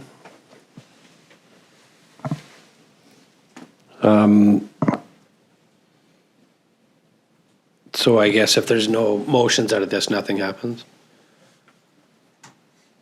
Okay. I'm going to make a motion. I'd like to just see from BC Transit what this loop system looks like, what it entails, and what the cost is. The one route 60-minute. Yeah, the one route 60 minutes, so. Okay. So second, Councillor Earle. Any discussion? No? All right, I'll call this motion to vote.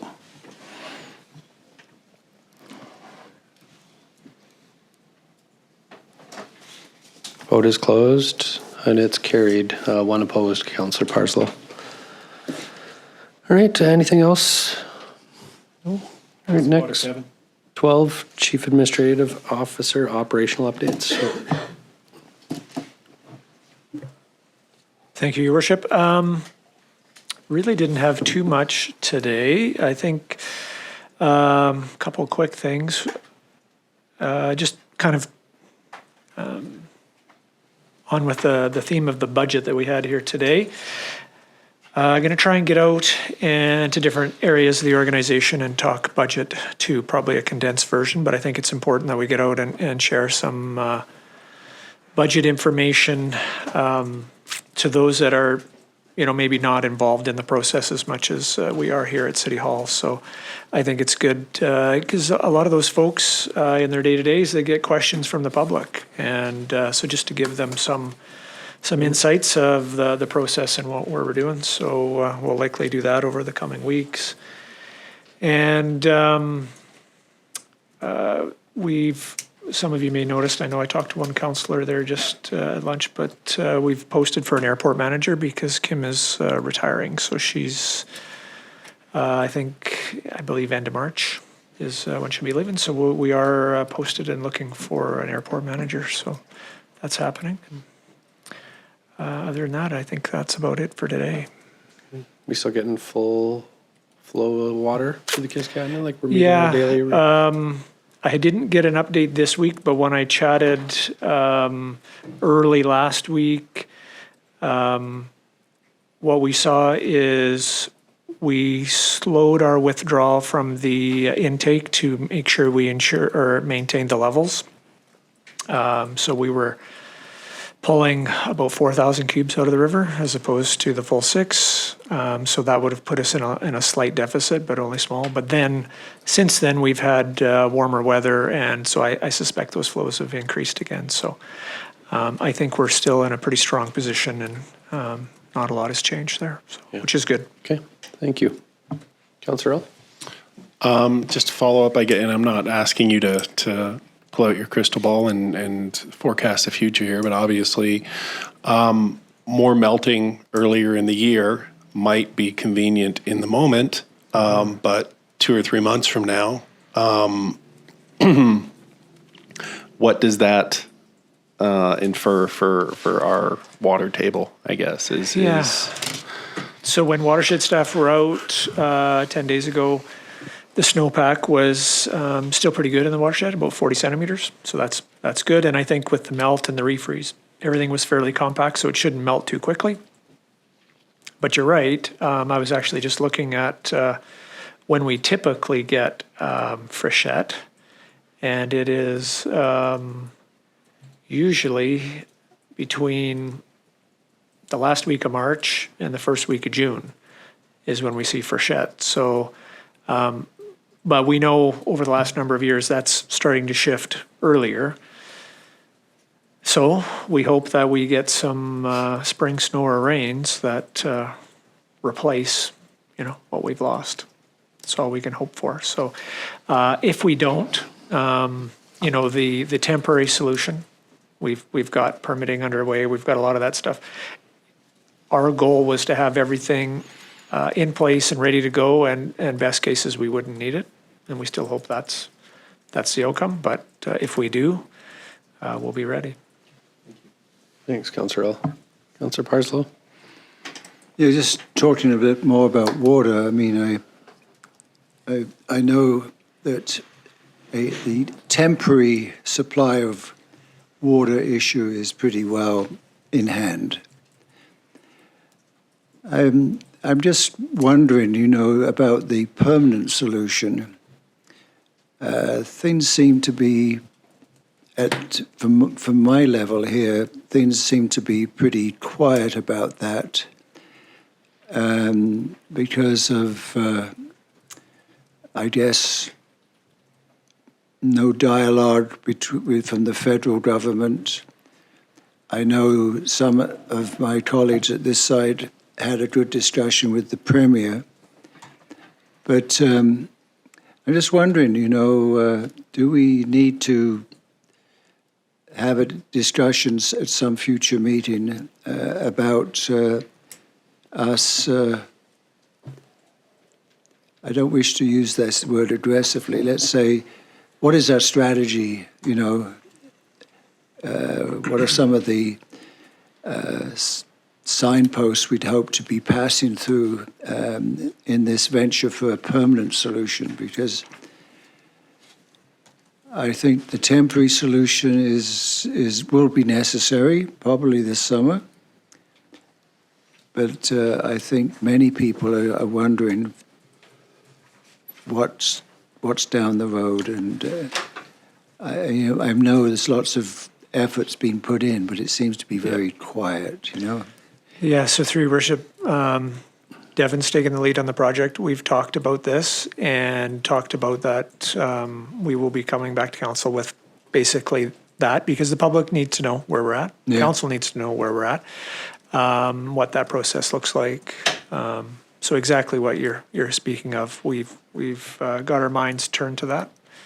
I don't have a a date yet, but we're putting a lot of that together as we speak. Yes, further to that, thank you for that. It's, the Prime Minister of Canada gave a very, very wonderful lecture, I'd call it. Maybe it was a speech, but it seemed like a lecture around government's role in contingency planning. And I commend it to you and to everybody. He had been asked why the federal government has a $90 million contingency plan. And he gave such a very good speech about it. And it reminded me, of the concern that I have. I think it's shared by others, both sides of the table here, is that ultimately we will, as a city, have to come up with a portion of the funding.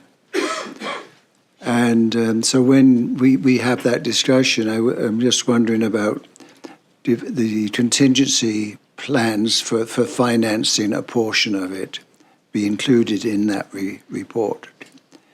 Because I think it's reasonable to my mind that we'll have to contribute something. Thank you. Yeah. Thanks, Councillor Parslow. Any other questions? All right, next, thanks, Kevin. Next, 13 diary, nothing in the diary, nothing in the consent calendar, media questions. Do you have anything, Rob? Yeah.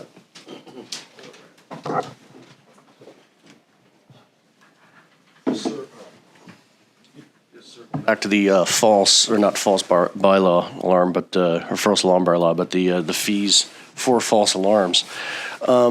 Is there any consideration, either at council level or staff, to be putting a, according to Hoyle, definition of what a false alarm is?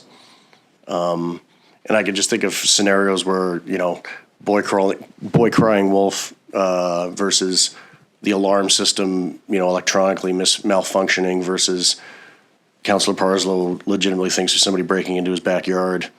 Turns out it was just a neighbor versus an actual, whatever defines a false alarm bylaw to then trigger any of these fees. Yeah, so through your worship, I don't know if we have a definition. We certainly something that, look, Tab's looking, but I think it goes back to what we chatted about earlier, is that our first responders, I have an immense amount of trust in them that they're not using this as an opportunity, but rather a deterrent. And so since we've had it in place with fire department, I have not heard of any complaints. So I think that they use their judgment.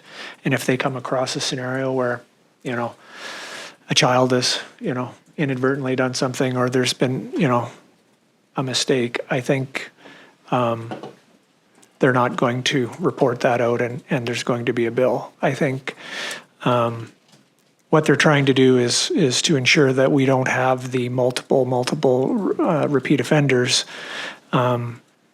Those sorts of instances that you describe, I think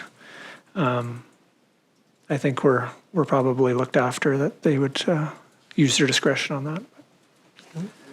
I understand the discussion perfectly. It makes sense. As far as, I guess, I'll just use an example. If I walk out of here, let's imagine this bylaw and all the fees were in place, and I walk out of here now and pull the fire alarm while you guys are still going. Clearly, it's a false alarm. There's no fire here. Whether you consider me a client or a customer or however we want to look at it, where would that fall when, it's the city of, Dawson Creek that had the false call, but they didn't cause it. They didn't, it had nothing to do with a malfunction. It was somebody pulling a shenanigan. This relates to property. So, it's always going to go back to the property owner where it originates and occurs. So, there's going to be nuances where something like that, we can't fine an individual. It's the property owner. Great. Last one on the false alarms here. 38, 29, 23.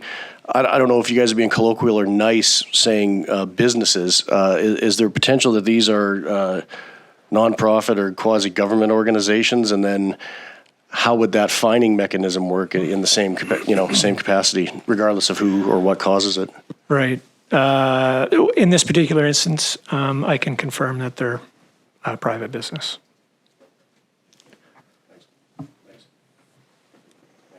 It's not working. Thanks.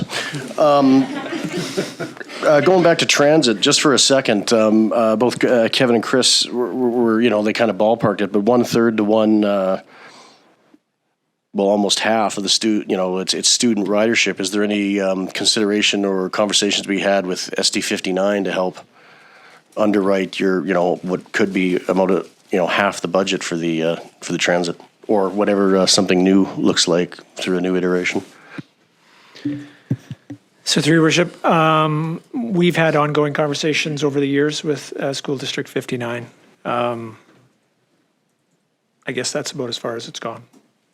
So we've taken our concerns. We've certainly advocated for some support, and it's kind of where we're at.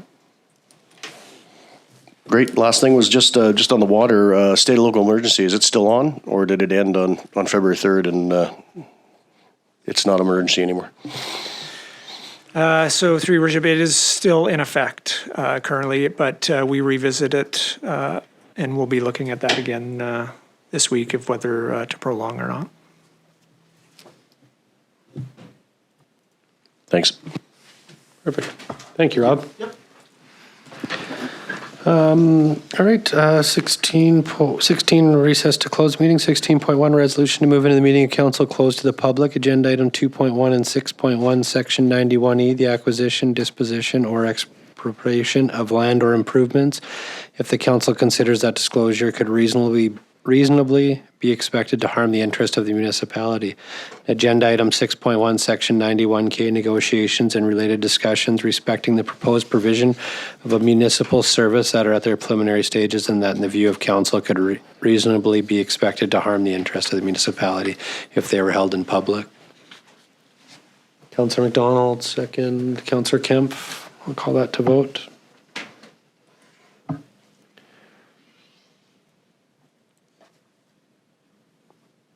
Vote is closed, and that's carried. Meeting for Monday, February 9th, 2026 to order. We have no delegations, 3 adoption of minutes, 3.1 minutes of the committee of the whole meeting held on October 14th, 2025 for adoption. Councillor McDonald, second. Councillor Apollonio, call that to vote. Vote is closed, and that's carried. Any business arising? All right, next reports. We have 5.1 report number 26-010 from the General Manager of Community Services regarding gateway signage. So, good afternoon, Manager of Community Services. Ryan. Your Worship, Council, I will try to be brief. Start timing. 3:03, we'll give you to 3:05. No problem. Can we put the clock on? So this is a sort of an extension from the report that went to you in July 2025 on the signage guidelines. Mm-hmm. So it builds upon that. One of the recommendations that came out of there was to look at the gateway signage. So this is just, taking that to the next step for you. The document, where that document talked about our signs, our fonts, our colors, the continuity of the signs, the family of signs, etc. I think when the signage audit was done and such, the intention really is where we are now, is where we're looking to get your input to help guide us on the next steps. It's important to note that the signs that are currently at our city boundaries or borders, our gateway current signs are well over 25 years old. They're dated. They're not consistent with what we currently have with signs, not throughout the community. I think that when we look at some of the different aspects, we're looking at the modernization of the signs. What is our first impressions to our community? We're looking to reinforce our identity, the alignment of our city's signage that already exists, and then is, again, really that final aspect of the signage guidelines that you've approved for us to move forward. So the gateway signs should bear a visual connection to the history of the city, our existing signage throughout the city, and the brand while feeling modern. The gateway signage should take into considerations of local fabrication. Gateway sign should be low maintenance and minimal short-term upkeep. So that's sort of some of the objectives that we sort of went into this with. We talk about the locations. So there's the Highway 2 near the airport, Highway 49, 97 north-south, and then really the entrance of Highway 2 and the dangerous goods routes. All those signs and sign families that you see there were all identified back in your July report with the signage guidelines for you. Just some background for you, some design precedents for you in terms of the colors, the look, the feel, sort of where does some of the, I'm going to use the word inspiration, comes from. This is again built upon the signage guidelines that you have reviewed and approved. So just a reminder for you where some of this information is coming from. So with that, we have two concepts for you to look at. Concept 1, Concept 2. We're looking for your feedback so we can sort of move to the next steps with that. So Concept 1, it sort of gives you a scale from vehicle to the size of what the sign might look like. And so we're really looking at sort of that, from the signage guidelines, sort of that pillar approach representing the grain elevator aspect and the sun from behind. And really as you look at it driving into the community, it would identify the community's name, Dawson Creek, and it would welcome you. And then as part of the conversation is the territorial and land acknowledgement of identifying Treaty 8 territory.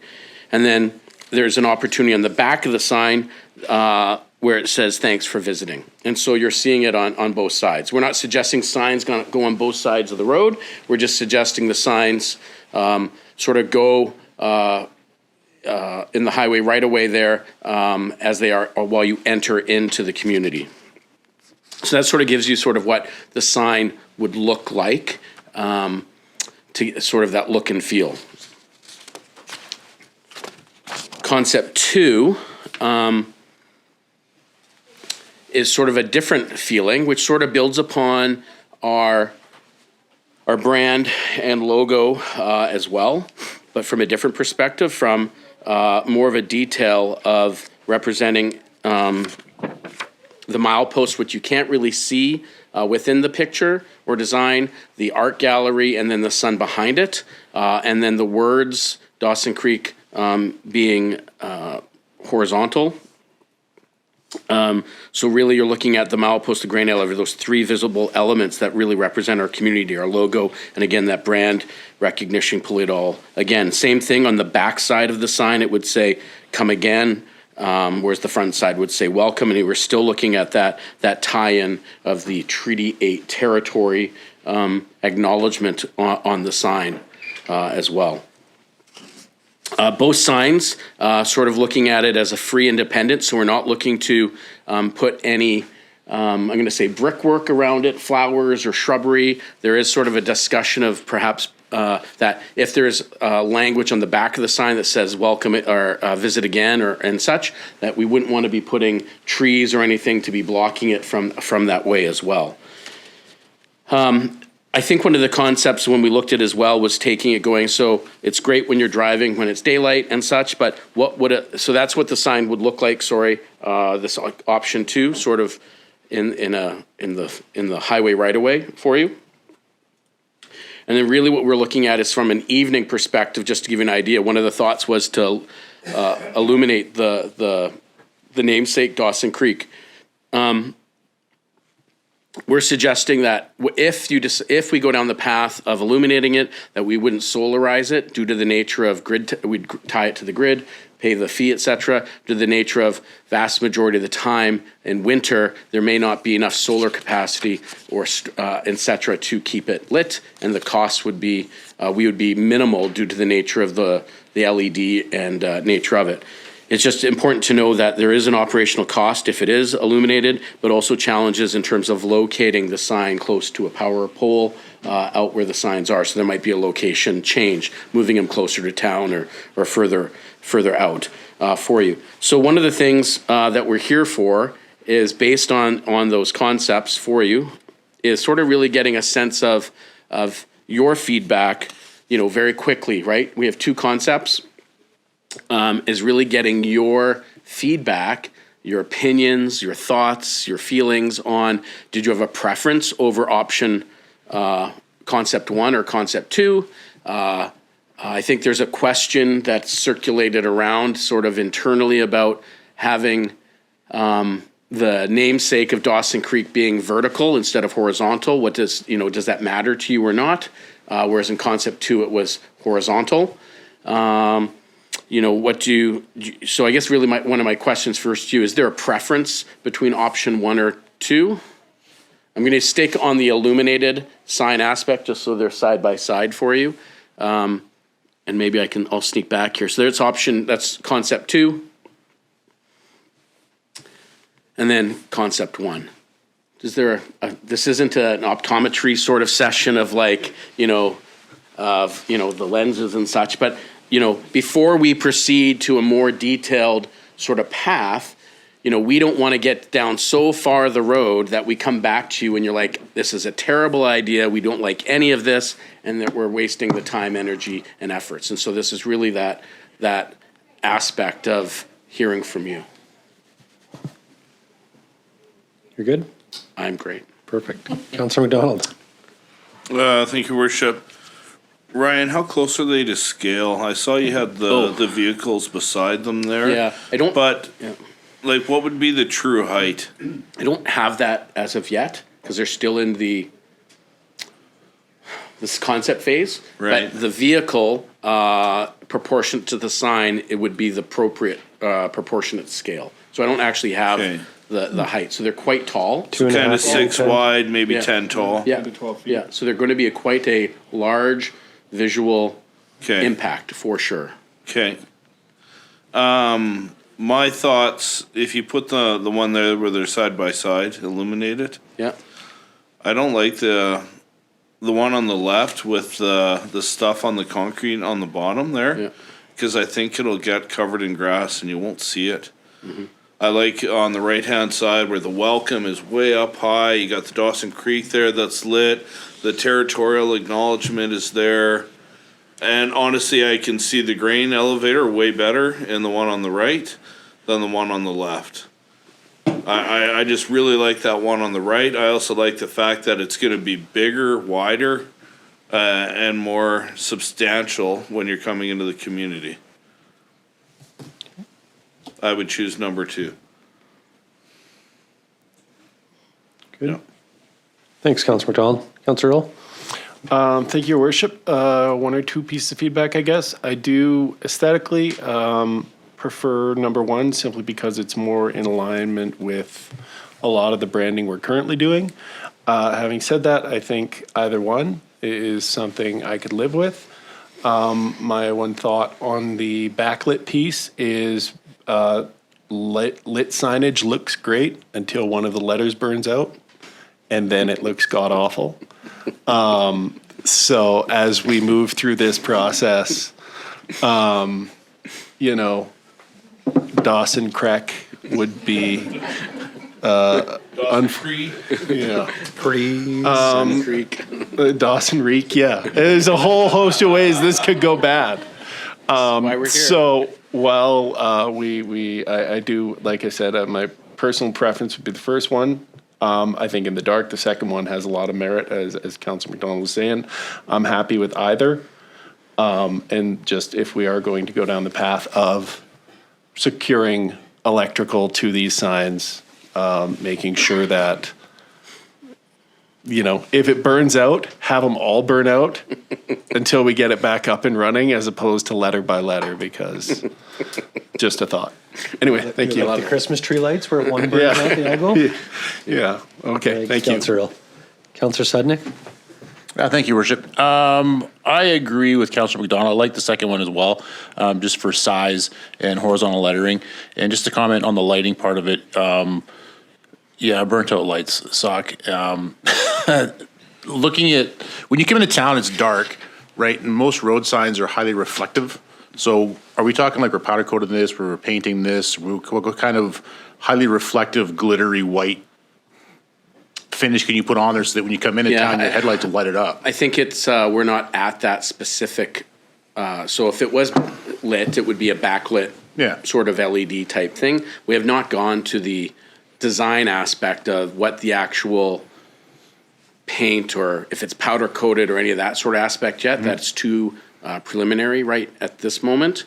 But all that, your comments will all be put together and then we'll work through that into the next subsequent phases. Yeah, I just look at the reliability and the hassle of the maintenance of lights going out and something happening with it. More in favor of doing something that's a highly reflective finish just on the lettering that will be lit up when you come into town with your lights anyway. So, thank you. Councillor Kemp, we're just deciding, Ryan asked if we like to concept 1 or 2 better, so that's kind of what we're going through right now, and this is on welcome signage to the community, so. I think one of the things also, if I may, is that the existing signs, although I can't find any data history on it, et cetera, was likely contribution by Rotary, if not all of it, because the Rotary International signs or symbols are located on the actual current signs as they are.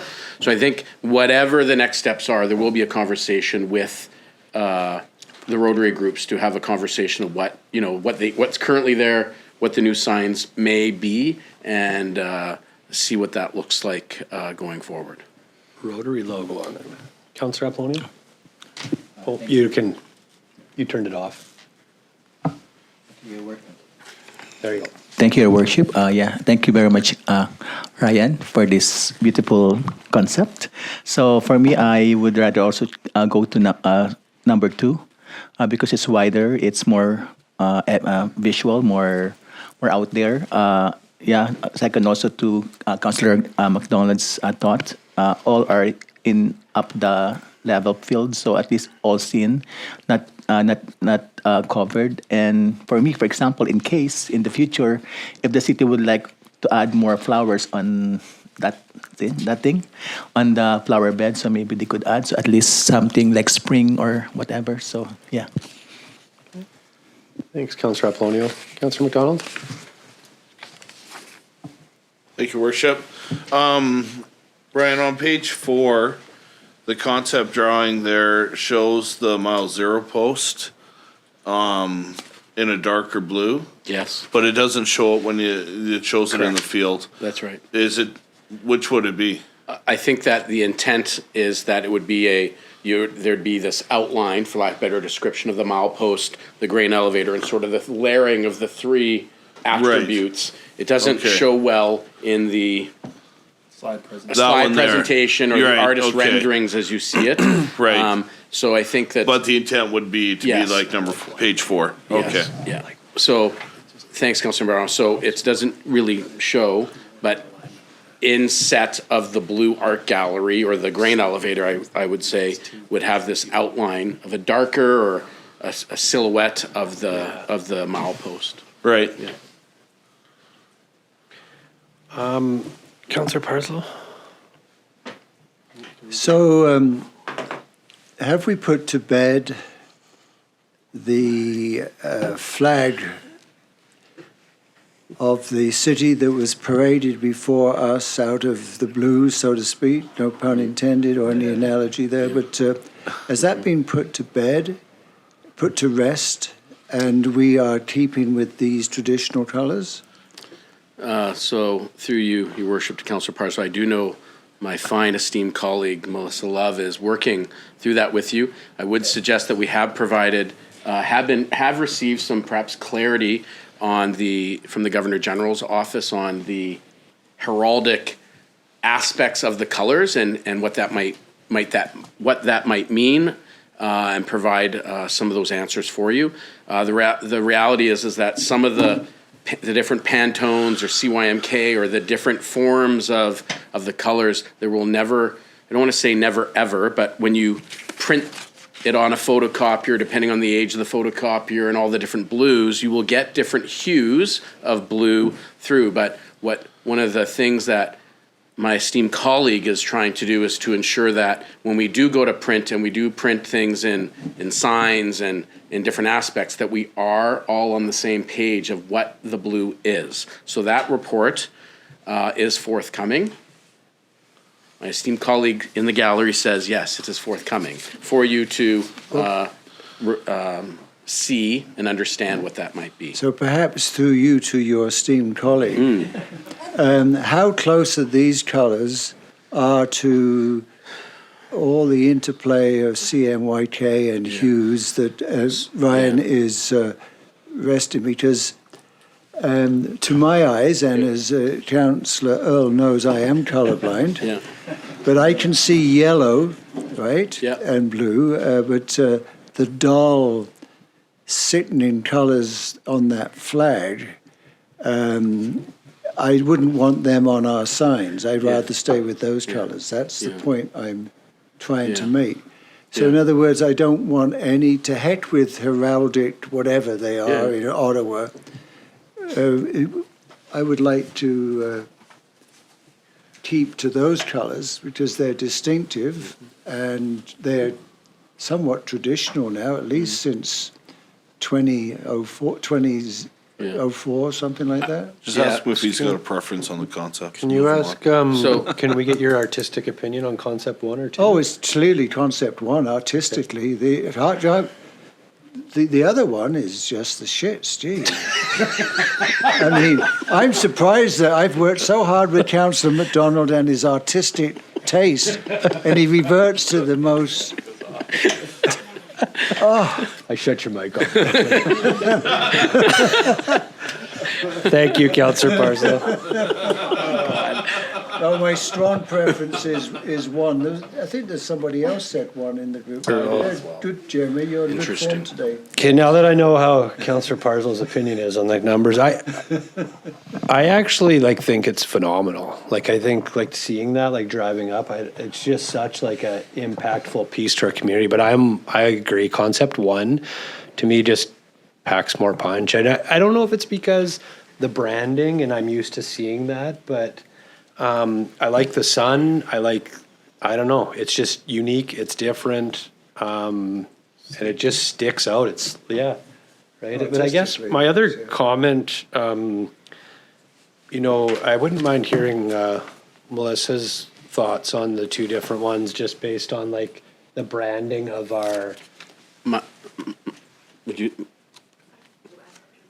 I'm just curious because I don't know. I'm partial to this one because it reminds me a lot of Dawson Creek and for multiple reasons. But I'm just curious. Amy has the deciding vote. My esteemed colleague will join me in a second here. Okay. Welcome, esteemed colleague. I wanted to use your name, but I've heard of my learned friend. Through your worship. We've had lots of conversations about these 2 concepts as well. One thing that I would note is they both match our branding well. But you're right, you're correct. Concept 1 is more similar to our logo, which I think is more recognizable as City of Dawson Creek. But this sign doesn't have to be City of Dawson Creek. It is for the entrance to Dawson Creek, BC. So there's a little bit of opportunity for looking slightly different there if you'd like to. And then concept 2 actually matches the shape of the flag that Councillor Parslow was referring to. So you may see that more so in the future as well. Okay, thank you. I did appreciate Councillor McDonald saying about the grass growing on the bottom. I didn't think of that, covering the welcome. Covering up. Yeah, but do you need? I guess the other part of it is do you need it to say welcome? People know where they're coming, right? Does it need to say anything besides Dawson Creek? I think the current signs, I don't know, I'm going to go here. Well, on the back side, it says, "Thank you for visiting Dawson Creek." And I think the front sign, without zooming in, I think says, "Welcome to the world-famous Alaska Highway," I believe. Yeah. So, Man, I love it. Like, yeah. Councillor Kemp, the pressure is on. We're not voting on anything. This Yeah, this is just There's for no vote, feedback, yeah. yeah. Rest of the guy? You can mind. Not to put the pressure on you, but I was just curious what your opinion was, one or two, what you like. Not in that. Okay, so it does feel pressure-ish, but thank you, Your Worship. I actually like number 1. Hey. Hey, Maybe it's the canola fields in the background that are pulling on the heartstrings. Selling it. Oh, there you go. We get away from that other color. Yeah, we'll mow along the bottom on the pictures. In the pictures, we will certainly mow and edit and Photoshop the grass. That was the Yeah. first thing I see when I see. I was like, didn't know. Yeah. Somebody gonna mow. I think the one thing, right, is that maintenance, right? Because we currently have some signs that don't have anything, and you just see the bare concrete from the heaving of it being pushed out of the ground, and others at some of our entrances have a nice brick aspect around it and supposed to have some shrubbery or flowers in it, and it's a mix mash of all the different entrances coming into the community are not the same. And so this goes back to your visual identity of, you know, when you come into our community, what does it look like? Does it represent the community? It ties to our branding. Both of them tie to our branding. You know, it's just we're looking for from an operational minimal aspect in terms of flowers and watering and all those types of things as well. Yeah, So- I agree with that part. What the other? I'm assuming you'll do this at that point, but like what Councillor Sudnick said about material use, like I look at our signage around here. I know we've talked about this lots, but like the wood, like it looks great for the first couple of years, and then it's like gets really weathered. So like, are you when you go down this process, are you going to look at like? I always use the ones in Alberta or Greenview because they got like a new technology and signage that they're using that lasts a lot longer. So are you going to look at all different I materials? think when we give our feedback back to our consultants, they'll help us work through that process. Of note, our current signs are all made out of wood currently right now, and there is no upkeep to those, and that they.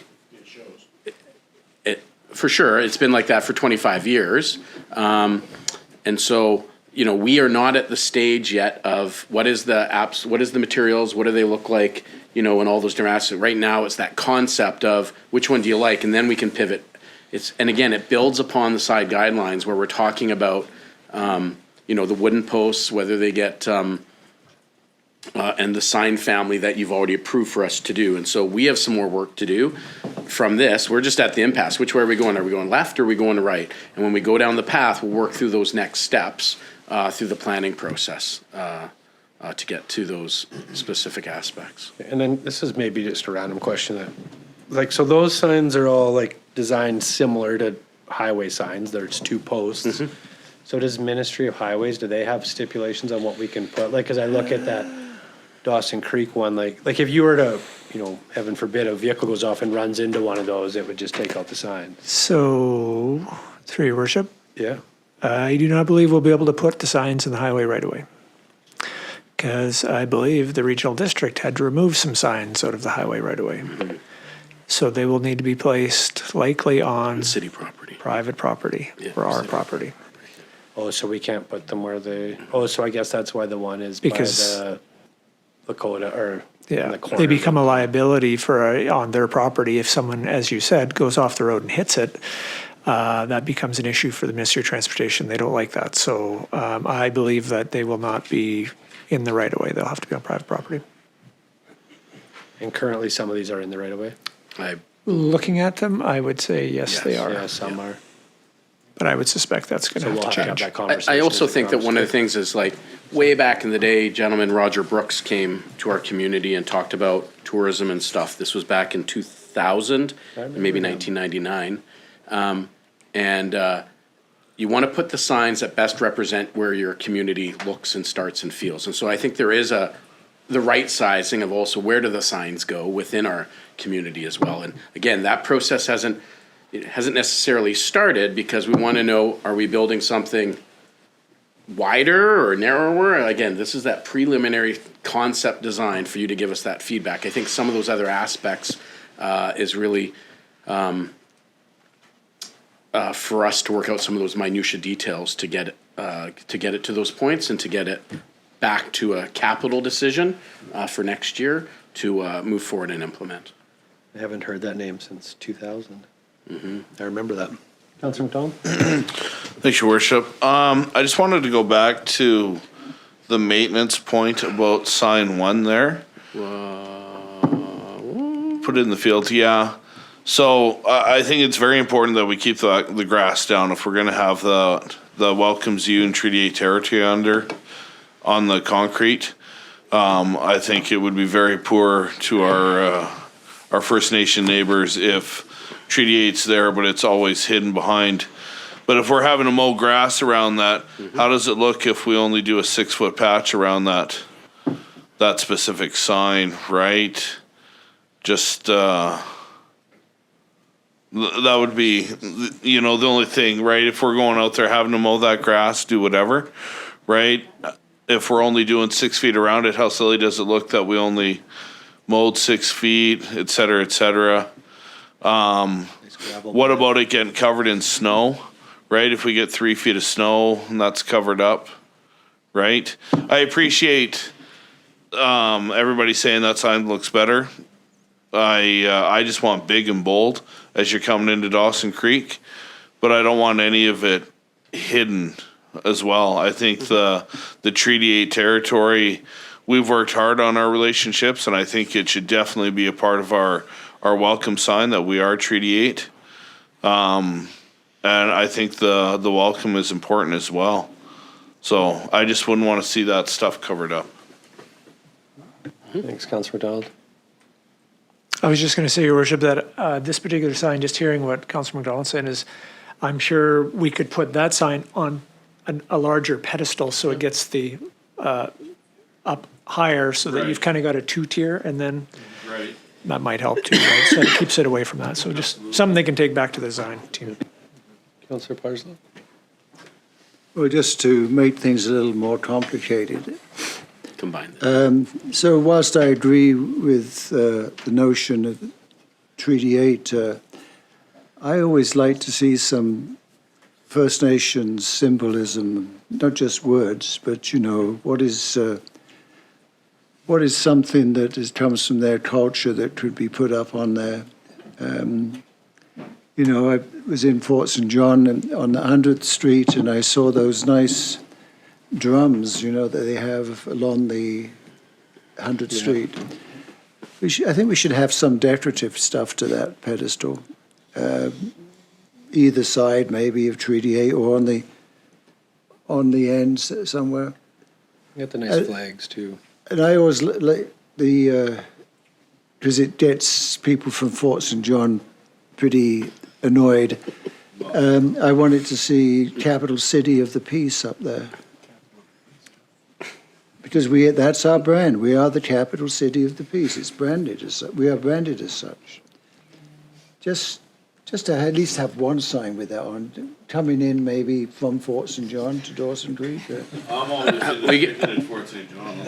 Toll charges will apply if you're from. What's that? You pick the insert. All right, any more questions on 5.1? You're good, Ryan, on 5.1? I think so. Okay. I think there's more work to be hearing from you. I love it. It's great, and I think we have a path forward on option 1 with some suggested design changes and such. So it's great. Okay. Perfect. Next, 5.2, report number 26-007 from the Community Culture and Recreation Manager regarding the Kin Arena sports floor extension. So I have another welcome. Esteemed colleague to join me. Oh, I didn't know you were saying Stu. Welcome, Lindsay. Ryan, if they're esteemed, what are you? Not. Thankful. But the presentation didn't say the community manager or the general manager and community culture. Oh. No. You can stay. Okay.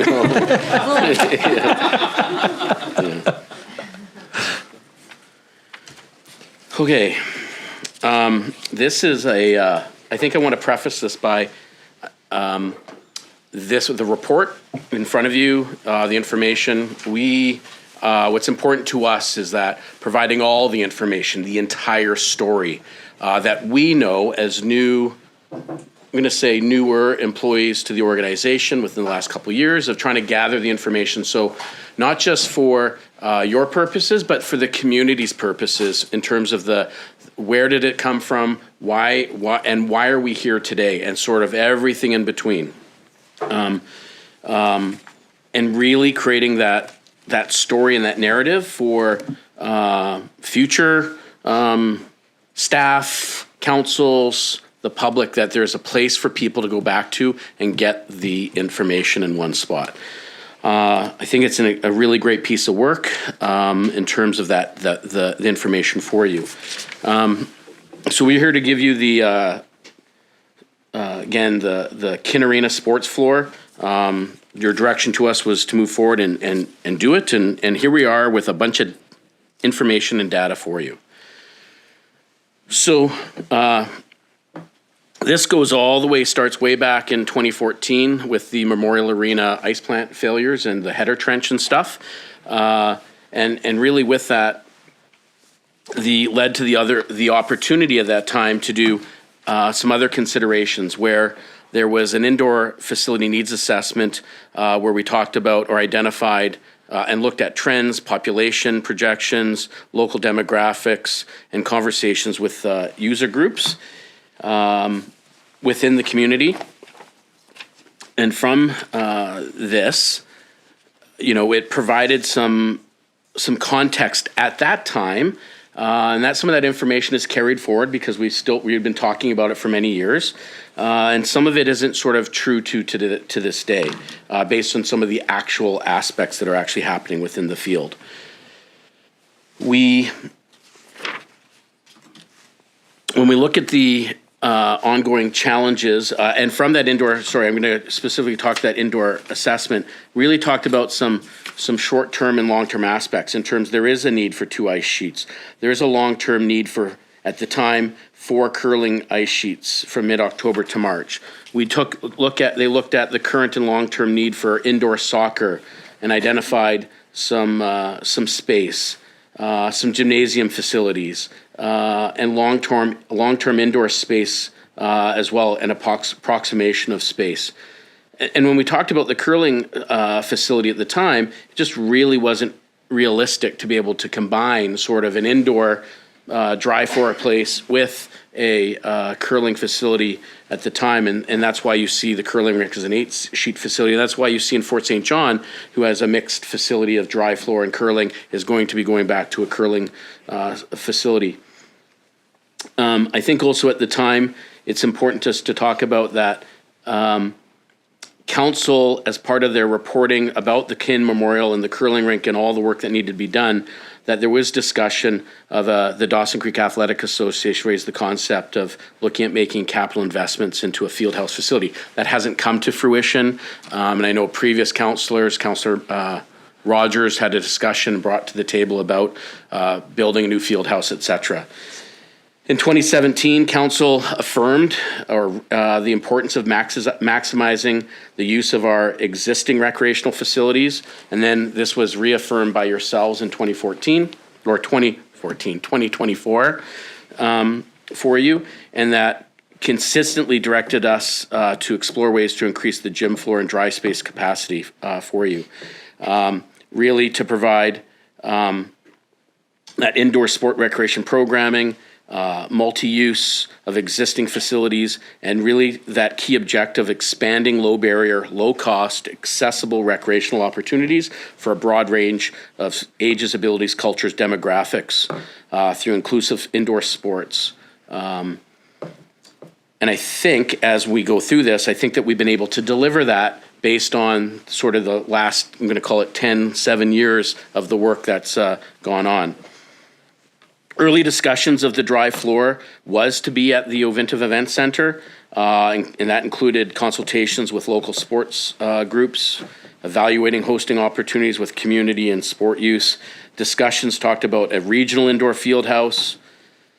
But in 2017, for a multi-use dry floor aspect, the growing event schedule at the event center made it really not practical or feasible at that time to have a consistent recreational program being delivered. So throughout that period, additional stakeholder feedback, strategic planning, still highlighted a shortage of accessible, affordable indoor gym space and strong community interest for an indoor style field house. That was back in 2017. It's also important to talk about that the city used to use O'Brien Gym, which is now Networks, and that started way back in 2011. But at the end of with COVID, and then that opportunity for the city ended in 2021. So we have no longer have any really, at that time, any exclusive use of any facility for drop-in facilities. It is true that the city of Dawson Creek has a joint use agreement to use some of their facilities throughout use their facilities throughout the Dawson Creek at no cost to us after hours. But the arrangement that we have of using those facilities, the scheduling may be challenging, priority may be given to school programs and other community groups, and sometimes subject to the recreational programs and scheduling and cancellations just really doesn't make it that feasible and practical. And it's not dedicated space for ourselves. And it's really hindered our ability to expand our recreational programming and offerings.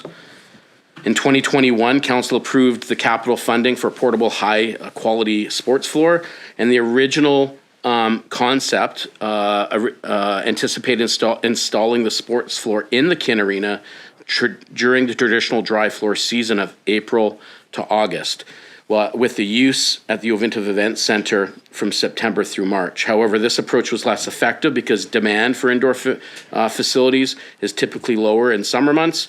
With outdoor recreation options are more available. Fast forward to 2022, the sports floor was purchased. It was intended for use at the Kin Arena, and it was to be delivered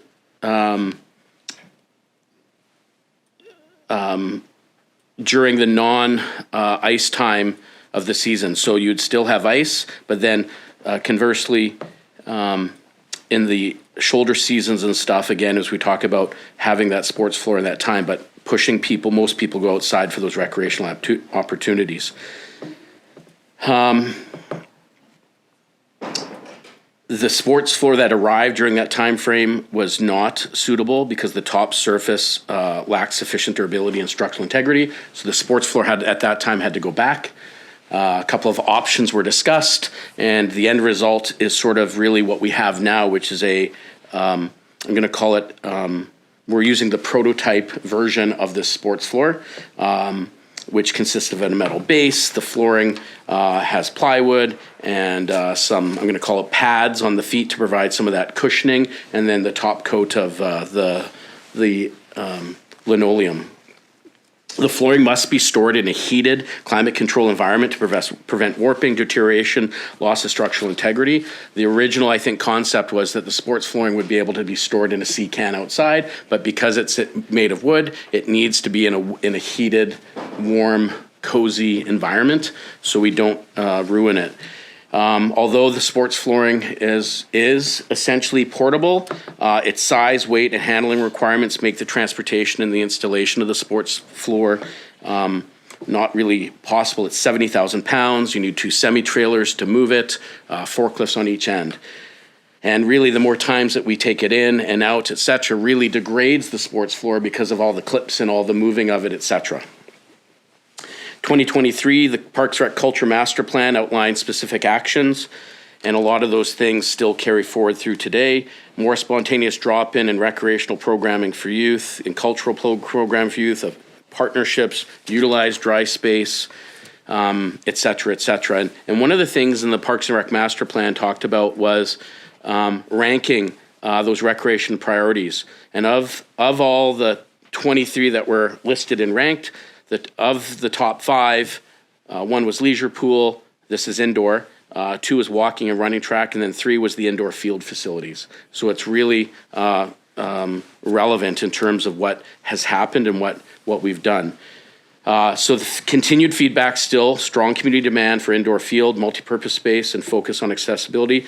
The other aspects before we move into the trial period, which Lindsay will talk about, is really just this past year of how the ice went into the event center, and that was partly because of we knew the Para Cup was coming, so we're ensuring that we're utilizing the right facilities and the right spaces for the right makeup of the aspect, and that the consideration of the sports floor was designed to be put into was cut for the floor to be put into the Kin Arena. With that, I'm going to pass on to Lindsay, where she'll discuss the trial period.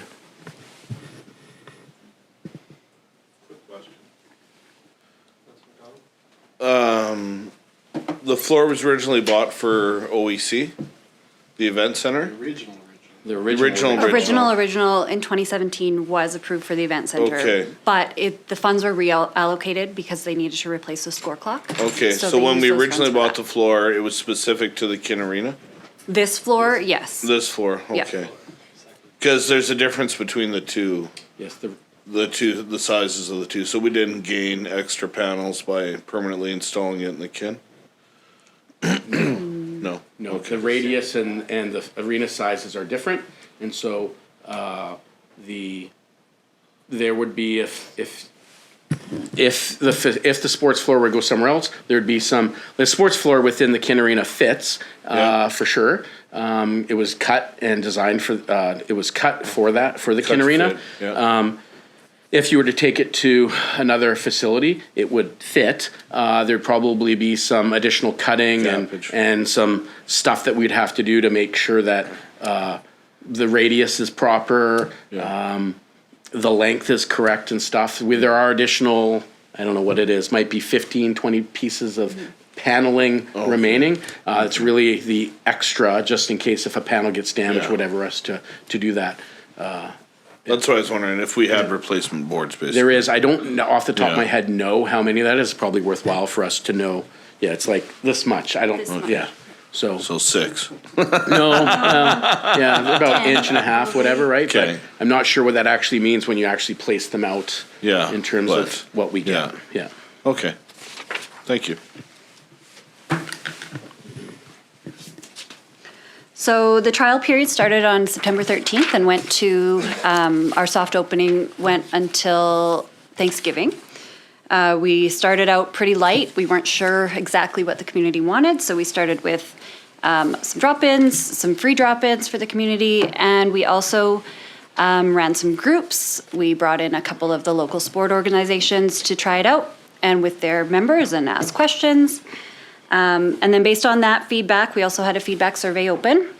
Based on that feedback, we created a schedule from October through December with drop-in programs, registered programs. We had one consistent renter who rented from October to December.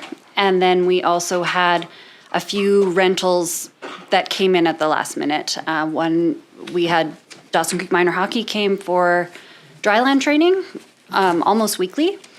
And we hosted the softball, adult softball, hosted a tournament on the weekend, an indoor softball tournament.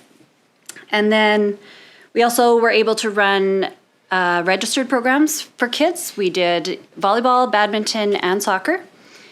And then based on that feedback from January to March, right now currently we doubled both soccer programs and volleyball programs. So we added extra age groups and added extra days of the week. So each of those programs runs twice a week and has 2 different age groups. Actually, soccer has 3 different age groups. And all of them are running over what we need to run the program. We've also got lots of drop-in programs, and it's to note that we run 7 days a week. I know that the online schedule for drop-in programs looks like maybe we're only open a couple days, a couple hours each day. But in reality, the programs run from 9 a.m. to 9 p.m. Monday through Friday, and we also run from 10:30 till 6 on Saturday and 1 till 5 on Sunday. So we are running 7 days a week right now. Our most popular program right now is Family Fun. It's on Saturday mornings. And in the last 3 weeks, we have been over 90 people at each Family Fun on Saturday morning. So that is 90 people that are coming to play on the bouncy castle and play basketball, and it's really great. Our sports floor attendance, our highest month so far was November. So we had 1,623 people come in November. This includes drop-ins, registered programs, and rentals. January was our second highest. We had 1,597 people. January is a little different though, because obviously programming doesn't start right away in January. So we're expecting February to be quite high as well. We are working right now on spring programming. We will have volleyball leagues and a tournament. We have our pickleball league returning, badminton tournament, lots of drop-in, multi-sport, and we're doing a couple of mini sports. We are anticipating a little bit lower attendance starting May and June based on going outside. People will go play pickleball outside. But we are going to be running some select summer programs. We've got a soccer camp planned as well as a basketball camp planned indoors. This is our facility. This facility would normally be closed mid-March. The ice goes out right before spring break. So we are keeping this facility open an additional couple months at least, regularly, past where it would normally be closed. We did have lower user group buy-in than we thought we would. We anticipated a lot of user groups coming for rentals. We believe the reasons for this are cost, because many of the user groups are still getting the school gyms at very little or no cost. We do have a fee for use for rentals, so it is something that we can look at. And also groups were hesitant to give up their long-standing bookings with a trial period, because once they give up their gyms, they may not be guaranteed to get it back if they needed it. We also increased our staffing. So we hired one full-time clerk who works at the Kin, a part-time facilitator, and then 3 part-time instructors who also work. We also have a bunch of casual staff who fill in when needed. And of course, our full-time recreation staff also work there as well. And then we also tracked the utility use, which we tracked from September to December, and we used 2023 and 2024 stats. 2024 was a different year because we had to open the event center for ice last year, just for that couple months, and the Kin opened earlier, so it wasn't a true picture of what utilities would look like. So we chose to put in 2023 as well. The utilities total for Ovintiv and the Kin, for water, sewer, garbage, natural gas, electricity. So for both facilities together in 2023, the cost was just over $109,000. And for 2025, so a similar year, similar operations, the cost was just over $104,000. So that was 2 years ago, and we are below the utility cost this year. And just our sport floor user input has been very positive. We've got a lot of people using it, a lot of new users. People are very positive coming in. They're sending letters and talking to staff. They're very, very happy with what we're offering so far. Is there any questions about this, about the trial period? Are there any questions? I just wanted to comment on something just when you're talking about the team there, and I'm sure it's been relayed to you, but we had an event that we hosted there, and I've been in there a few times, and just the team that I've interacted with there have been like phenomenal, like very thank you, accommodating and just good hosts of the facility. Mm-hmm. They were very welcoming. So, and I know specifically in that one event that I was at, they went out of their way to come introduce themselves and make like everybody there feel welcome. So I just wanted to share that with you that you're here. Councillor McDonald. Thank you, Worship. Sorry, this isn't necessarily about the trial period, but for your summer months, are you thinking of expanding your sport offerings? Are you thinking about offering ball hockey then in the summer to try and get some more usage? And then my other one was BMX bike skills. Is that something that you could offer on the floor if you put mats down or something? We would have to put mats down. Yeah. Unfortunately, with the floor and the connecting joints on it, we are unable to do any stick sports, so there won't be any ball hockey. And then the bikes, I would say probably the same thing. Right. I don't want to say it's delicate because we're doing fine, but it's not. But it's It still won't. good. It won't hold up if we Okay. allow that. And then my other thing was just to build on something Councillor Parslow said this morning about communications and sharing it. Have we ever thought about sharing some of those letters we're receiving? If we're receiving letters raving about how they enjoy the sports floor and that, can we start sharing those anonymously? Right? Local, resident, JD, their response about the sports floor and how much they enjoy it? Would we be able to do that? I think the approach that we've taken has been, we've summarized their feedback in the report. From that doesn't mean that we can't attach them or provide that as well. They came from a staffing perspective, not directly, say, through to Mayor and Council, except for the one I think that was received this morning. Whereas we've summarized their aspects within the report, whereas the formal organizations, minor hockey, figure skating, etc., those organizations have provided feedback and their letters are attached. So different perspective, just in terms of we summarize the input or the feedback that they provided to us from a bunch of individuals for sure, compared to the organizations sending one letter representing their business. Yeah. I just see it as a possible, I know I shut my mic off, I'm sorry, just a marketing option for communications, right? Hey, have you tried the new sports floor? This is the feedback we're getting. Now you should get out here and try it too, right? This is what local so-and-so said about it, 8-year-old. This is what local 70-year-old said about it. Just stuff like that, right? We're getting great usage, don't get me wrong. 1,700 people or 1,600 people in a month in a trial period. You guys are knocking it out of the park. Like Mayor Dober said, the staff there, everything are just doing so phenomenal. But I just think we should celebrate that and share it to the community and get everybody else in there too.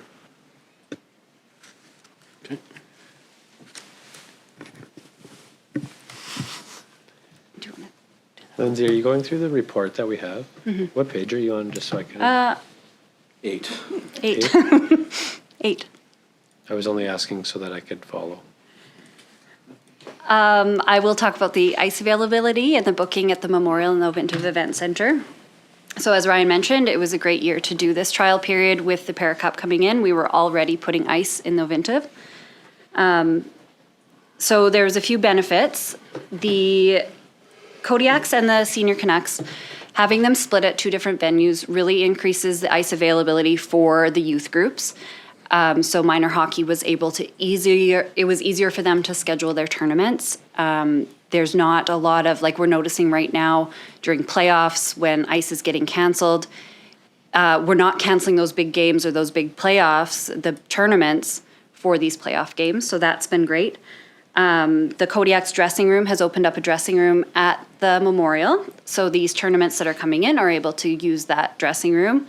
They're hosting, I believe the U9 tournament has many teams coming, so they're able to use the dressing room for that. And then a couple comments. So the ice scheduling has followed this year the recreation facility allocation policy that we put forward earlier this year, or in 2025. So the priorities given to city programming, then sporting events, and then youth, and then adult groups. So this year we were very careful about this. Some adult groups were scheduled later in the day, but that practice will continue regardless of which arenas that they're going to be scheduled in based on the allocation policy. So youth will be scheduled at the earlier times and adults will be scheduled later. The ice usage has declined this season compared to last season. It declined compared to the initial schedule as well. So just a summary, the total ice booked at the end of last season was just over 3,200 hours. And this season, we are at 537 hours less than that. So we are down in ice usage by 500 hours. The one thing with the ice that is that we have lost speed skating, right? So they're out, but that also gives opportunity for other groups to pick up. So I think that's just an important factor. I think the other aspect with it, we have some of our user groups are doing I don't want to say a better job. I think they've always done a good job. Financially responsible job. Yes, into ensuring that what they're booking and using and paying for is proper and reflective. Is that, and I think in previous years, from the information that's been shared with us, is that that perhaps they were having booked ice, but wasn't necessarily being utilized or needed or wanted, and therefore they were either paying for something that they didn't need or their associations needed. So I think that you're seeing a bit of I don't want to say right sizing. So just because there's a reduction of hours or whatever, I think it's giving you a better reflection of actually what people need, want, or perhaps are using. Now, will always be some groups that may want more, and that those options are given back to the other ICE users as well. ICE users are occasionally affected by the Ovintiv Event Center schedule and the events. We did manage these events. Our annual ICE allocation meeting happens in April, and at that point, we had told all the user groups about the ice that was going to be unavailable for the Paracup and the other events surrounding that. It was clearly communicated, the schedule was out in July, so the user groups knew at that point what their ice would be during those events. We did open up the Memorial Arena on statutory holidays to account, to add a couple extra days for them. We also opened the Ovintiv Event Center about a week earlier than we would normally open our second ice service. The Ovintiv, based on all of the events and the winter holiday closure, was closed for about 40 days. Winter holiday closure, though, is typical. We usually only run one arena over the winter break, over those 2 weeks. It's not fully used, even with one arena, so we having two is not needed.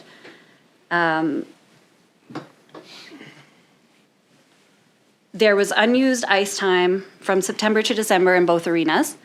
A total hours of available ice in the Ovintiv Center was 93. And the Memorial Arena, we had 212 hours of available ice from September to December. So, sporting and community events, we haven't had many ice events yet this season. The Mile Zero Figure Skating Club, though, has been in contact about their biannual totem competition. It's hosted every 2 years, so it would be hosted next year in Dawson Creek.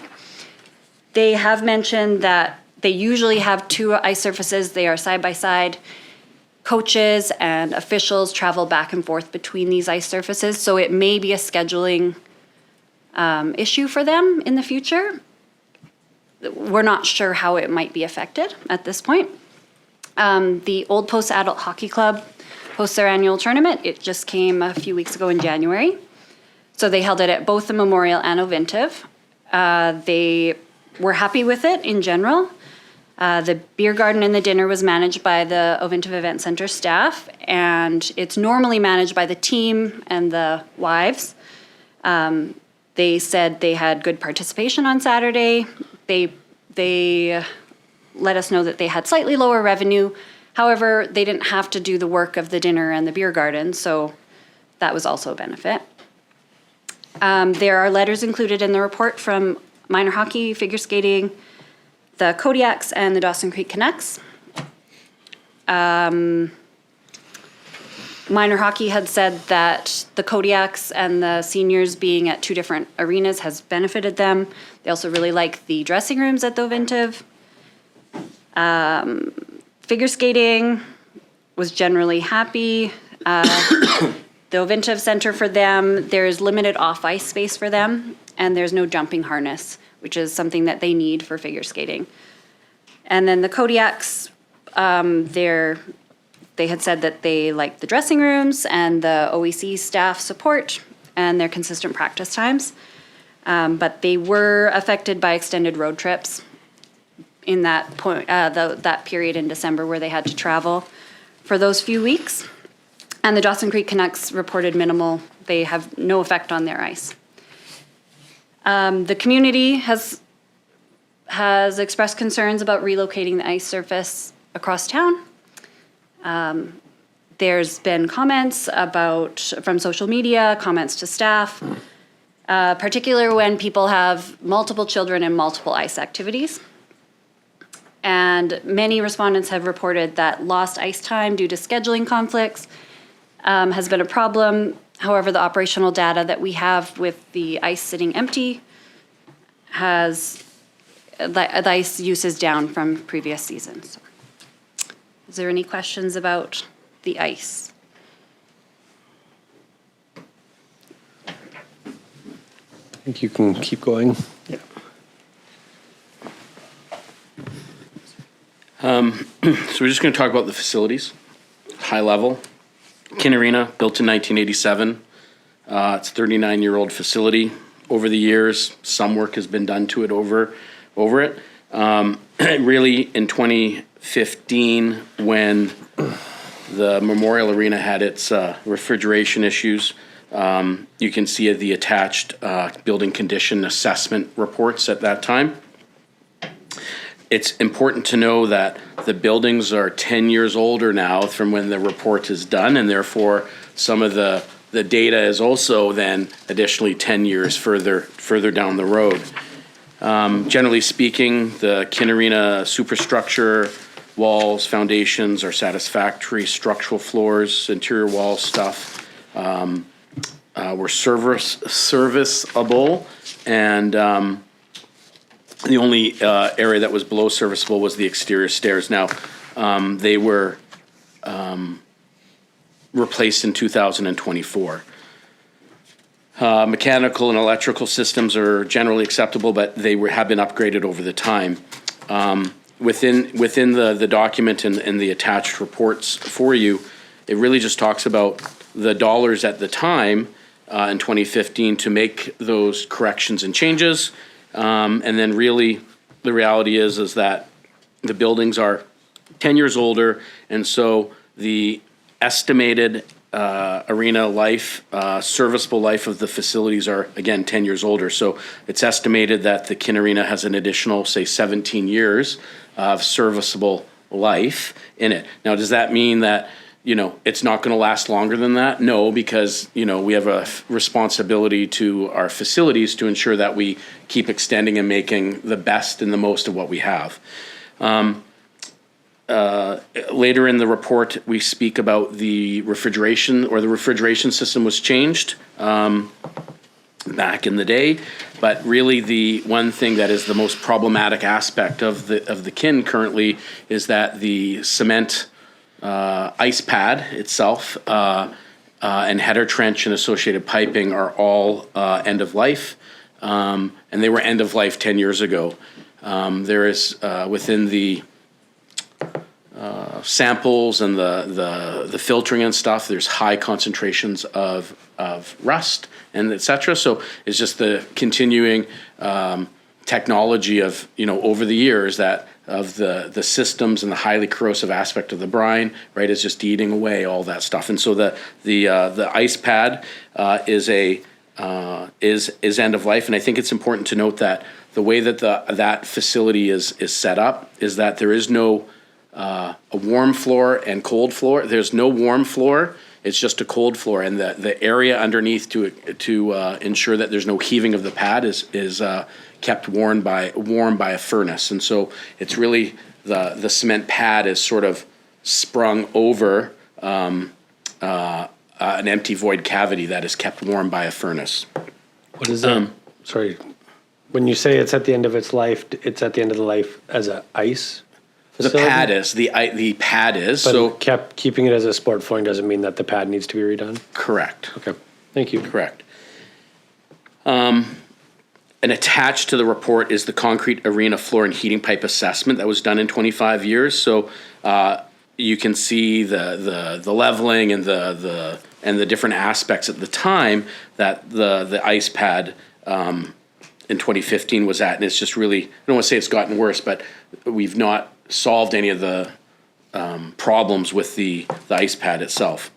In 2026, we are going to be, in 2024, the city, as part of its capital asset planning stuff, we did facility assessments of all our city facilities except for the Kin Memorial and the curling rinks, and those are to be done this year. So we're working on that, and that will be added into our asset management software, et cetera, to help further understand those aspects. The event center, built in 2007, there's a building condition assessment done in 2022. Fair, good condition, localized issues. So there isn't really anything that sort of stands out within the South Peace Multiplex per se. Again, there's some localized aspects with Keith concrete slabs and some damaged interior partitions. I think one of the aspects that we're looking at is, as we look down the road of the capital improvements, as we look through the next little bit, is that if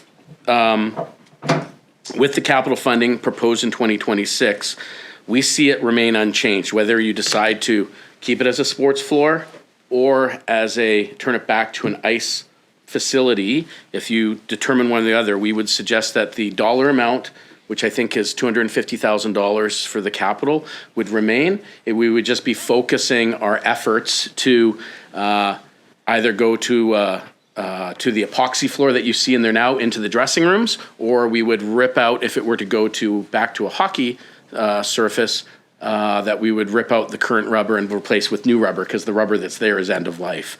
And so in terms of the dollars this year, we don't see that being a big change, and you can see sort of what those improvements would happen in 26 in terms of those capital years. If there is a decision which isn't at this council meeting, to turn the facility back to an ice facility, that we would need to start the process this year of preparing for a capital budget and RFP to ensure that we get into the right cadence and timing because of the amount of dollars that would be associated to replace the concrete pad and the timing for that work to happen as well. So we talk about, in terms of that future capital consideration, if the Kin Arena goes back to an ice facility, there are many aspects that need to be considered. The concrete work, the header trench, new boards, glass, and potentially the bleachers on the west side of the facility.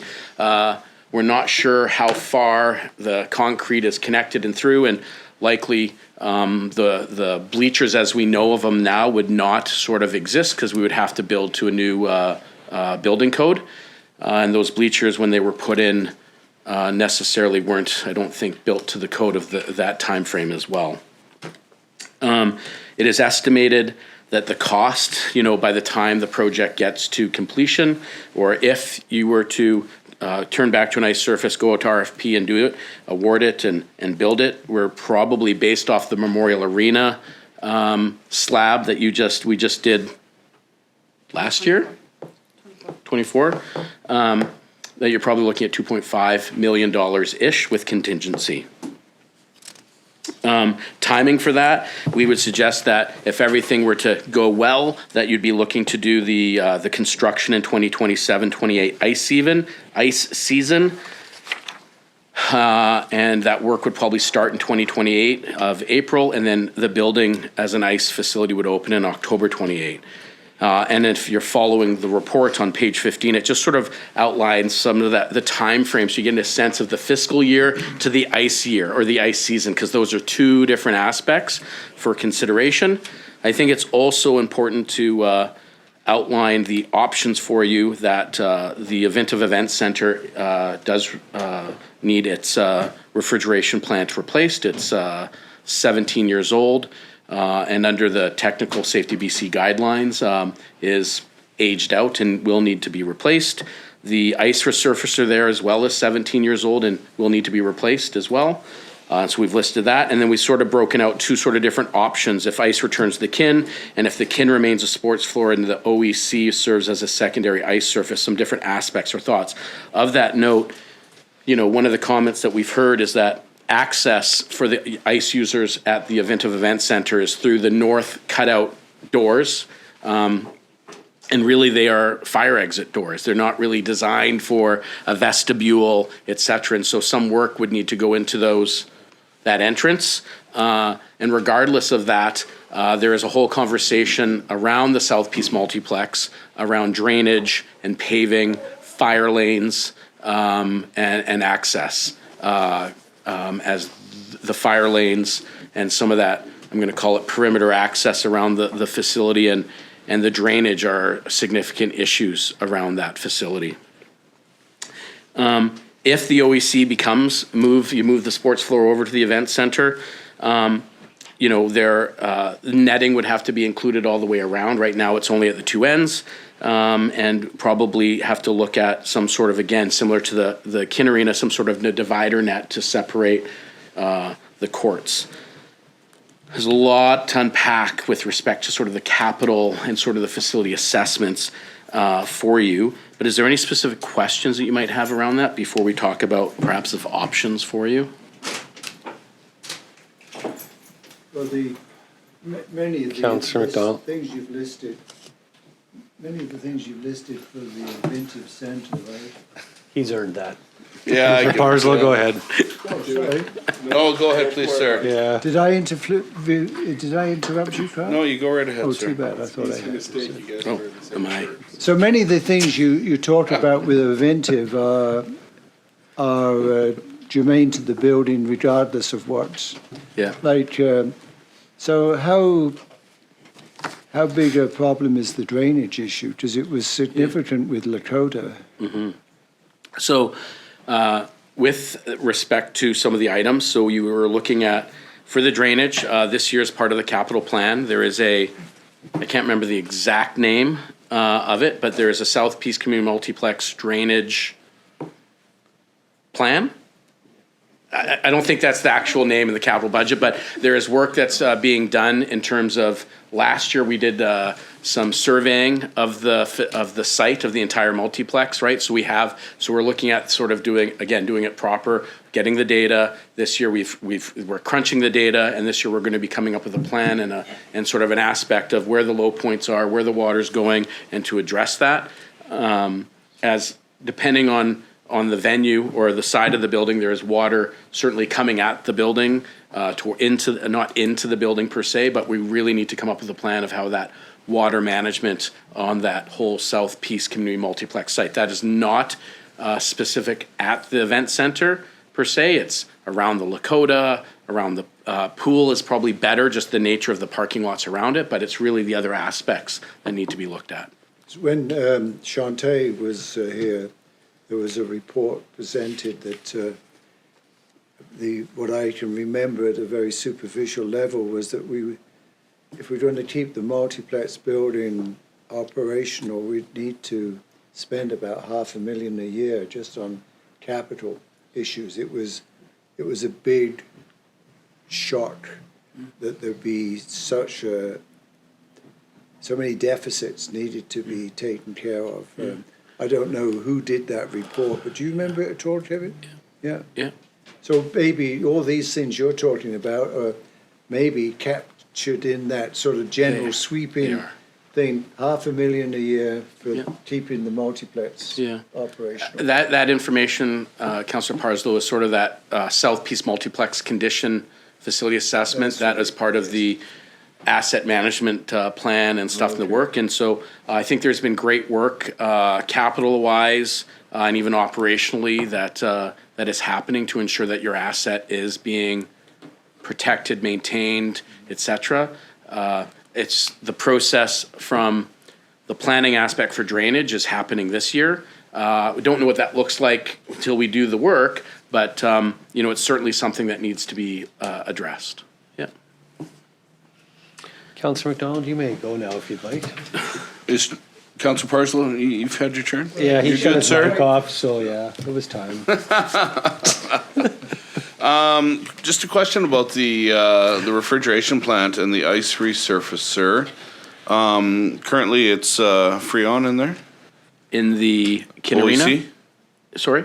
The event center. In the event center, it's ammonia. It's ammonia? Sorry.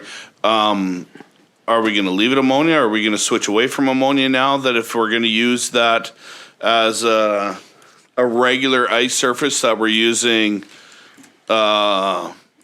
almost on a whole year basis for the not foreseen future, right? Like, would we switch it away from ammonia because ammonia's not nearly as safe, or would we? Good question. What's the plan? Yeah, what's the plan there? So, through your worship, Councillor McDonald, I think this year, as part of our capital, we've identified the multiplexes chiller replacement as sort of that planning aspect. We've already done some pre-planning work to get us to where we are. It is due to the location of the multiplex, et cetera, the size of the building, sort of the horsepower and sort of the environmental aspects of the building, that ammonia is the preferred refrigerant to be used at the South Peace Multiplex for it. I would suggest that the technology and the design of the ice plant 17, 18 years ago when it was all being done is significantly different as it is today. We would probably be looking at plate and frame technology and a few other aspects that would significantly reduce the charge of the ammonia that is currently what we have for ammonia in the multiplex to what the ammonia charge would be going forward would be different. So the amount of ammonia would probably be reduced, but certainly ammonia is probably the better refrigerant to match the conditions, the facility, the size, and all that stuff at the event center. Okay. Whereas the Freon plants at the Kinna Memorial and that feed into the curling, the decision was Freon to the nature of location of the schools, the hospital, its proximity to residential houses, etc. Yeah. Okay. Yeah. And then the resurfacer. Would we consider going to an electric resurfacer? Currently, I think there's lots of information out there. We've heard differing things on that. I think as the technology grows and changes over the next little bit, that's a consideration that's not this year, but down in the coming years. And I think that information, we'll see how that goes. We've heard differing opinions that they work well or not, just depending, again, the application, how frequently you're doing floods, et cetera. How long does it take to charge the battery? How long is the life? Because if you're doing multiple floods all the time, there may not be enough time if you're operating from 6 a.m. to 11 o'clock at night or whatever to do the full charge to do that. And so I think that is part of the consideration, that the work that we would need to do to do that. There are other ways. You could look at natural gas as well, so you're not doing propane. So I think there are different options that might be out there. I would suspect that we would want to go to an industry standard with respect to what similar size type venues, et cetera, in terms of event centers, et cetera, and not from a community rink aspect of it. So I think those are all factors and considerations that go into that process when we get to that. Okay. Thank you.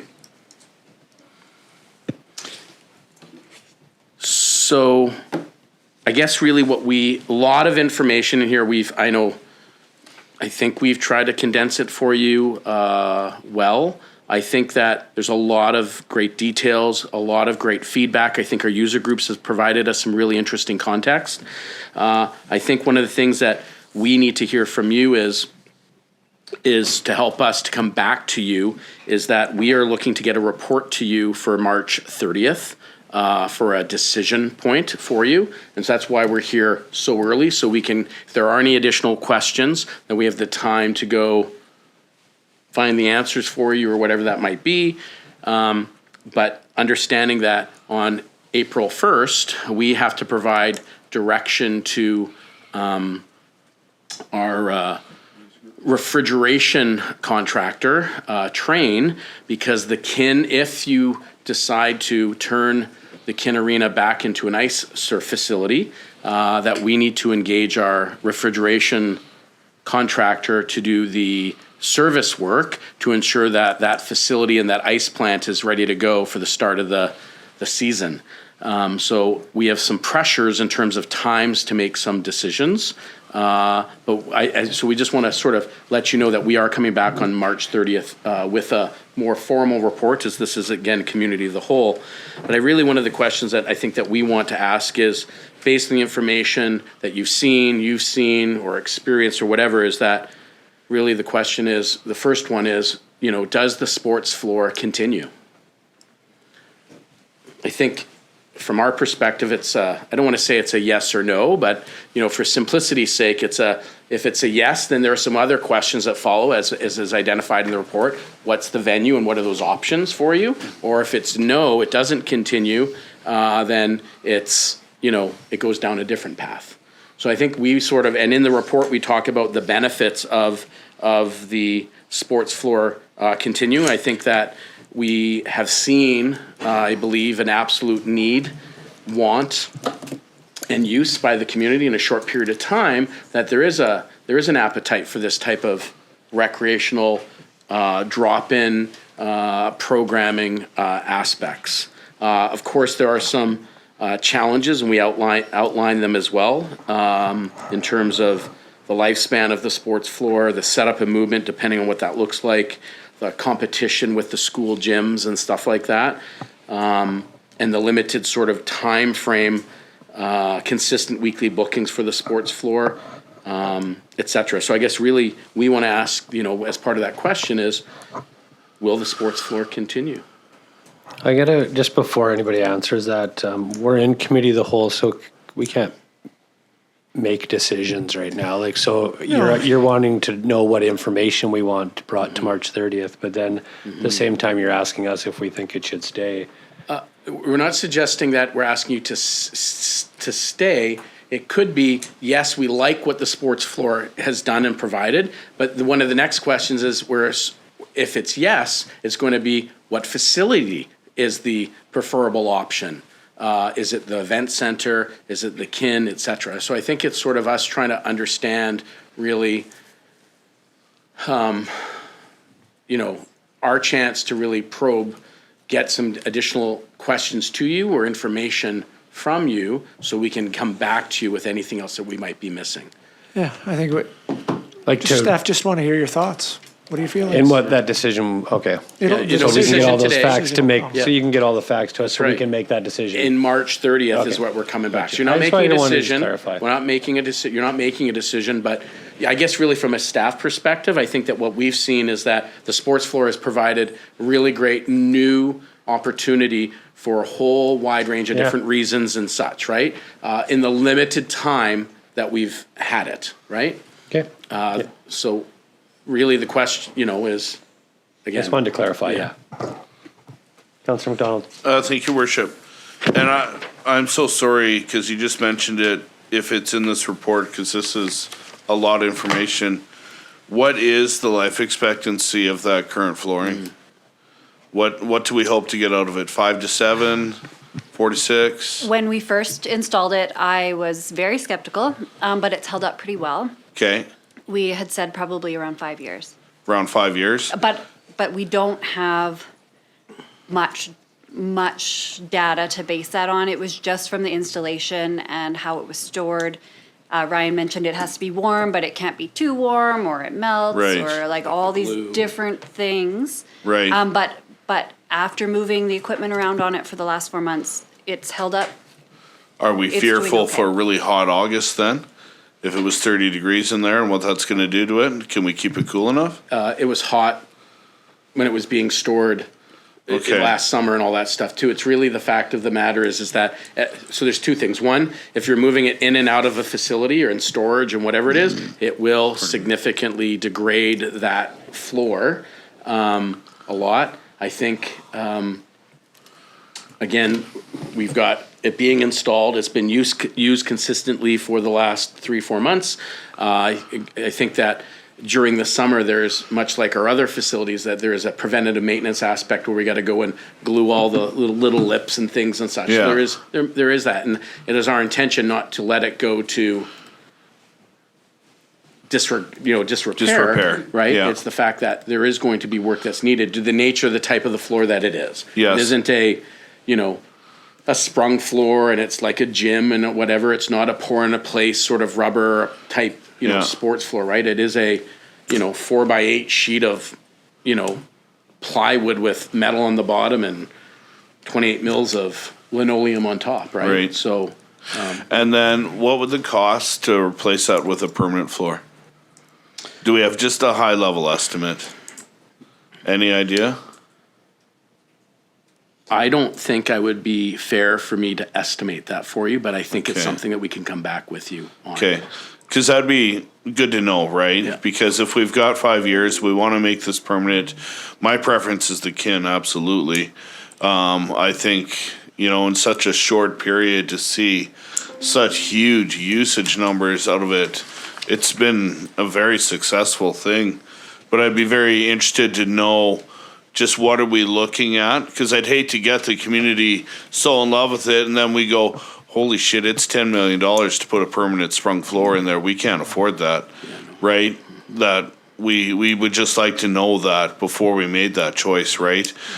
Just a rough estimate even, right, of what that would truly cost us. And I think one of the things with it is determining what type of floor would go back into it if Yeah, or in right. whatever facility. Is it a sprung floor and it's wood, or is it like Epoxy. a There's epoxy epoxy or a flooring. rubber flooring? And Oh, stuff. yes. So there's different Yeah. options. The one thing you keep in Right. mind that both, whether it's the event center floor or the memorial or the curling or whatever it is, and the kin, is that the floors, as much as they're not level. And so that's where you see, some of the discrepancies in this sort of technology of like 4x8 sheets going Yeah. together. Whereas that if it was a pour in place thing, you can level the floor by doing that, right? And Yeah. so in an ice setting, the water, when you put the water on to make ice, it levels itself. And do we really need to be sprung if we're not a proper height for adult volleyball anyways? I think there's lots of Lots of really good questions there, right? But I would just like to, again, say, for me personally, I love that sport floor in there. I think it was a great usage of that floor. It has proven what a benefit it is to the community to have those multiple recreational opportunities. We've brought so many other groups out other than ice users using the floor. I love hearing that there's 90 people on Saturday mornings going out there. That's just great. It's all wonderful to hear that the community's being that much more active now that that's there and an option, and I fully support it continuing. Thanks, Councillor McDonald. Councillor Parslow? Yeah, I'm of the same view as well. I've been there a few times now, not to participate, just to observe and to talk. It's been very well received, and I think the staff have been absolutely fantastic, as has the thought behind what has been done there. So to me, it's definitely improved the quality of life and has so much potential. You look at what's been developed in neighboring communities. This has put us on the same march. We're a multicultural community, and all our demographics are changed. And this facility has certainly proven that the need was there, and we're using all our facilities. And so we have to make a decision that's in the best interest in the quality of life of all our residents. And to me, it's a no-brainer. It's interesting about the possible life of the floor, but to me, when I look at the money spent on other aspects of capital replacement, And who knows if the Area D director is still speaking to the city then, 3, 4, 5 years from now, they may share in the acquisition like they did for this one. I think it was a 50-50 contribution. So, yeah, so well done. And, I appreciate the objectivity you brought to this report. I would have difficulty being objective, but you've done a good job of being objective about it.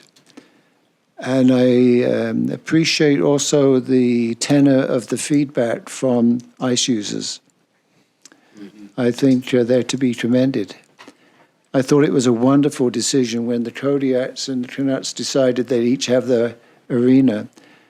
And as you were sharing about the availability of dressing rooms and stuff, that was an unforeseen aspect of the benefits. So I think it's been overall, I mean, you can't be perfect in this transformation, but I think it's must get a high rating about how it's been managed and approached, and the effort put to resolve problems, right? So I think a good attitude's been shown, at least by the leadership of these various associations, if not from one or two of their rank and file members. Thank you. Thanks, Councillor Parslow. Councillor Sudnick? Thank you, Worship. Not really much more to add to all that. Yeah, it's exciting to see the facility being used in the manner that it is. Huge uptake, huge participation and support from our community. So, yeah, I'm in support of it staying as well. And it's a lot of information in the report. Thank you for that. And yeah, just echoing a lot of the comments from my colleagues. Well done, everybody. Thanks, Councillor Sudnick. Councillor Earl? Thank you, Worship. Similar to my colleagues, I'd register that my preference is to continue with the sport floor in the Kin Arena. I think it's a very successful inaugural season. Obviously, nothing we do comes without there being some sort of trade-off, and I would commend the ice users for giving us some latitude to find out, what works and what doesn't, and improve on it. I think a lot of the feedback is, as respect to challenges and downsides, involve things that we can address through communication and through some adjustments. And yeah, no, I just wanted to echo that sentiment for the sake of taking that back with you, and thank you for the report.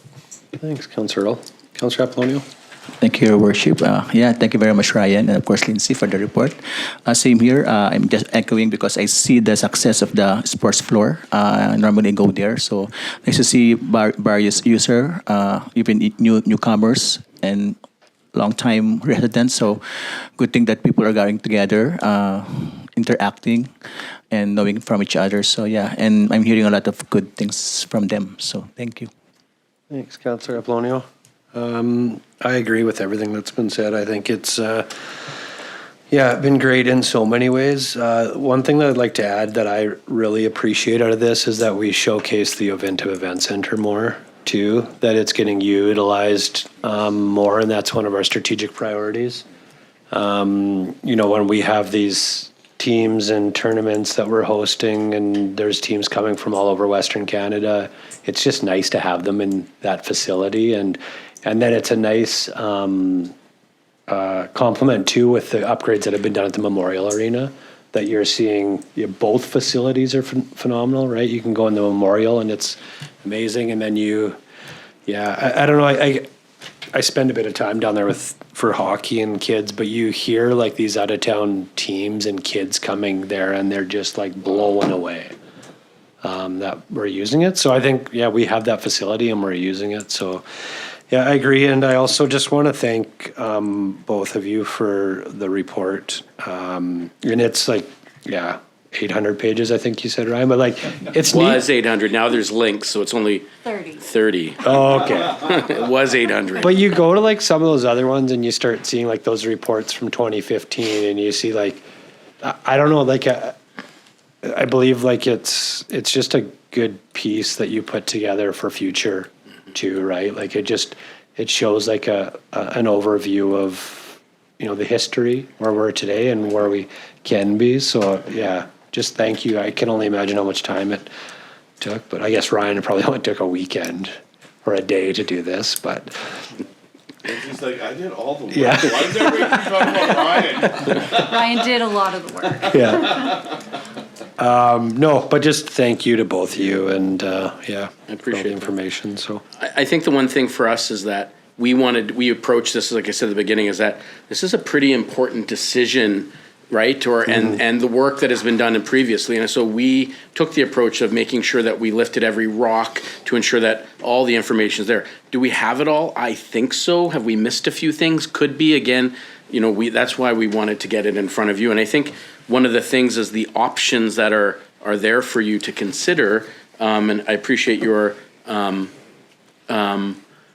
comments and stuff, is the options that we have sort of, I think that we're gonna, want, that's in front of you in terms of the report, right, is permanently putting the sports floor at the Kin Arena, install it at the event center. Another option really is to build a new facility.